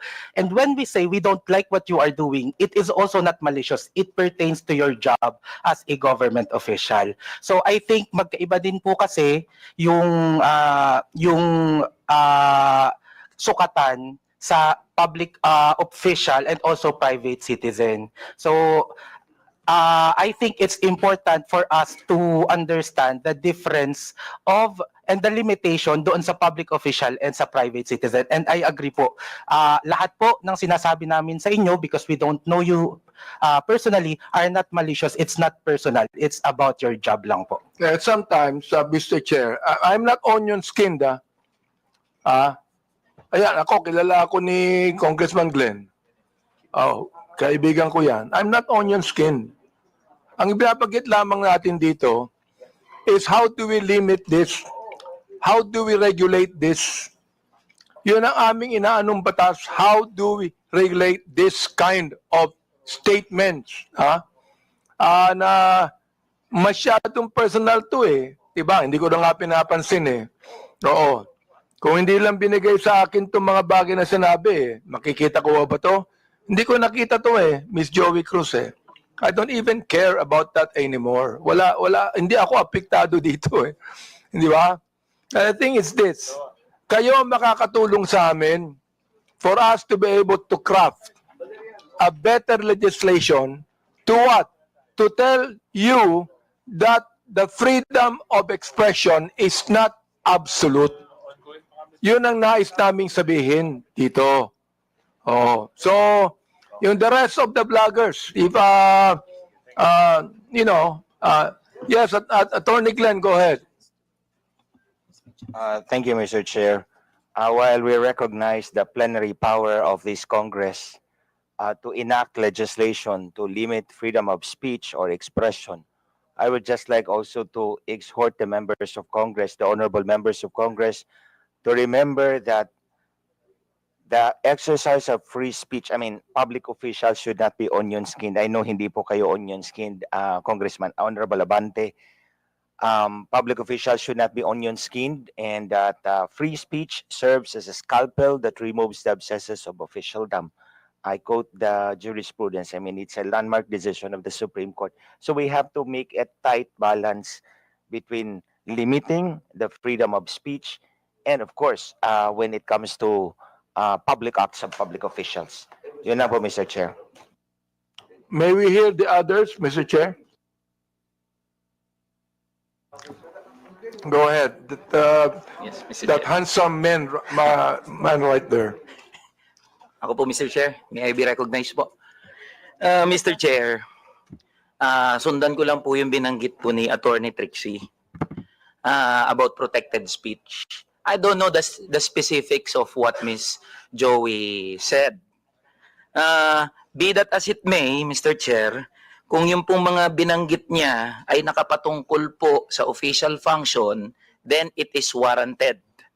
If it pertains to the personal po na buhay, then it is unwarranted. Naiintindihan po namin yung predicament, Mr. Chair, ng mga congressman natin, ng mga public official natin na talagang nasa scrutiny ng taong bayan. Pero hinihingi rin po ng taong bayan, lalong-lalo na ng mga manggagawa, ang pag-intindi po ng ating mga congressmen doon sa kung ano yung nararamdaman at ano yung pakiramdam, emosyon ng mga tao patungkol doon sa function po ng ating mga public official. I believe yung mga binanggit po ni Ms. Joey, it is part of protected speech. And I think doon po pwede tayong magkaisa. That's all, Mr. Chair. Meron pa. Yes, Miss, Mr. Chair, good afternoon po. Yung tungkol po sa sinabi ni pagsasamahin ko na po yung tatlo, no? Ni Ma'am Joey, ni Attorney Trixie, at saka ni Sir Elijah. Kami po na mga content creators, nasa public eye din po kami, gaya po ninyo. So, whatever content or opinions that we also post online, nakaka-receive din po kami ng mga gaya ninyo na masasakit na salita. Kaya naiintindihan po namin kung saan din kayo nanggagaling. However, ang difference lang po natin, ang atake sa amin personal, ang atake po sa inyo, on your official function. Ngayon, ang masasabi ko lang po siguro pagdating sa bagay na yan, kami po, pinapabayaan po namin yung mga haters namin at saka bashers to air out what they think and feel about what we say.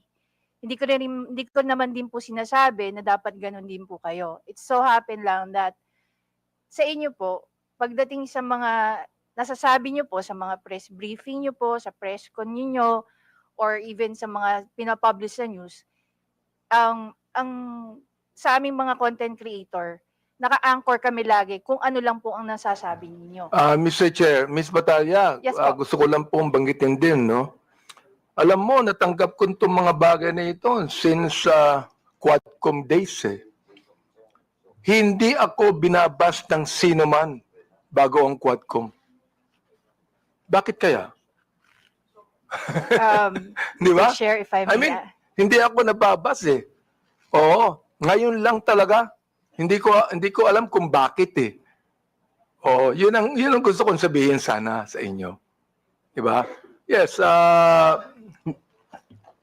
Manuel Mata po. Mr. Chair, yes, Mr. Mata, yes. that is exactly the point kung bakit hindi po tayo nakafocus dapat dun sa mga protected naman na speeches ng mga tao. But the reason of frustration, ano po yung context bakit po nasabi yon ni Miss Cruz? Para alam po natin kung bakit siya na-frustrate, bakit niya po nasabi yun, and yun po yung masolusyonan natin. I think dun po sana tayo nakafocus, and I think yun yung rason kung bakit sinasabi ng batas natin na dapat hindi onion skinned yung mga government official para nakafocus tayo doon sa totoong problema and cause of frustration ng mga tao. Mr. Chair, sinabi ko na hindi ako onion skin, di ba? Yes po, Mr. Chair. The fact that you are here talking with us Yes. with this kind of respect is, I agree. Kaya Mr. Chair, hindi ko talaga, since the time na yung Quadcom, hindi ako nagsalita ng anuman sa inyo o nag-vlog sa akin. Miss Joey, hindi ka nakarinig sa akin anuman salita, di ba? Miss Joey, you have never heard me say anything against you or about you. Am I right? Yes, sir. Yes, Mr. Chair, we do not know each other personally. Ayun. And then, ganito. I have never said anything about you nor anything that you have said against me. Am I right? Sorry, Mr. Chair. I have never said anything about you or anything against you, even if you said something against me. Am I right? That is correct, Mr. Chair. Yun. Yun ang gusto kong sabihin sa inyo. I'd like to give way to my good friend, Congressman Akop. Before I recognize Congressman Akop, admin matters, there are several resource persons here who have been here since early this morning, and I believe some of the members have no questions anymore. May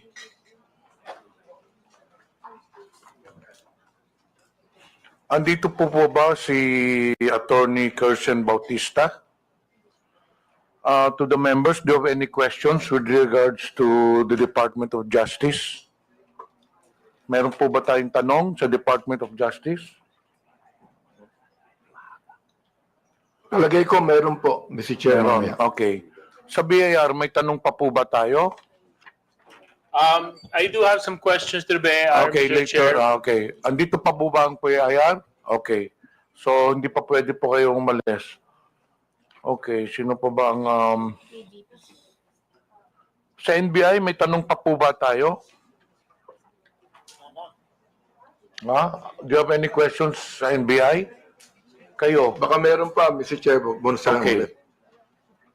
Sa PNP, meron po ba kayong tanong sa PNP? Yes? Okay. What about sa KBP? Kay Attorney Rodolfo Larbar, who is a KBP legal counsel, and Attorney Mark Tolentino. Do you have any questions with KBP? But of course, you are free to stay, no? If you want to stay. May tanong po ba tayo sa KBP? Wala? Kung walang tanong sa KBP, then KBP is allowed to be excused. But as I've said, you're free to stay. Sa Digital Marketing Association of the Philippines, kay Mr. Miko David, may tanong pa po ba tayo? Anyway, you can stay, but you're allowed to be excused. Sa Global AI Council, Mr. Antonio Mauricio, andito po ba? Your Honor, umalis na, Your Honor. Okay. Sa Press One Philippines, andito po ba ang Press One Philippines? Do you have any questions? Yeah. Meron. Okay, we'll now proceed. What about Scam Watch Pilipinas, Mr. Joseph de Guzman? Yeah. May tanong pa tayo doon. Okay. We'll proceed. Just want to ask some clarificatory Please question. proceed. Kung sino po yung nagsabi na dapat maintindihan po natin yung mga tao na because of their frustration ay nakapagsasabi po ng hindi tama. Gusto ko lang sabihin na yung frustrations wouldn't give you the right to violate the law. Hindi po nakapagbibigay ng karapatan sa isang tao na mag-violate ng law because of his frustrations. Because there are avenues, legal or provided by law, para ma-express nyo yung frustrations ninyo. That is precisely the reason why the freedom of expression is not absolute. Thank you, Mr. Chair.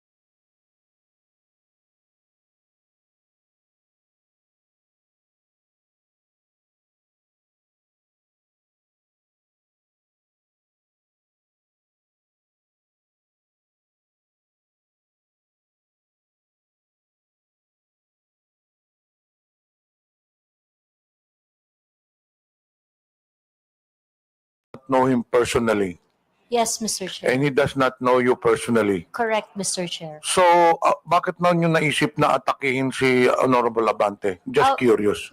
Because the action is not really limited. The performance and the performance of Congressman Abante being part of several committees that affects national issues. But why are I you got to know interested him. particularly, specifically to Mr. Honorable Abante, considering that you are not a voter of Honorable Abante? Ano pong interest ninyo?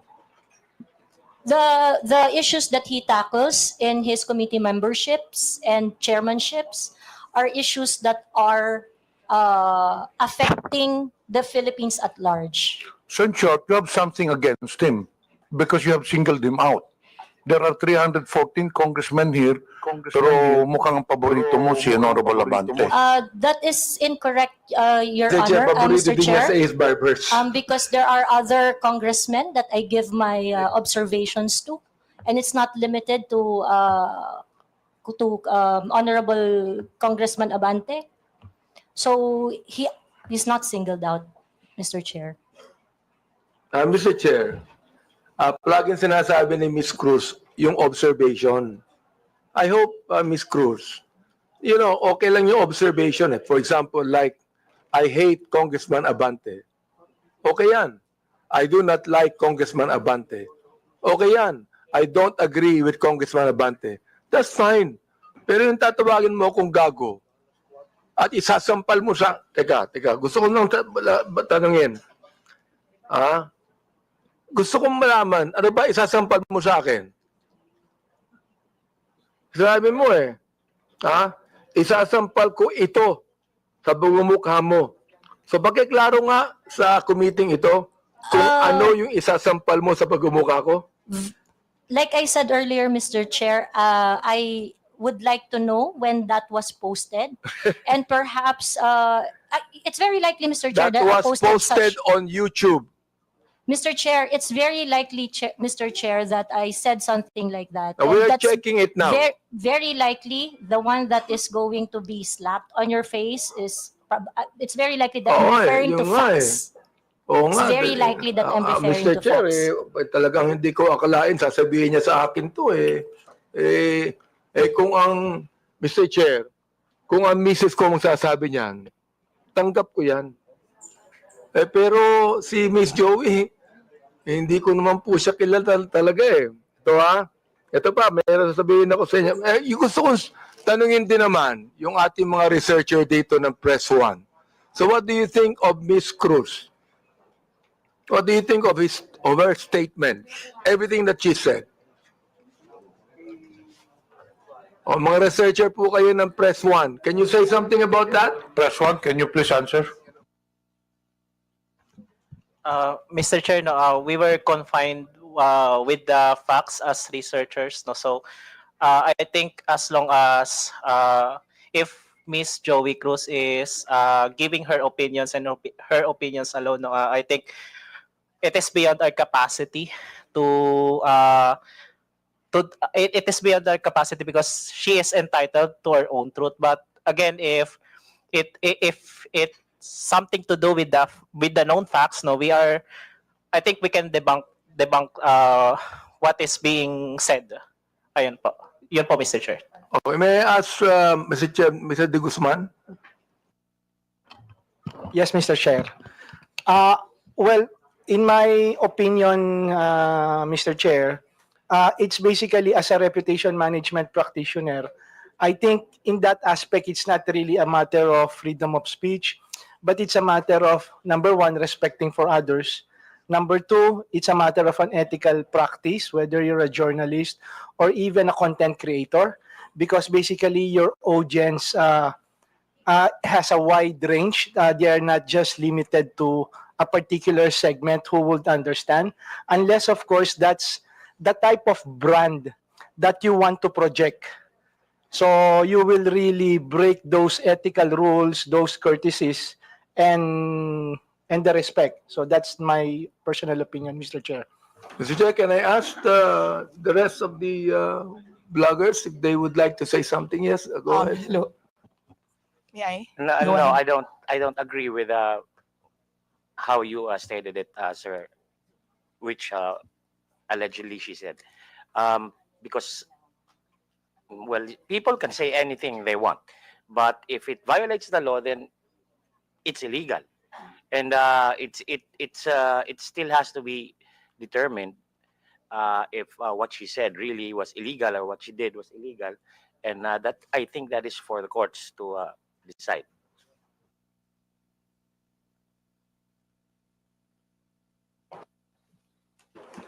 I think we have already heard the other Mr. Chair. bloggers. Those who wish to make a statement, you can do so. But to those who have already made their statement, pwede na siguro yun. Mr. Chair, Permission to speak. gusto ko lang pong sabihin kay Miss Joey, yung batas tungkol sa unjust vexation. Supreme Court has defined unjust vexation as any human conduct without violence that unjustly annoys an innocent person. Yan. Yan ang batas. Oh, the elements of unjust vexation are: there is human conduct that unjustly annoys or irritates another person. Such human conduct was not attended with violence. Such human conduct caused annoyance, irritation, torment, distress, or disturbance to the mind of the person to whom it is directed. An offender acted with criminal intent. That is what unjust vexation is, Miss Cruz. Oh. If I say, Miss Cruz, I was irritated by what you said. I was annoyed by what you said, even without violence. I was distressed with what you said. I became depressed with what you said. Oh, di ba, Miss Cruz? So sabi ko, ganito na lang. Ganito, ha? Let's just be very careful. Okay lang po sa akin. Sabihin mo sa akin, I hate Congressman Abante. I don't like him. I don't agree with him. Fine. Pero yung babanggitin mo dito, ha? Gago ako. Isasampal ko ito sa pagmumukha mo. I'm going to be FUC prepared. Ay nako. Palagay ko, very irritant yon sa pinagsabihan mo. Tama ba ako, Mr. Joey Cruz? May I respond, Mr. Chair? Go ahead, sige. Thank you. Mr. Chair, I understand that it may come across as something that you may not feel comfortable with what I said and things like that. And again, if you feel that you are aggrieved with what I said, I will welcome any action remedies from your end. No, On the other hand, Mr. Chair, You would welcome what? You would welcome what? Any remedy that you may seek, Mr. Chair. Any against legal me. action, is that what you're saying? That is Mr. correct. Chair? Any remedy, not limited to legal action, No, Mr. Chair. I'm not going to resort to any legal action anymore. Ha? Bakit? Magbabayad ka pa ng abogado mo. Maglilitis pa tayo ng matagal na panahon. That would also be irritant to you. You do not want that to happen to you, am I right? Huwag mo Yes, sabihin Mr. sa akin Chair. that you welcome any legal action. If you, because you enumerated the elements of the Oo. unjust vexation, Siguro, Mr. Chair. ang pinakamagandang sabihin mo sa akin because I'm annoyed, mag-apologize ka sa akin. Kapag ka sinabi mo ito, oo, hindi ba? O ngayon, kung ayaw may mo, I okay lang respond? sa akin. Ayaw mo, okay lang. Walang problema doon, Mr. Chair. Walang We problema can doon. agree ha? on that, Mr. Oo. Chair. That's that. Makikita nyo na lang na we are going to craft legislation that would actually regulate what our bloggers is trying to say. Let me ask our DOJ people, ano pa ang palagay nyo? Sinabi ni Miss Joey Cruz. Nandiyan ba po ng DOJ? Mr. Chair, Go ahead. Mr. Chair, right now, the only legislation we have on malicious statements being made is on libel under the revised penal code and on RA 10175 on online libel. All right. Salamat po.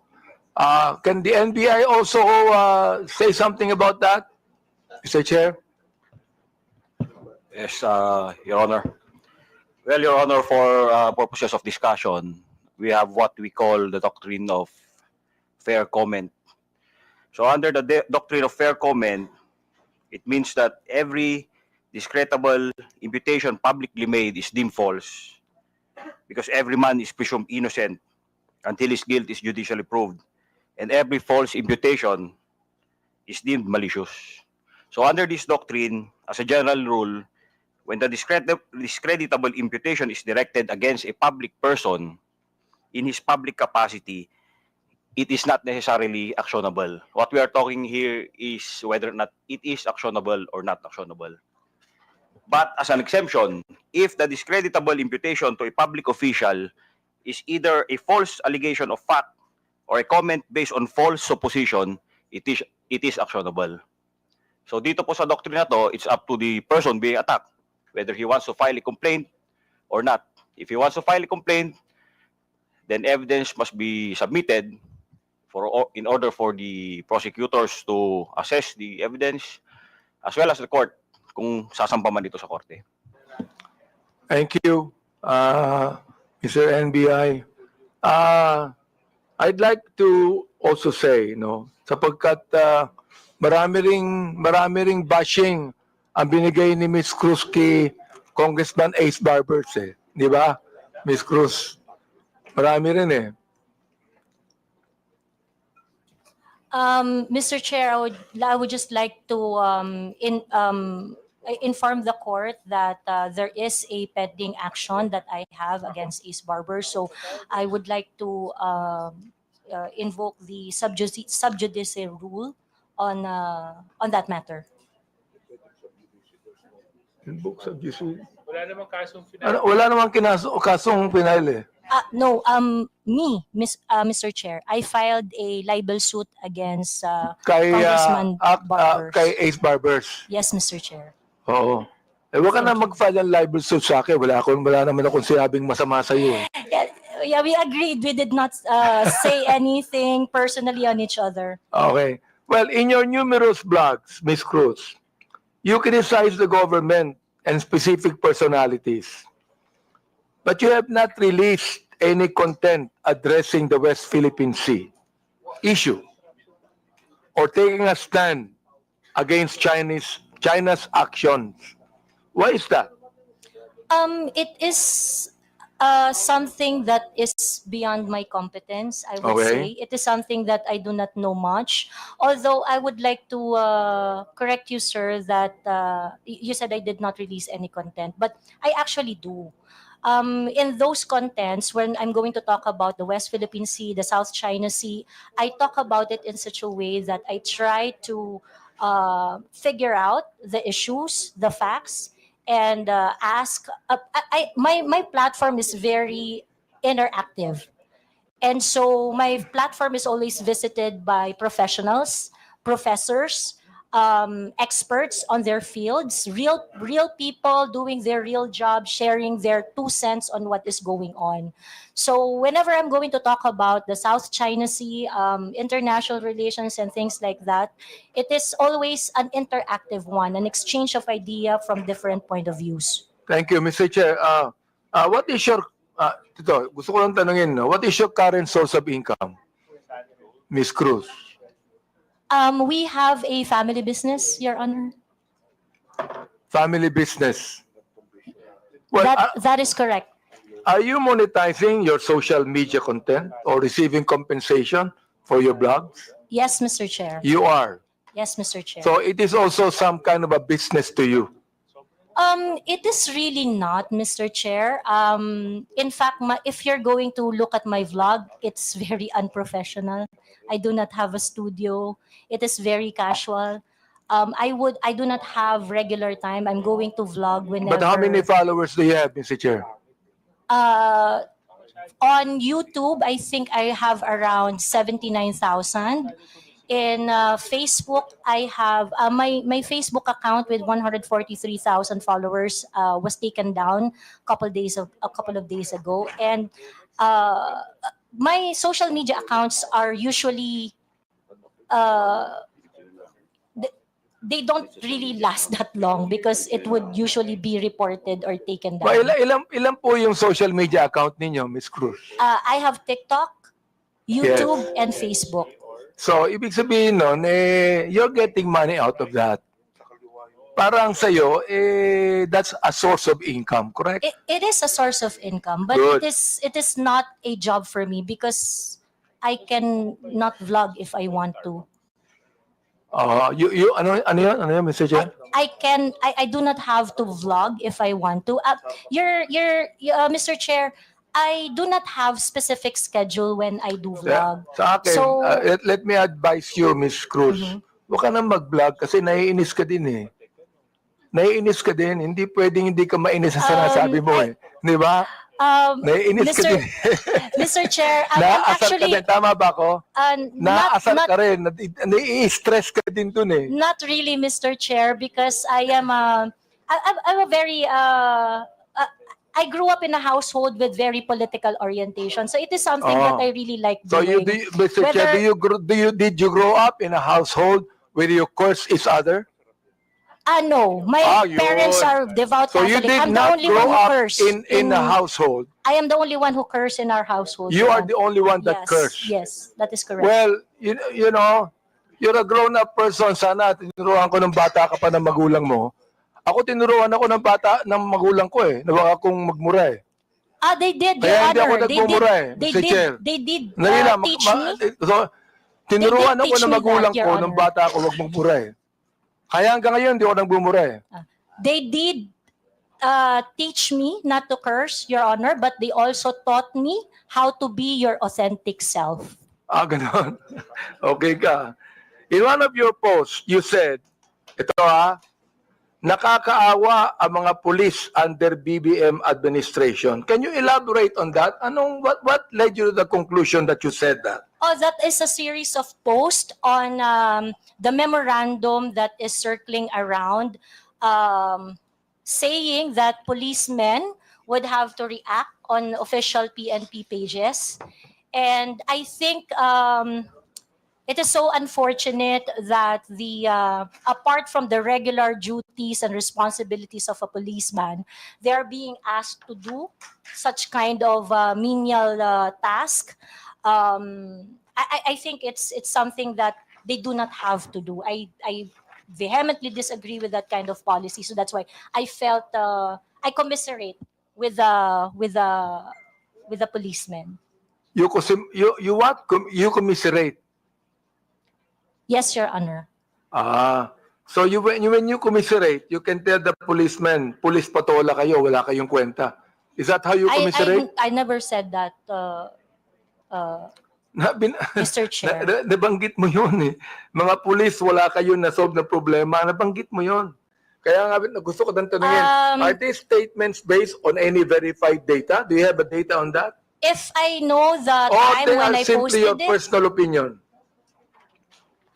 Mr. Chair, like I mentioned earlier, so that I can intelligently identify the reaction I posted on my Facebook, Ito pong kaibigan ko. I would need to know the Miss time Ako, Miss when I Ako. posted it, so that I would know the exact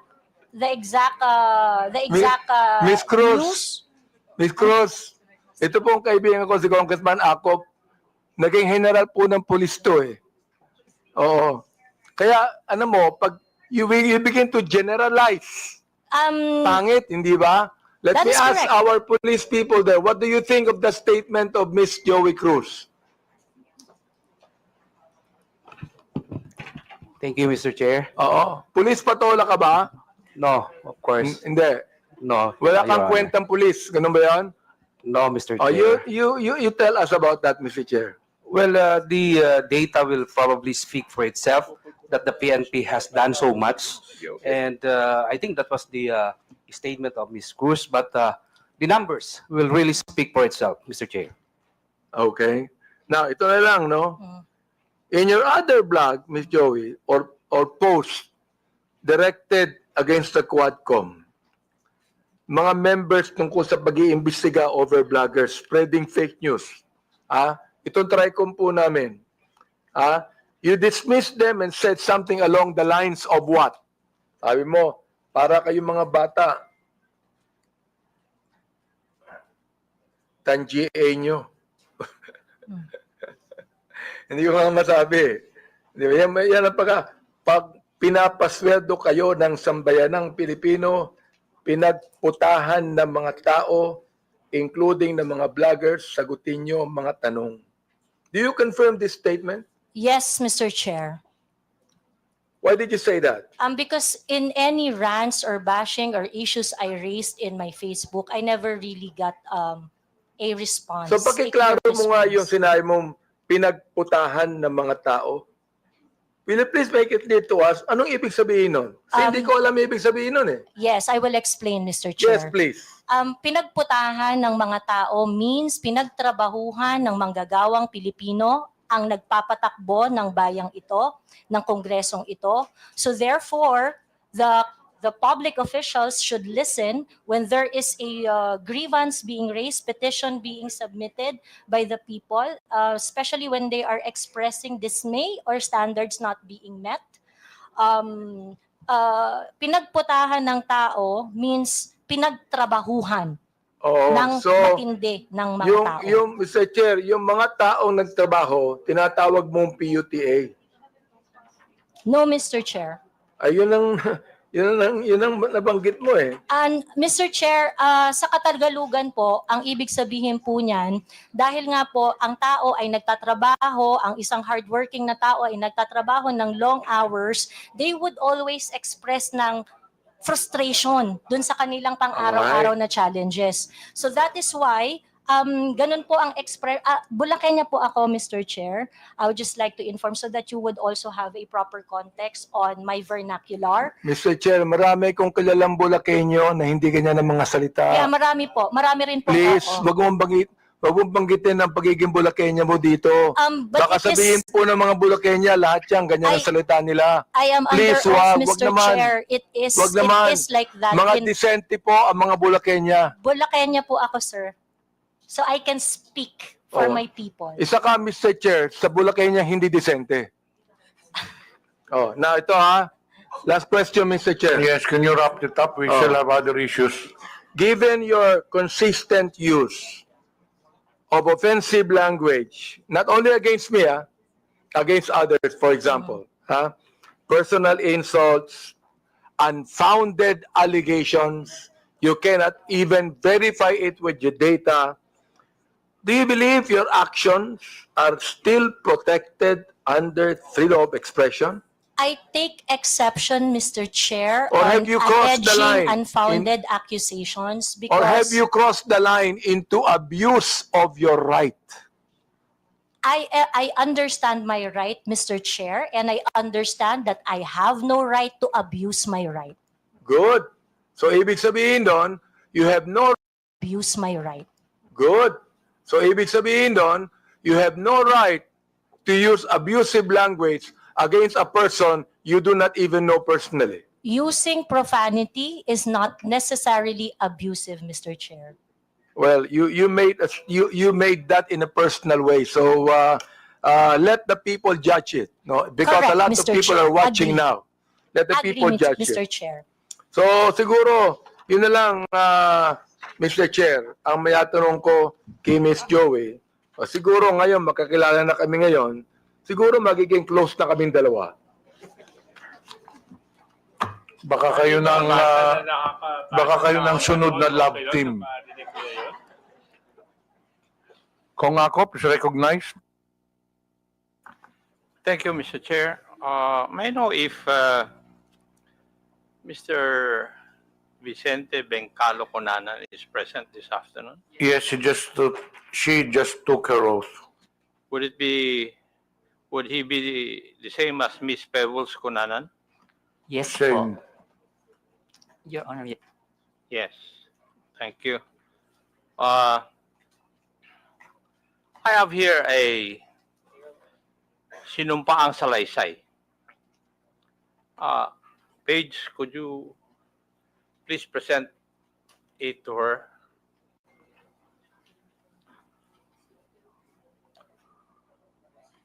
Would that be your affidavit? Subscribed and sworn to? pakitignan yung dokumento na binigay po sa inyo. Yung po ba ay affidavit po ninyo? At pirma nyo po ba yun na andyan? Mr. Chair, yes po. Thank you. Page, pwede bang?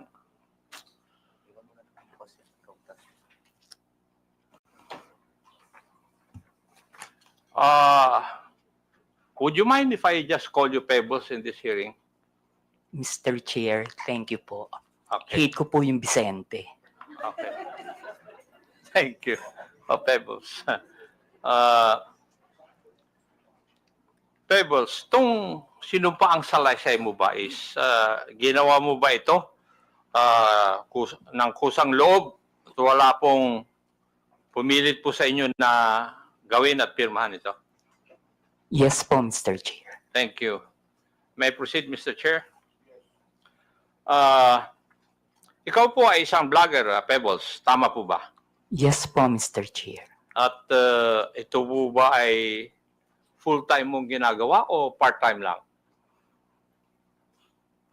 Part-time? Minsan po kasi hindi po ako nag-vlog for a month. So it's not your main source of income? Yes po, kasi hindi po ako monetize. Okay. Hindi monetize. Pero meron po kayong ibang trabaho? Online seller po, Mr. Chair. Okay, online seller. Pag kayo po ay nag-i-engage sa pagbablog, ano po ang pangalan na ginagamit po ninyo? Pebbles po, Mr. Pebbles. Chair. Kasi nga po, hate ko po yung Vicente. Opo. Halata naman dahil ayaw mong gamitin Ano pong social media platforms ang ginagamit po ninyo? Facebook po. Facebook lang? Meron din po akong ex, pero hindi po ako ganong nagpo-post doon. At ilang taon na po kayong nag-vlog? Since 2014 po, Mr. Chair. 2014, that's about 11 years. Opo. Okay. Thank you. Now, dito po sa affidavit po ninyo, meron po kayong binanggit tungkol sa isang Maisog rally sa Hong Kong noong July 2024. No, Mr. Chair. Yung pong Maisog event sa Hong Kong, that was July 7. July 7. July. Ay, wala naman nakalagay dito yung date. Ako lang ang naglagay para malaman ko kung magsasabi ka ng totoo o hindi.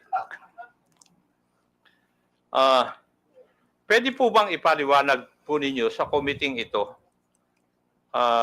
kung ano po itong Maisog rally? Yan po yung normal, Mr. Chair, na ginagawa ng TOPS Coalition, yung Maisog event na sa iba't ibang lugar, katulad ng sa New York, sa Vancouver, maski dito po sa Pilipinas, sa Liwasan. Yan po yung Maisog rally na sinasabi. At ginagawa ito sa iba't ibang lugar ng Pilipinas at saka ibang bansa. Opo. Thank you. Ikaw ba ay kusang loob na pumunta doon sa mga Maisog rally na yan? O sa mga lugar na ito? Kapag ini-invite po ako, Mr. Chair, napupunta po ako. Pero pag hindi po ako invited, hindi po ako pumupunta. Pag ini-invite ka, Opo. may sumasagot po ba sa iyong pamasahe? Meron po. Meron. Pati yung accommodations po ninyo? Yung pamasahe lang po, pero yung accommodations, kapag isang beses pa lang po kasi ako nakapunta ng abroad na Maisog rally. Saan po yun? Sa Hong Kong. Sa Hong Kong. Doon po, yung friend ko po yung nag-sponsor sa akin ng airfare and hotel. At pwede ko po bang malaman? Masabi po ninyo dito sa committee ito kung saan ka nag-stay at saka ilang araw ka na natili doon sa Hong Kong?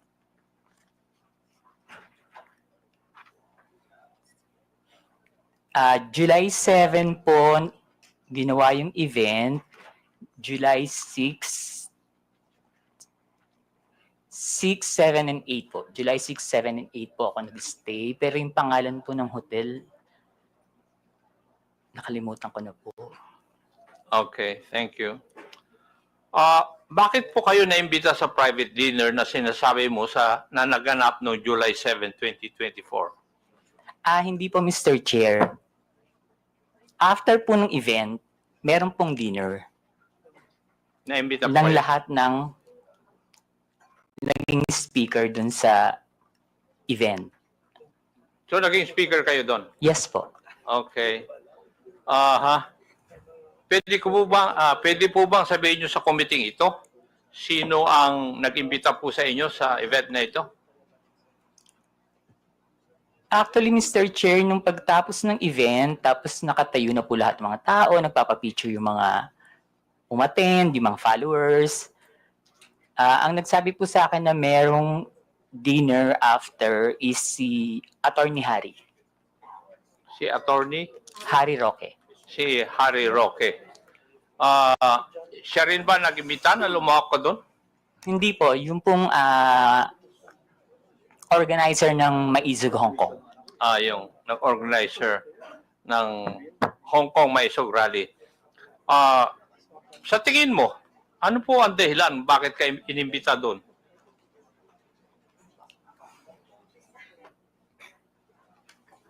Kapareho rin po nung mga ginagawang rally dito sa Pilipinas na sabihin lahat ng ginagawa ng gobyerno na hindi namin gusto kasi that time kalaban po ako ng gobyerno. Liwanagin po natin yon. Kalaban ka ng gobyerno?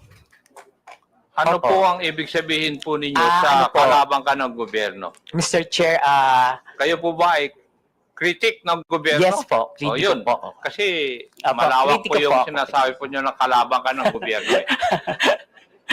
Sorry, kritiko po ako ng gobyerno. Kritiko ka ng gobyerno. Okay. Meron akong meron pong binabanggit sa iyong affidavit na pagkatapos ng nangyaring maisog rally sa Hong Kong, ikaw ay naimbita na dumalo sa isang pribadong dinner kasama ng mga iba pro-Duterte vloggers at personalities.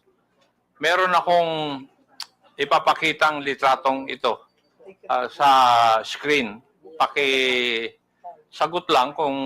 Pakisabi lang kung ito po ang sinasabi po ninyong dinner na nangyari. Yes po, Mr. Chair. Comsec, please flash the photo on the screen.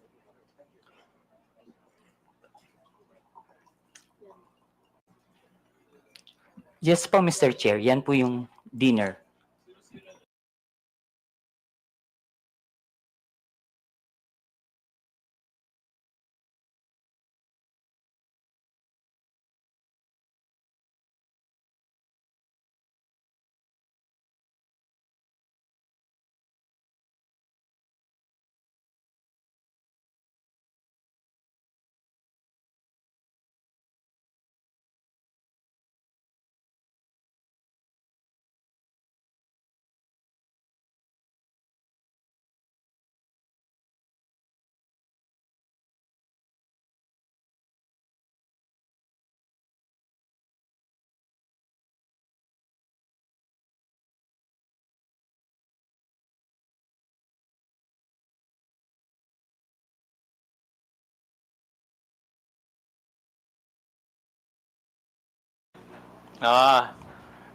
Pwede ba? Narayan ka. Yes po, Mr. Chair. Try ko po lahat. Yung kakilala ko lang po, ha. Opo. Yung pong nakaupo from left side is si Tio Moreno. Yung nakatayo po na Tio Moreno, yung nakaupo dito sa kaliwa? Dito po. Naka-black? Hindi po yung naka-brown. Naka-t-shirt? Yes po. Ay, ipag-doon po kasi ako tumingin. Kasi nasa left sa photo, yes.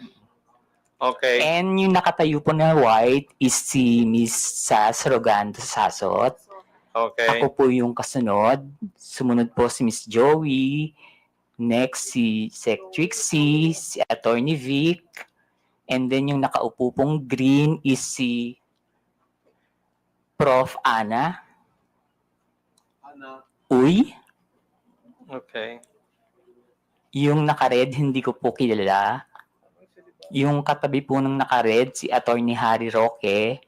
Yung nakatayo pong naka-black, si Daniel Long. Yung naka-green na nakatayo, hindi ko po kilala. Yung katabi ng naka-green, si Pam. Yung katabi ni Pam, hindi ko po kilala. And then yung pong nakaupo sa right, si Mr. Abines. Yung katabi ni Mr. Abines, hindi ko po kilala. Then si Attorney Glenn Chong and si Doc Badoy.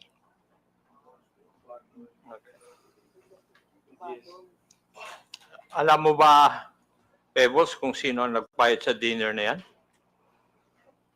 Ang pagkakaalam ko po si Attorney Harry. Attorney Harry Roque. Okay. Punta na tayo dun sa laman ng iyong affidavit. Sinabi mo sa iyong affidavit, Pebbles, na pinag-uusapan sa dinner na yon na may larawan o picture si Attorney Harry Roque na di umano nagpapakita na gumagamit ng cocaine si PBBM. Sigurado ka ba dyan? Sa sinabi mo sa affidavit mo na ito? Late po kasi akong dumating, Mr. Chair. So mga 1 hour na silang nandun sa restaurant, nag-uusap. Bago po kami dumating ni Attorney Vic and ni Pam. So mini-message na po nila ako na nasa na daw po ako, marami ng chikahan. So pagdating ko po, yun po yung topic about the Pulburon video. Okay. Sinabi mo rin sa iyong affidavit, Pebbles, na walang pinakitang picture si Attorney Harry Roque doon sa pinag-uusapan po ninyo. Pero base po sa iyong obserbasyon, mukha bang yung ibang mga kasamaan mo ay alam na ito o first time din nilang narinig ang tungkol sa larawan na yan? In fairness naman po dun sa mga kasama ko, hindi po nila alam. Wala po kaming alam lahat. Okay, thank you. Dito rin sa affidavit po ninyo, pinag-usapan din ninyo sa oras po na yon sa dinner kung paano i-release yung sinasabing picture na hawak ni Attorney Roque. Tama Yes. po ba? Yes po, Mr. Chair. At napagkaisahan na mas maigi na yung photo na yon ay pa-release sa isang foreign influencer para mas kapani-paniwala. Mr. Chair, hindi naman po na pagkaisahan, pero nagbibigay po sila ng mga opinion na dapat siguro sa international blogger dapat ang maglabas, or yung Australian reporter na nag-interview kay PBBM, pero hindi po siya napagkaisahan. Kumbaga nagbibigay lang po sila ng mga opinion. Okay, thank you. Pebbles, kung totoo man ang picture, bakit kailangan pa maghanap ng foreign influencer to release the picture? Bakit kailangan bigyan ng some semblance of credibility ang pag-release dito? Siguro po, Mr. Chair, para mapanood agad international. Bakit kailangan ng semblance of credibility? Dahil hindi tunay yung litrato o yung photo? Bakit kailangan ng grupo po ninyo na magkaroon ng semblance of credibility yung litrato o yung photo na yon?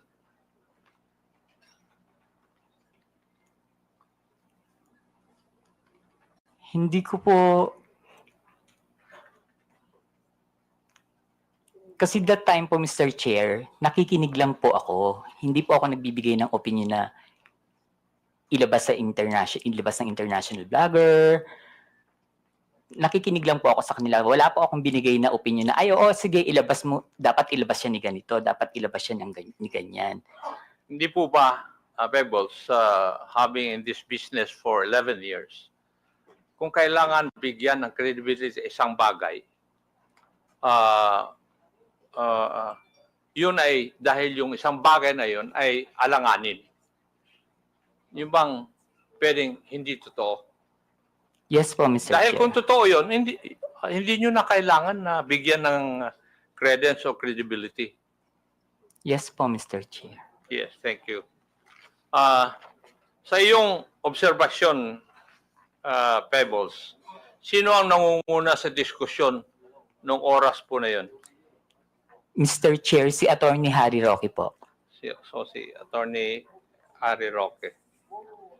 Now,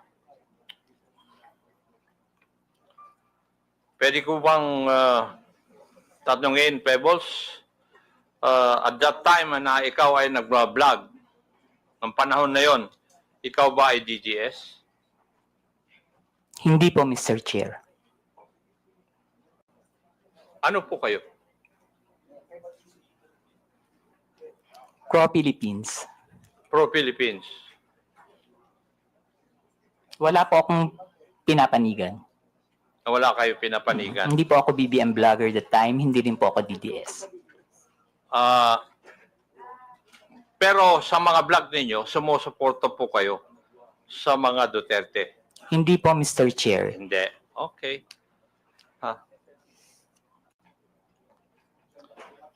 Dito rin sa iyong affidavit, Pebbles, may binanggit ka na binanggit din ni Attorney Roque na sinabi niya na kaya niyang magpabagsak ng gobyerno. Tama rin po ba ang pagkabasa ko dito sa affidavit ko ninyo? Yes po, Mr. Chair. Ang exactly sinabi niya dyan is nagkamali sila, magaling akong magbagsak ng gobyerno. Aha. Oh. Sa tingin mo, kaya po ba niya talaga? Mr. Chair, hindi po, kasi nagtatago po siya ngayon eh. Tama. Meron. Yung,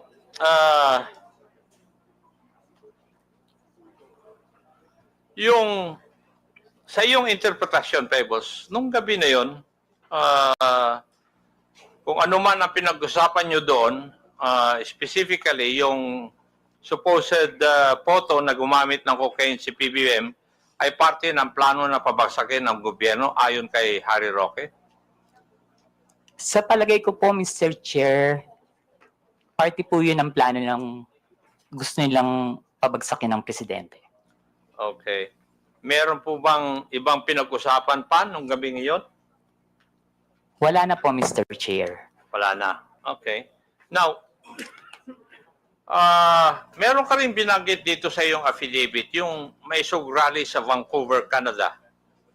Dito po yata, inirelease officially, yung photo na pinag-usapan ninyo doon sa Hong Kong may sug rally.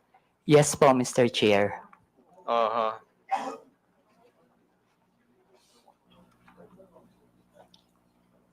Comsec, paki-plus po ang video clip na nagpapakita ng pag-release ng Pulveron video sa rally sa Vancouver.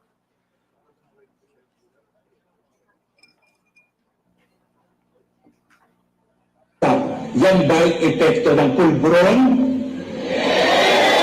Kailangan sumagot siya ng tama, lalong-lalo na mukhang mailalabas na ang pulburon video. Thank you. Pebbles, nandun ka ba sa mga rally sa Vancouver? Wala po, Mr. Chair. Paano mo, kung wala ka po doon, paano mo nalaman ito? Naka-live po yan, Mr. Chair. Aha. Nag-live po sila dyan. May nag-abiso sa'yo na magla-live sila? Wala po, Mr. Chair. Pero kasi, pag binuksan niyo po yung social media, yung Facebook, yan po yung trending. Yun ang trending.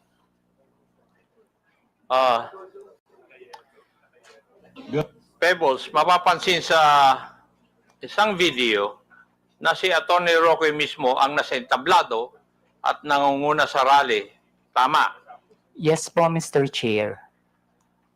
siya rin ang nagbibigay ng pahayag sa harap ng mga tao, kaya masasabi ba natin na aktibo siyang bahagi ng event na ito? Yes po, Mr. Chair. So, malinaw na si Attorney Roque ang isa sa mga pangunahing personalidad sa rally kung saan inilabas ang pulburon video. Yes po, Mr. Chair. At base sa video, siya mismo ang nasa sentro ng kaganapan. Tama rin. Yes po, Mr. Chair. Ngayon, ayon din dito sa iyong sinupang salaysay, isa sa mga dumalo sa Vancouver Maisog Rally ay si Maharlika. Yes po, Mr. Chair. Pwede po bang sabihin mo kung sino itong si Maharlika? Si Maharlika po yung isang vlogger niya taga-US. Taga-US. Ayon din dito sa iyong salaysay, parang alam na ni Maharlika ang nilalaman ng video bago pa ito may sa publiko. Bakit po ninyo nasabi ito? Paulit po, Mr. Chair. Ayon dito sa iyong salaysay din, parang alam ni Maharlika ang nilalaman ng video bago pa man ito may sa publiko. Yes po, Mr. Chair. Ano po ang basehan ninyo? Kasi noon pa po niya sinasabi na may video. Okay. Ayon sa iyong affidavit, sinabi mong nagpadala sa iyo ng mensahe si Maharlika bago pa man lumabas sa video na tinaguri ang pulburon video. Tama rin po ba? Yes po, Mr. Chair. Ano po yung nilalaman ng mensahe sa iyo? Na may video po at naka-green na damit si PBBM. Okay. At sinabi mo rin sa iyong affidavit, hinikayat ka ni Maharlika, nasakyan mo ang ilalabas na video. Ano po ang ibig sabihin nito sa iyong konteksto? Ang sabi niya po is, sakyan ko na lang. Kasi po, ang sinasabi ko po sa kanya is, nakakainis kayo, bakit kayo may kopya? Kami wala. So, bakit naman kaya sinabihan ka ni Maharlika tungkol sa video bago pa man lang ipalabas to?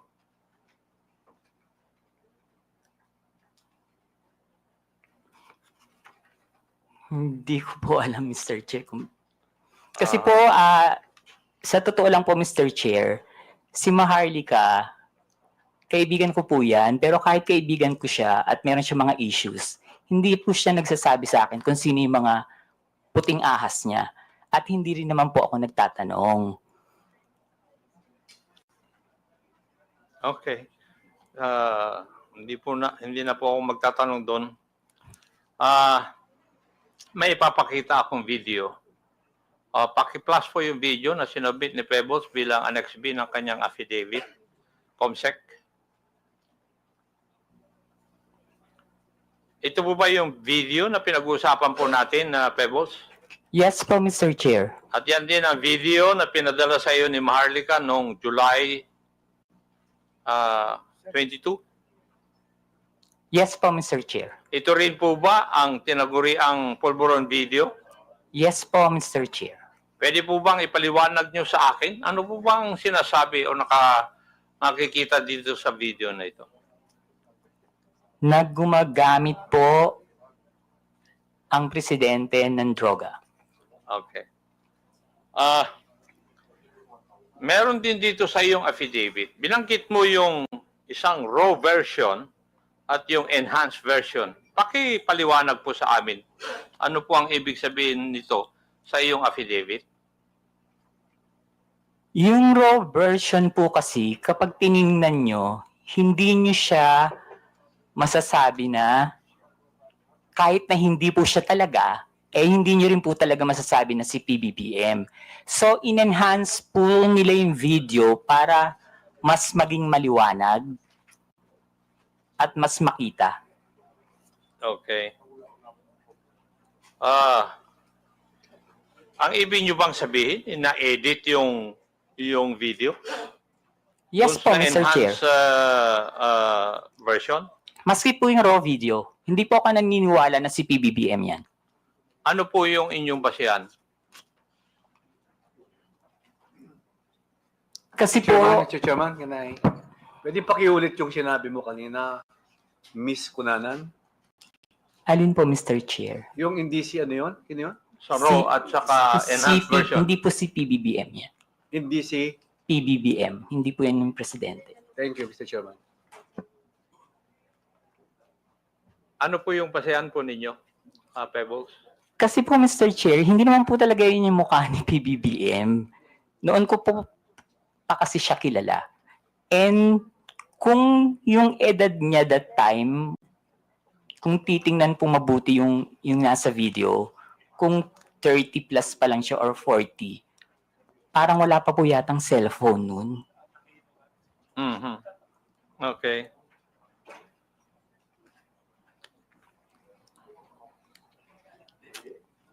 So, sa tingin mo, Pebbles, merong sinadyang alteration sa video upang manipulahin at ang itsura ng taong nasa eksena. Yes po, Mr. Chair. Ayun. Ibig sabihin, lumalabas na planado ang pagpapakalat ng video para makapanira kay PBBM. Tama po. Yes po, Mr. Chair. At ayon sa iyo, si Harry Roque ang may pakanan dito. Yes po, Mr. Chair. Mhm. Pero hindi lamang si Attorney Roque ang high official na nasa meeting na yon. Tama po ba? Yung sa Hong Kong po, Mr. Chair. Yes. Politician po ba? Picture siguro. Yes po, Mr. Chair. Yes. Okay. Huling katanungan, Pebbles. At sana masagot mo ito. Bakit ka nagsasalita ngayon at bakit ka pumirma ng isang affidavit? Para itama po ang mali. Para itama. Aha. Okay. Thank you, Mr. Chair. I would just like to manifest that yung Polvoron video, according to the Philippine National Police Cybercrime Office and National Bureau of Investigation, which have conducted a video spectral analysis, and these officers concluded that the tragic nuts and anti-tragus or parts of the ear of the man in the video did not match those of the PBBM. And there were also independent fact-checking organizations which conducted verification, conducting deepfake analysis insofar as the video is concerned, and all confirmed na hindi po si PBBM ang nasa video. Thank you at maraming salamat, Mr. Chair. Thank you, Pebbles. Thank you po, Mr. Chair. Mr. Chairman, Yes. This JJ. yeah, can I have just a few questions to Ms. Pebbles Kunanan? You have the floor. Thank you very much. Ms. Kunanan, nabanggit niyo po kanina na ito pong Pulburon video ay peke. Yes po, Mr. Chair. Paano niyo po masasabi na peke yung video? Halatang ginawa naman po siya, Mr. Chair. Pinalabas nila na malabo yung raw video para lang masabi na kamukha ni PBBM. Tapos, in-enhance po nila and sa kanila in-AI. Okay. So, when you say nila, sino po yung sila? Who do you pertain Alam ko to? naman po, Mr. Chair, na hindi lang si Attorney Harry Roque yung nasa likod ng video na yan. Sino pa kaya, Ms. Pebbles, ang nasa likuran ng video na ito? Hindi ko na po masasabi. Hindi ko po alam. Hindi nyo na po masasabi. But sa palagay nyo po ba, yung mga kasama nyo sa dinner sa Hong Kong ay kasama dun sa pagpapalaganap ng peking video na ito? Hindi po, Mr. Chair. Hindi masasabi. Okay. Hindi po sila kasama.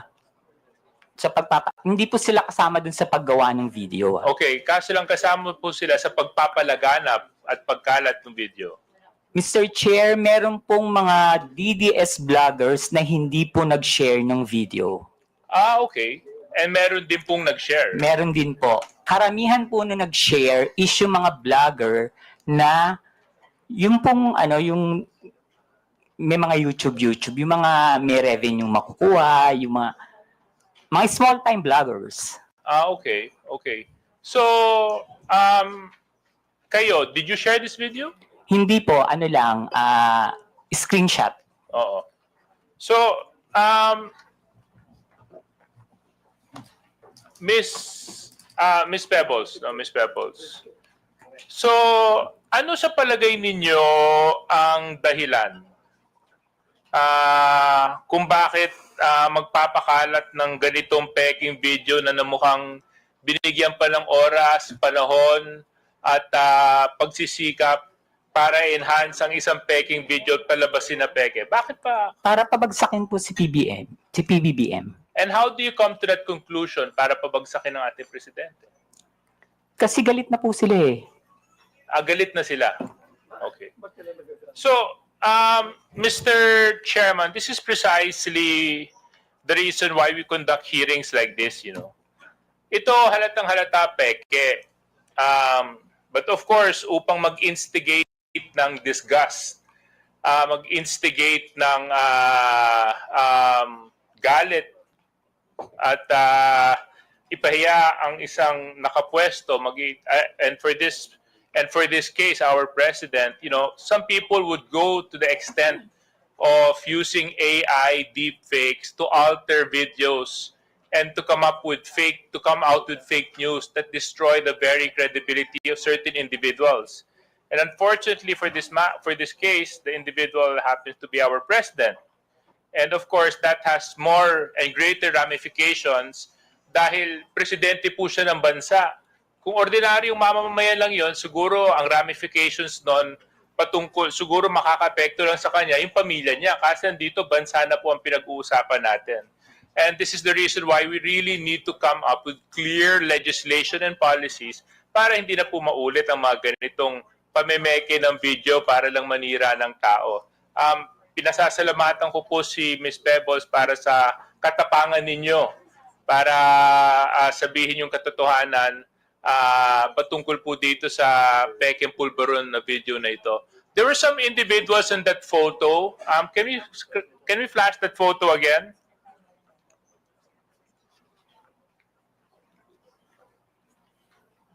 Comsec, yung photo dun sa Chinese restaurant or restaurant sa Hong Kong.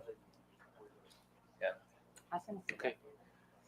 Miss Pebbles, nabanggit niyo po kanina at ito naman po ay pwede niyo sabihin sa akin o kung sa palagay niyo pong very private yung information, pwede naman pong hindi.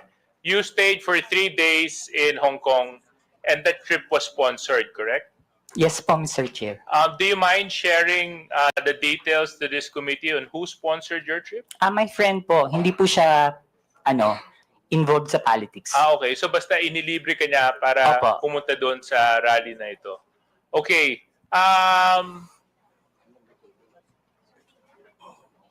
What was the year of this photo? July 7, 2024 po, Mr. Chair. Okay. The individual present, sino? Joey? Si Tio Moreno po yung nasa right. Kung dyan po niyo po titingnan sa monitor. Siya po yun? Chairman siya ba yun? Opo, si Joey po. Ma'am, Si Miss Joey po yun. Can you confirm if you are this individual in the photo? Yes, sir. Thank you. Yes, sir. Thank you. And then, Attorney Glenn Chong, can you confirm if you are the person in this video and this photo?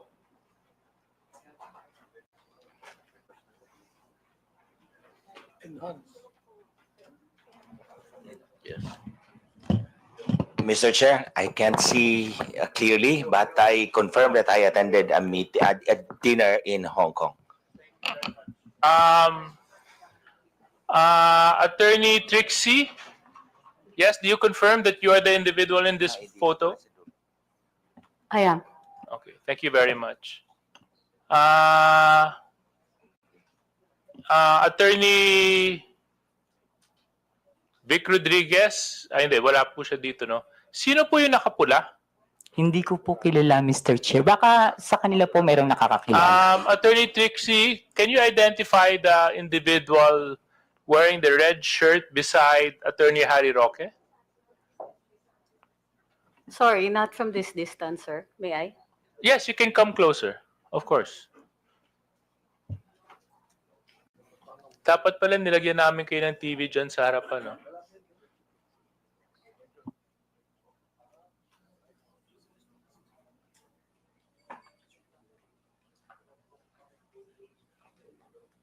Yung nakapulas eh.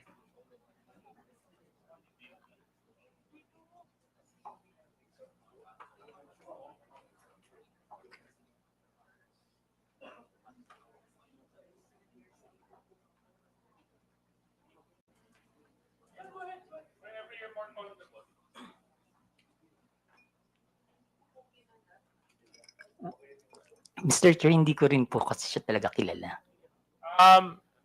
Miss Cruz, kayo po, kilala niyo po yung nakapula? Sorry, medyo malayo. Kasi pwede po kayong lumapit dito para ma-identify. Yes, And yes, Mr. Chair. Attorney Glenn Chong, pwede I rin will po kayo approach lumapit para ma-identify yung individual na nakapula at nakaberde. We just want to identify the individuals present in the dinner.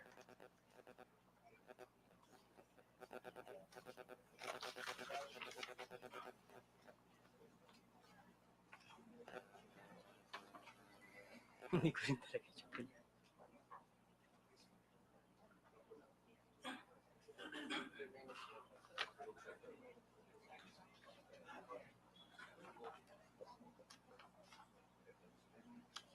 Kilala niyo? Hindi? Hindi niyo rin kilala?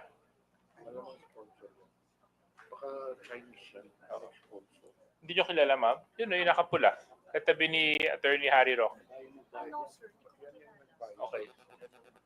Now, I just find it a little bit interesting, Mr. Chair, na, you know, a lot of them who were present in the dinner do not know the person in the middle. Oftentimes, the person in the middle is the most important person. Mr. And, Chair, pwede pong sumagot. Kasi nung time po na nasa event kami, wala naman po siya. okay. Hindi, kaso lang nandyan siya sa picture.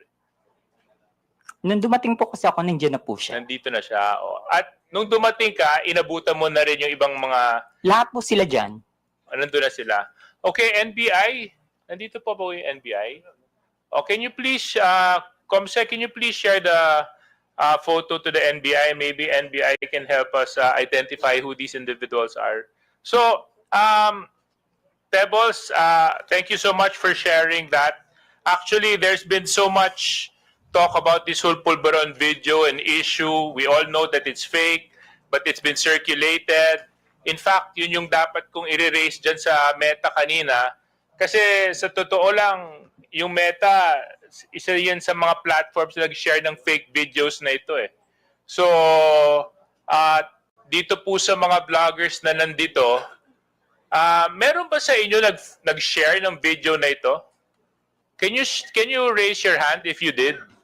Yes, Your Honor. Ako po. Nag-share ako niyan dahil morally convinced ako. Dahil ako yung nag-imbestiga po. Tinatanong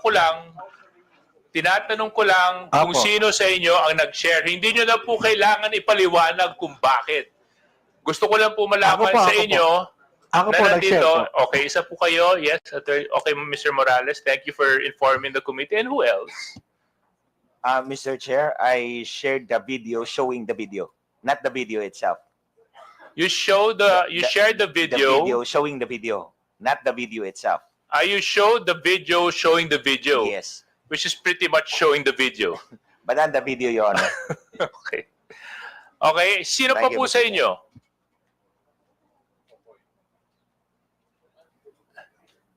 Yes?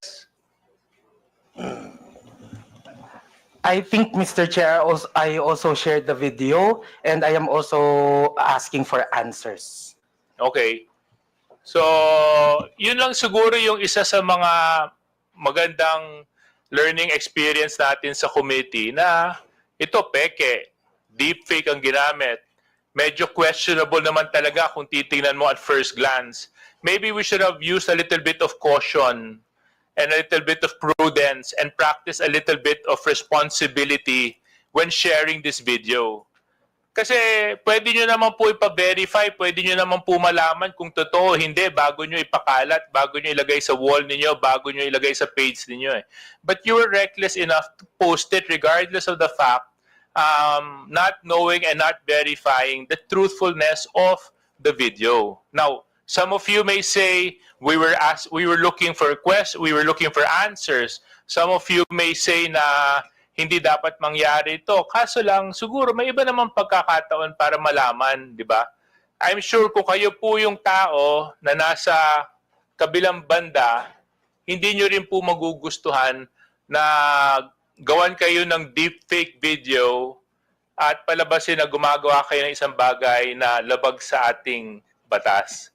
So, with that being said, Mr. Chair, I just like to wrap up my questions by asking BIR. BIR, nandito po kayo?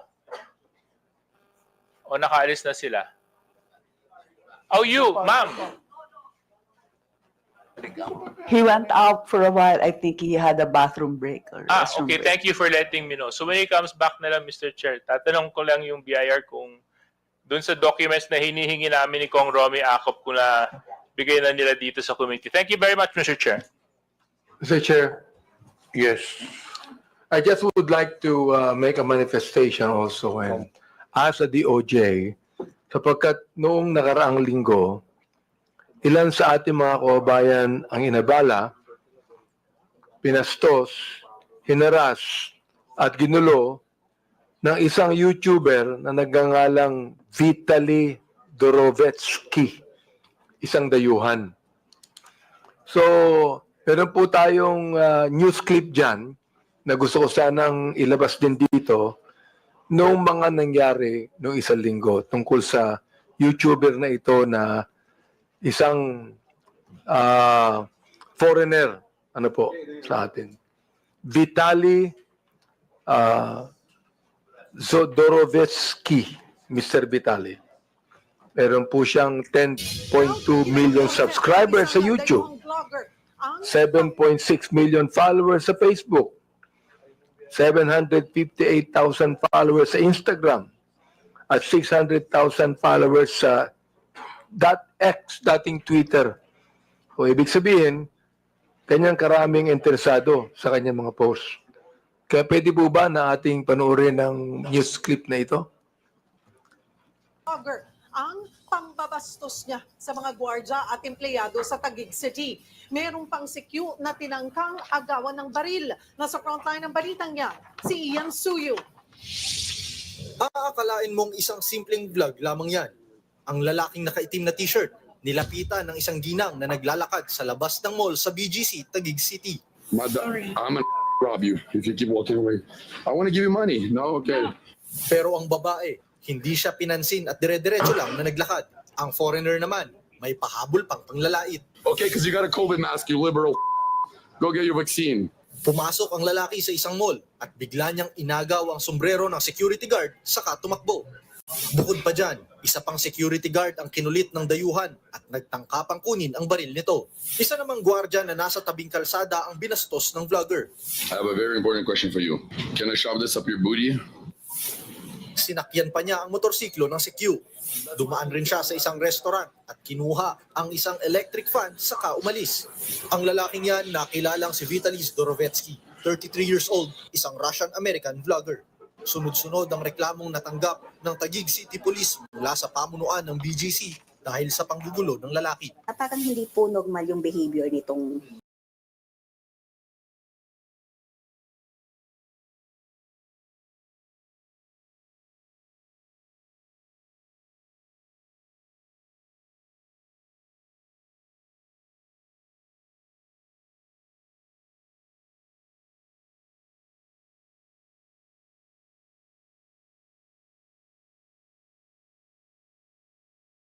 Siyempre sila din po yung nagme-maintain ng peace and order. So hindi nila alam kung ano yung next na gagawin nitong vlogger na to. Kanina, nagtungo sa tanggapan ng pulisya ang mga empleyado para magreklamo. Ngunit tumanggi silang humarap sa aming kamera. Sa kabuuan, 4 na CQ at isang store manager ang nagsampa ng patong-patong na reklamo laban sa vlogger. Kabilang dyan ang unjust vexation at theft. Nakikipagtulungan na rin daw ang mga pulis sa NBI at Bureau of Immigration. Matapos makapagreklamo ng 4 na security guard at isang store manager, sunod na hakbang na raw ng Taguig PNP ay para alamin ang kinalalagyan ng suspect na vlogger at posible raw itong maharap sa deportation. Nagbabalita mula sa frontline, Ian Suyu, News 5. Your Honor, sorry, Your Honor. Here, Your Honor, from the BIR, Your Honor, I apologize for being out when they called me, Your Honor. I went to the restroom. No Your Honor. problem, no problem. But DSJJ is still on. Oh, dito pala. Okay, you know, Thank you, Your Honor. Honorable Abante, you have now floor. Then next will be DSJJ. Thank you, no. I'd like to just find out from the DOJ kung ano na po ang development ng kasong ito. Itong kay Vitaly, na harmful effect ito ng unregulated social media platforms. Tinalo pa ang mga vloggers natin sa mga followers. Can you imagine 10.8 million followers po ito. So, DOJ, can you tell us the development of this case? Thank you, Mr. Chair. Although I am here in my capacity as a representative of the DOJ, I am actually with the DOJ Office of Cybercrime and I am not involved with the filing of the case. But as to my knowledge, I only know what is in the news, which is the involved government agencies are PNP CIDG and Bureau of Immigration. But I can check if the proper complaints have already been filed with the City Prosecutor's Office, Your Honor. The Philippine National Police, can we ask about the case? Because it was the police that people went to file charges against this crazy and brutal and harmful and malicious Mr. Vitali. Sir, thank you. Sir, actually, I believe the Taguig City Police Station take cognizance of that case. And I think it was the case was already filed by the Taguig City Police Station. And they have coordination with the Bureau of Immigration. Mr. Chair, I think what this guy did should be an eye-opener to all of us, especially our bloggers here, na pag hindi natin po ito niregulate, we are not just going to have one foreigner that will come here to give harmful effects on regulated social media platforms na ginawa nitong taong ito, but we're going to have more, Mr. Chair. So, if left unchecked, masakit mang tanggapin, ngunit magkakaroon tayo ng mas maraming Mr. Vitali sa ating bansa. So, Mr. Chair, I just would like to make a manifestation here exposing this Mr. Vitali. I hope that our law enforcement agencies would really do something about this at atin pong i-check pa ang ilang mga foreigner bloggers natin na gumagawa ho ng malaking kalokohan dito po sa ating bansa. At pinapanood po ito ng 10.2 million subscribers sa YouTube, 7.6 million followers sa Facebook, 758,000 followers sa Instagram at 600,000 followers sa X, Mr. Chair. Gusto ko lang pong sabihin dito sa ating committee na meron tayong dapat na gawin. The law enforcement agencies should really fast-track this case and find out kung sino pa ang mga foreign vloggers natin na gumagawa ng itong klaseng kalokohan. Thank you, Mr. Chair. Yun lamang. Deputy Speaker J.J. Suarez is recognized. Yes. Mr. Chair, very quickly lang sa BIR. BIR, have you submitted to the committee the documents that we have requested from you last hearing? Your Honor, we have yet to submit the documents, Your Honor, but we have it already, Your Honor. As to the, Your Honor, as to the taxability or the compliances of the, are we talking about the platforms, Your Honor? Like the Yes, Facebook? yes, the taxes that the platforms contribute. Yes, Your Honor.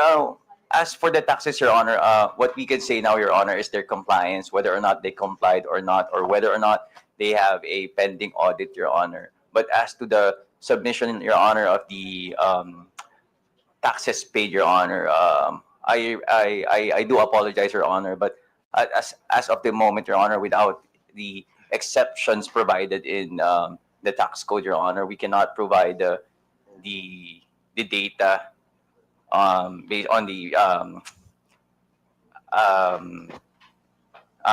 based on 270 of the tax code, Your Honor, for prohibiting us to divulge any details of a taxpayer, Your Honor, without one is an executive session or a written written consent of the taxpayer, Your Honor. So, but you do confirm that ByteDance, Meta, do pay their taxes, correct? Your Honor, yes, Your Honor. As Meta, Your Honor, since they are a foreign corporation that do not have a physical presence in the Philippines, Your Honor, their taxes, the taxes they incur is withheld by the Anyway, business. Mr. Chair, siguro antayin ko na lang yung mga documents na manggagaling kay Attorney Uy. Yeah, and then Attorney Uy, can you just submit it to the committee and we can evaluate and move forward? Thank you very much, Your Mr. Honor. Chair. Thank you, Your Honor. Mr. Chair, Yes. I'd like to tell the BIR also that sabi nga dito ng Meta, they gave us a briefing on Meta's policies and enforcement that they have invested, no? Invested. Na ibig sabihin, they should be really paying taxes, no? Because they have invested, sabi nila, are estimated to enable 34 billion US dollars in additional GDP and support creation of 380,000 jobs in the country upon completion. So they have the Pacific Light Cable Network, Jupiter Cable System, Apricot Cable System, Bill Frost Cable System. Are these four companies in the listings of the BIR? Your Honor, as to the specific corporations that you just mentioned, Your Honor, we will try to look with our system, Your Honor. It is the first time that we heard that names of the corporation, Your Honor. However, Your Honor, as to the counterpart Facebook Philippine representative office, Your Honor, as we check, Your Honor, they do pay their appropriate taxes, Your Honor. Who is that, Mr. Chair? Facebook Philippines representative office. Facebook Philippines. Representative office, But Your Honor. these four companies I mentioned, you don't know anything about it. Not yet, Your Honor, but we will look into it, Your Honor. So please submit to us any kind of data that you have Yes, Your Honor. we will as far do as that. these four companies are concerned. Because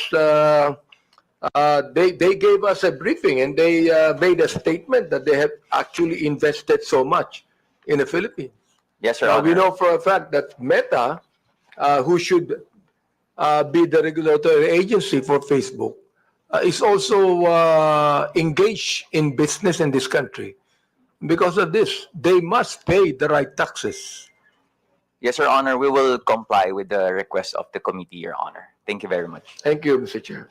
Senior Deputy Speaker Don Gonzales is recognized. Thank you, Mr. Chairman. I have something, question and issues to DICT. I have some questions. Nandito ba yung mga tiga DICT, Mr. Chairman? Mr. Chairman, nandiyo ba yung DICT? Do we still have DICT? Wala na yata because accordingly they have a coordinating meeting considering that they have a change of leadership sa DICT. Well, Chairman, thank you, Mr. Chairman. Salamat. Kung wala na, next hearing na lang po siguro. Maraming salamat, Mr. Chairman. Do you still have questions to the members? If not, we will deliberate on admin matters. During the last hearing, we invited we issued subpoenas to 11 social media personalities. Only 8 appeared. So the subpoena was still in effect, as I've announced during the last hearing. And today, again, there are 3 personalities who did not appear while the subpoena is still in effect. Mr. Alan Troy Rolando Sasot, Ms. Lorraine Marie Tablang Badoy Partosa, and Mr. Jeffrey Almendras Celes. So it's up to this committee to take action on this. Mr. Chairman. Chairman. Yes, Honorable Paduano. Mr. Chairman, on record, I have with me a letter from Ms. Alan Troy Rugando Sasot. And the first and second reply of Ms. Sasot is still the same, no? He is Alan, he siguro. Anyway, she is residing abroad in Beijing. And once again, the reply is still the same. Now, Mr. Chairman, with this, we have invited her, during the first hearing. And this is now the 4th hearing, Mr. Chairman. But, before I move for the status of Ms. Alan Troy Rugando Sasot, Mr. Chairman, may I respectfully move that we will ask the DFA and the Bureau of Immigration for the status, present status of Ms. Sasot, and for the 2 agency to report to this committee ASAP, so that we will know what's really the status of Ms. Sasot. And with that, Mr. Chairman, since 4 invitation, and that includes a subpoena ad testificandum for Ms. Sasot, may I respectfully move, Mr. Chairman, that we cite in contempt Ms. Sasot in violation of Section 11, Paragraph A of our internal rules, refusal to answer summons without legal excuse. So move, Mr. Chairman. Is there any objection? Is there any second? Second. Is there any objection? There being none, motion is carried. Our second, Mr. Chairman, is a subpoena ad testificandum was also issued to Mr. Celes, Jeffrey Celes, and an invitation, a show cause order, and a subpoena ad testificandum was issued to him, but still he is not present in today's hearing, Mr. Chairman. And before that, Mr. Chairman, I have some information that Mr. Celes has left the country abroad.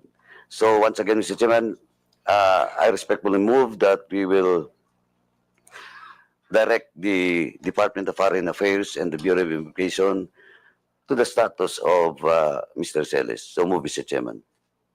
Is there any second? Any second from the members? Second. Any objection? There being none, motion is carried. Next, Mr. Chairman, may I respectfully move that in violation of Section 11, Paragraph A, refusal to answer summons without legal excuse, I move that we cite in contempt Mr. Jeffrey Celes. So move, Mr. Chairman. Any second? Any objection? There being none, motion is carried. At lastly, Mr. Chairman, for all those, for the 3, the last one is for Ms. Lorraine Marita Blang Badoy Partosa.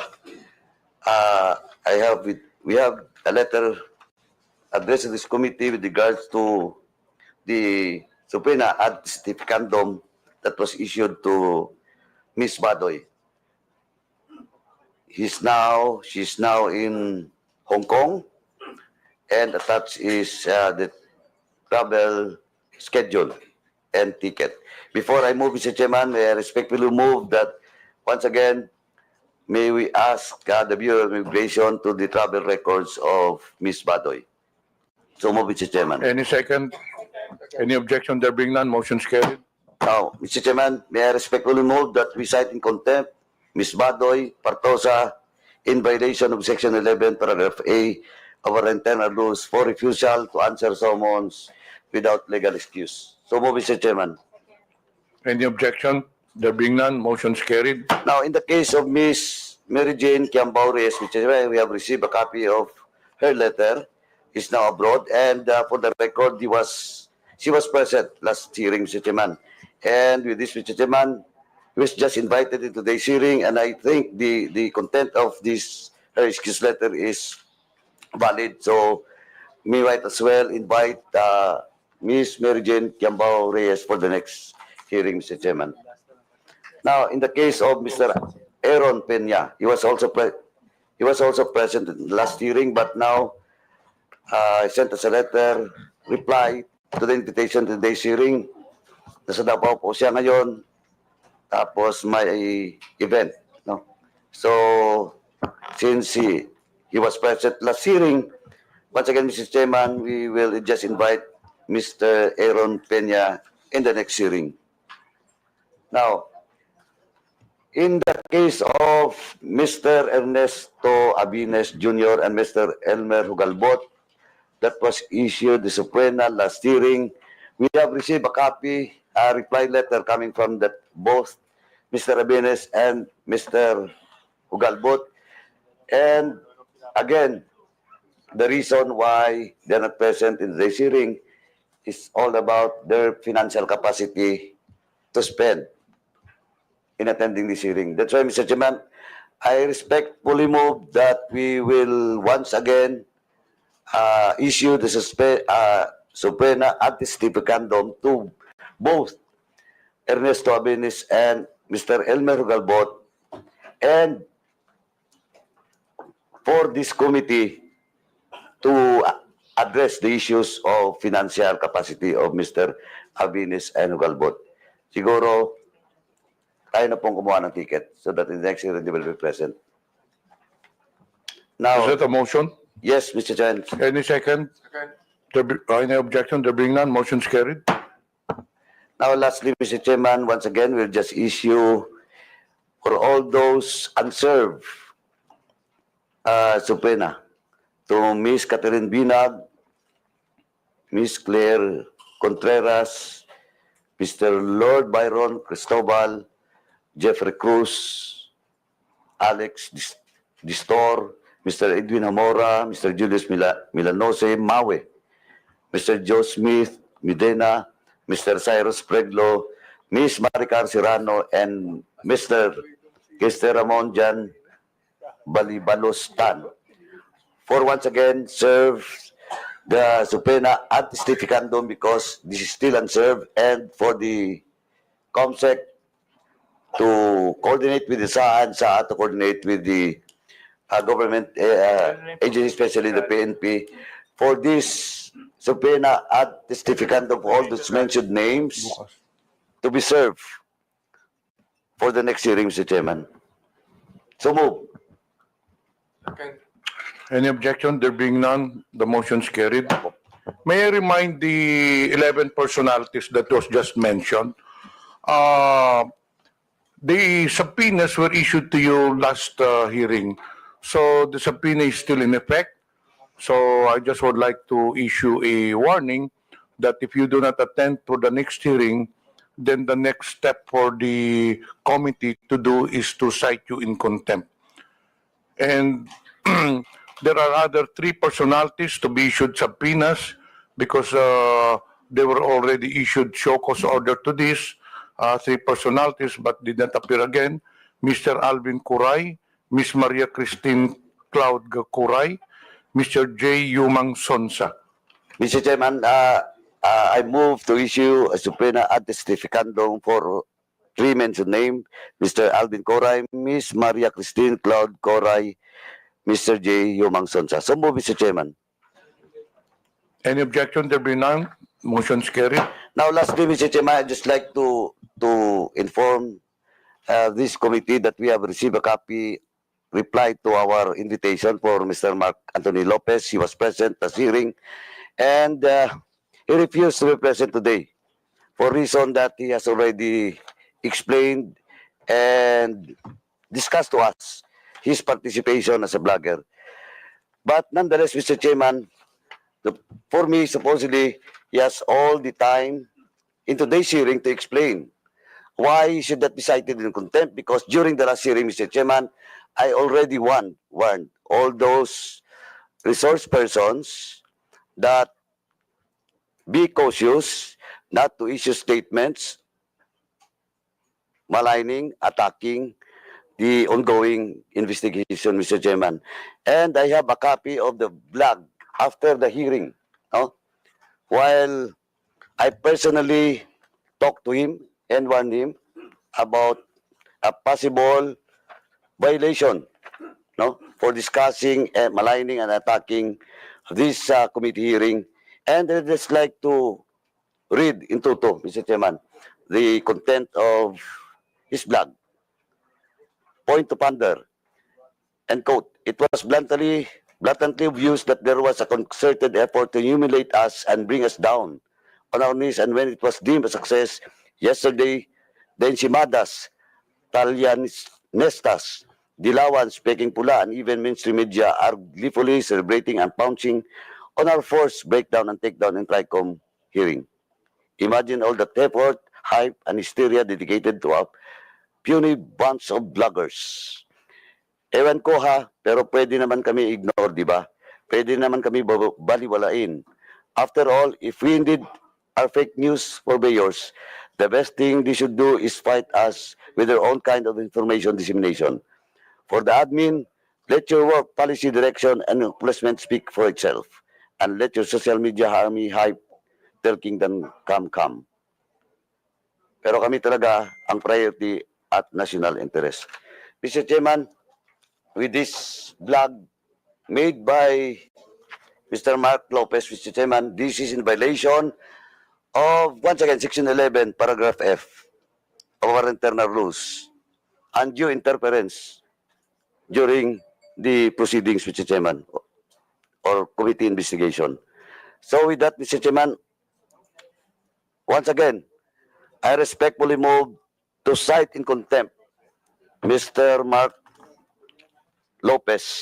Anthony Lopez, for such violation. So move, Mr. Chairman. Any objection? There being none, motion is carried. Now, Mr. Chairman, for the second motion, in the case of Mr. Mark Anthony Lopez, under our rules, in violation of letter F is only maximum of 10 days. So with that, Mr. Chairman, I move that Mr. Mark Anthony Lopez be detained in the premises of the House for 10 days, Mr. Chairman. So move, Mr. Chairman. Any second? Any objection? There being none, motion is carried. While Mr. Jeffrey Celis, Ms. Badoy, and Ms. Sasot violates Section 11, Paragraph A, may I respectfully move that the three mentioned name be detained until the committee hearing will be terminated and be detained in the premises of the House. So move, Mr. Chairman. Any objection? There being none, motion is carried. Any other matters from the members? There being none, any motion to adjourn? Move to adjourn. We would like to thank everyone for attending this hearing. Maraming salamat po sa inyong lahat. Hearing is suspended. Bukas na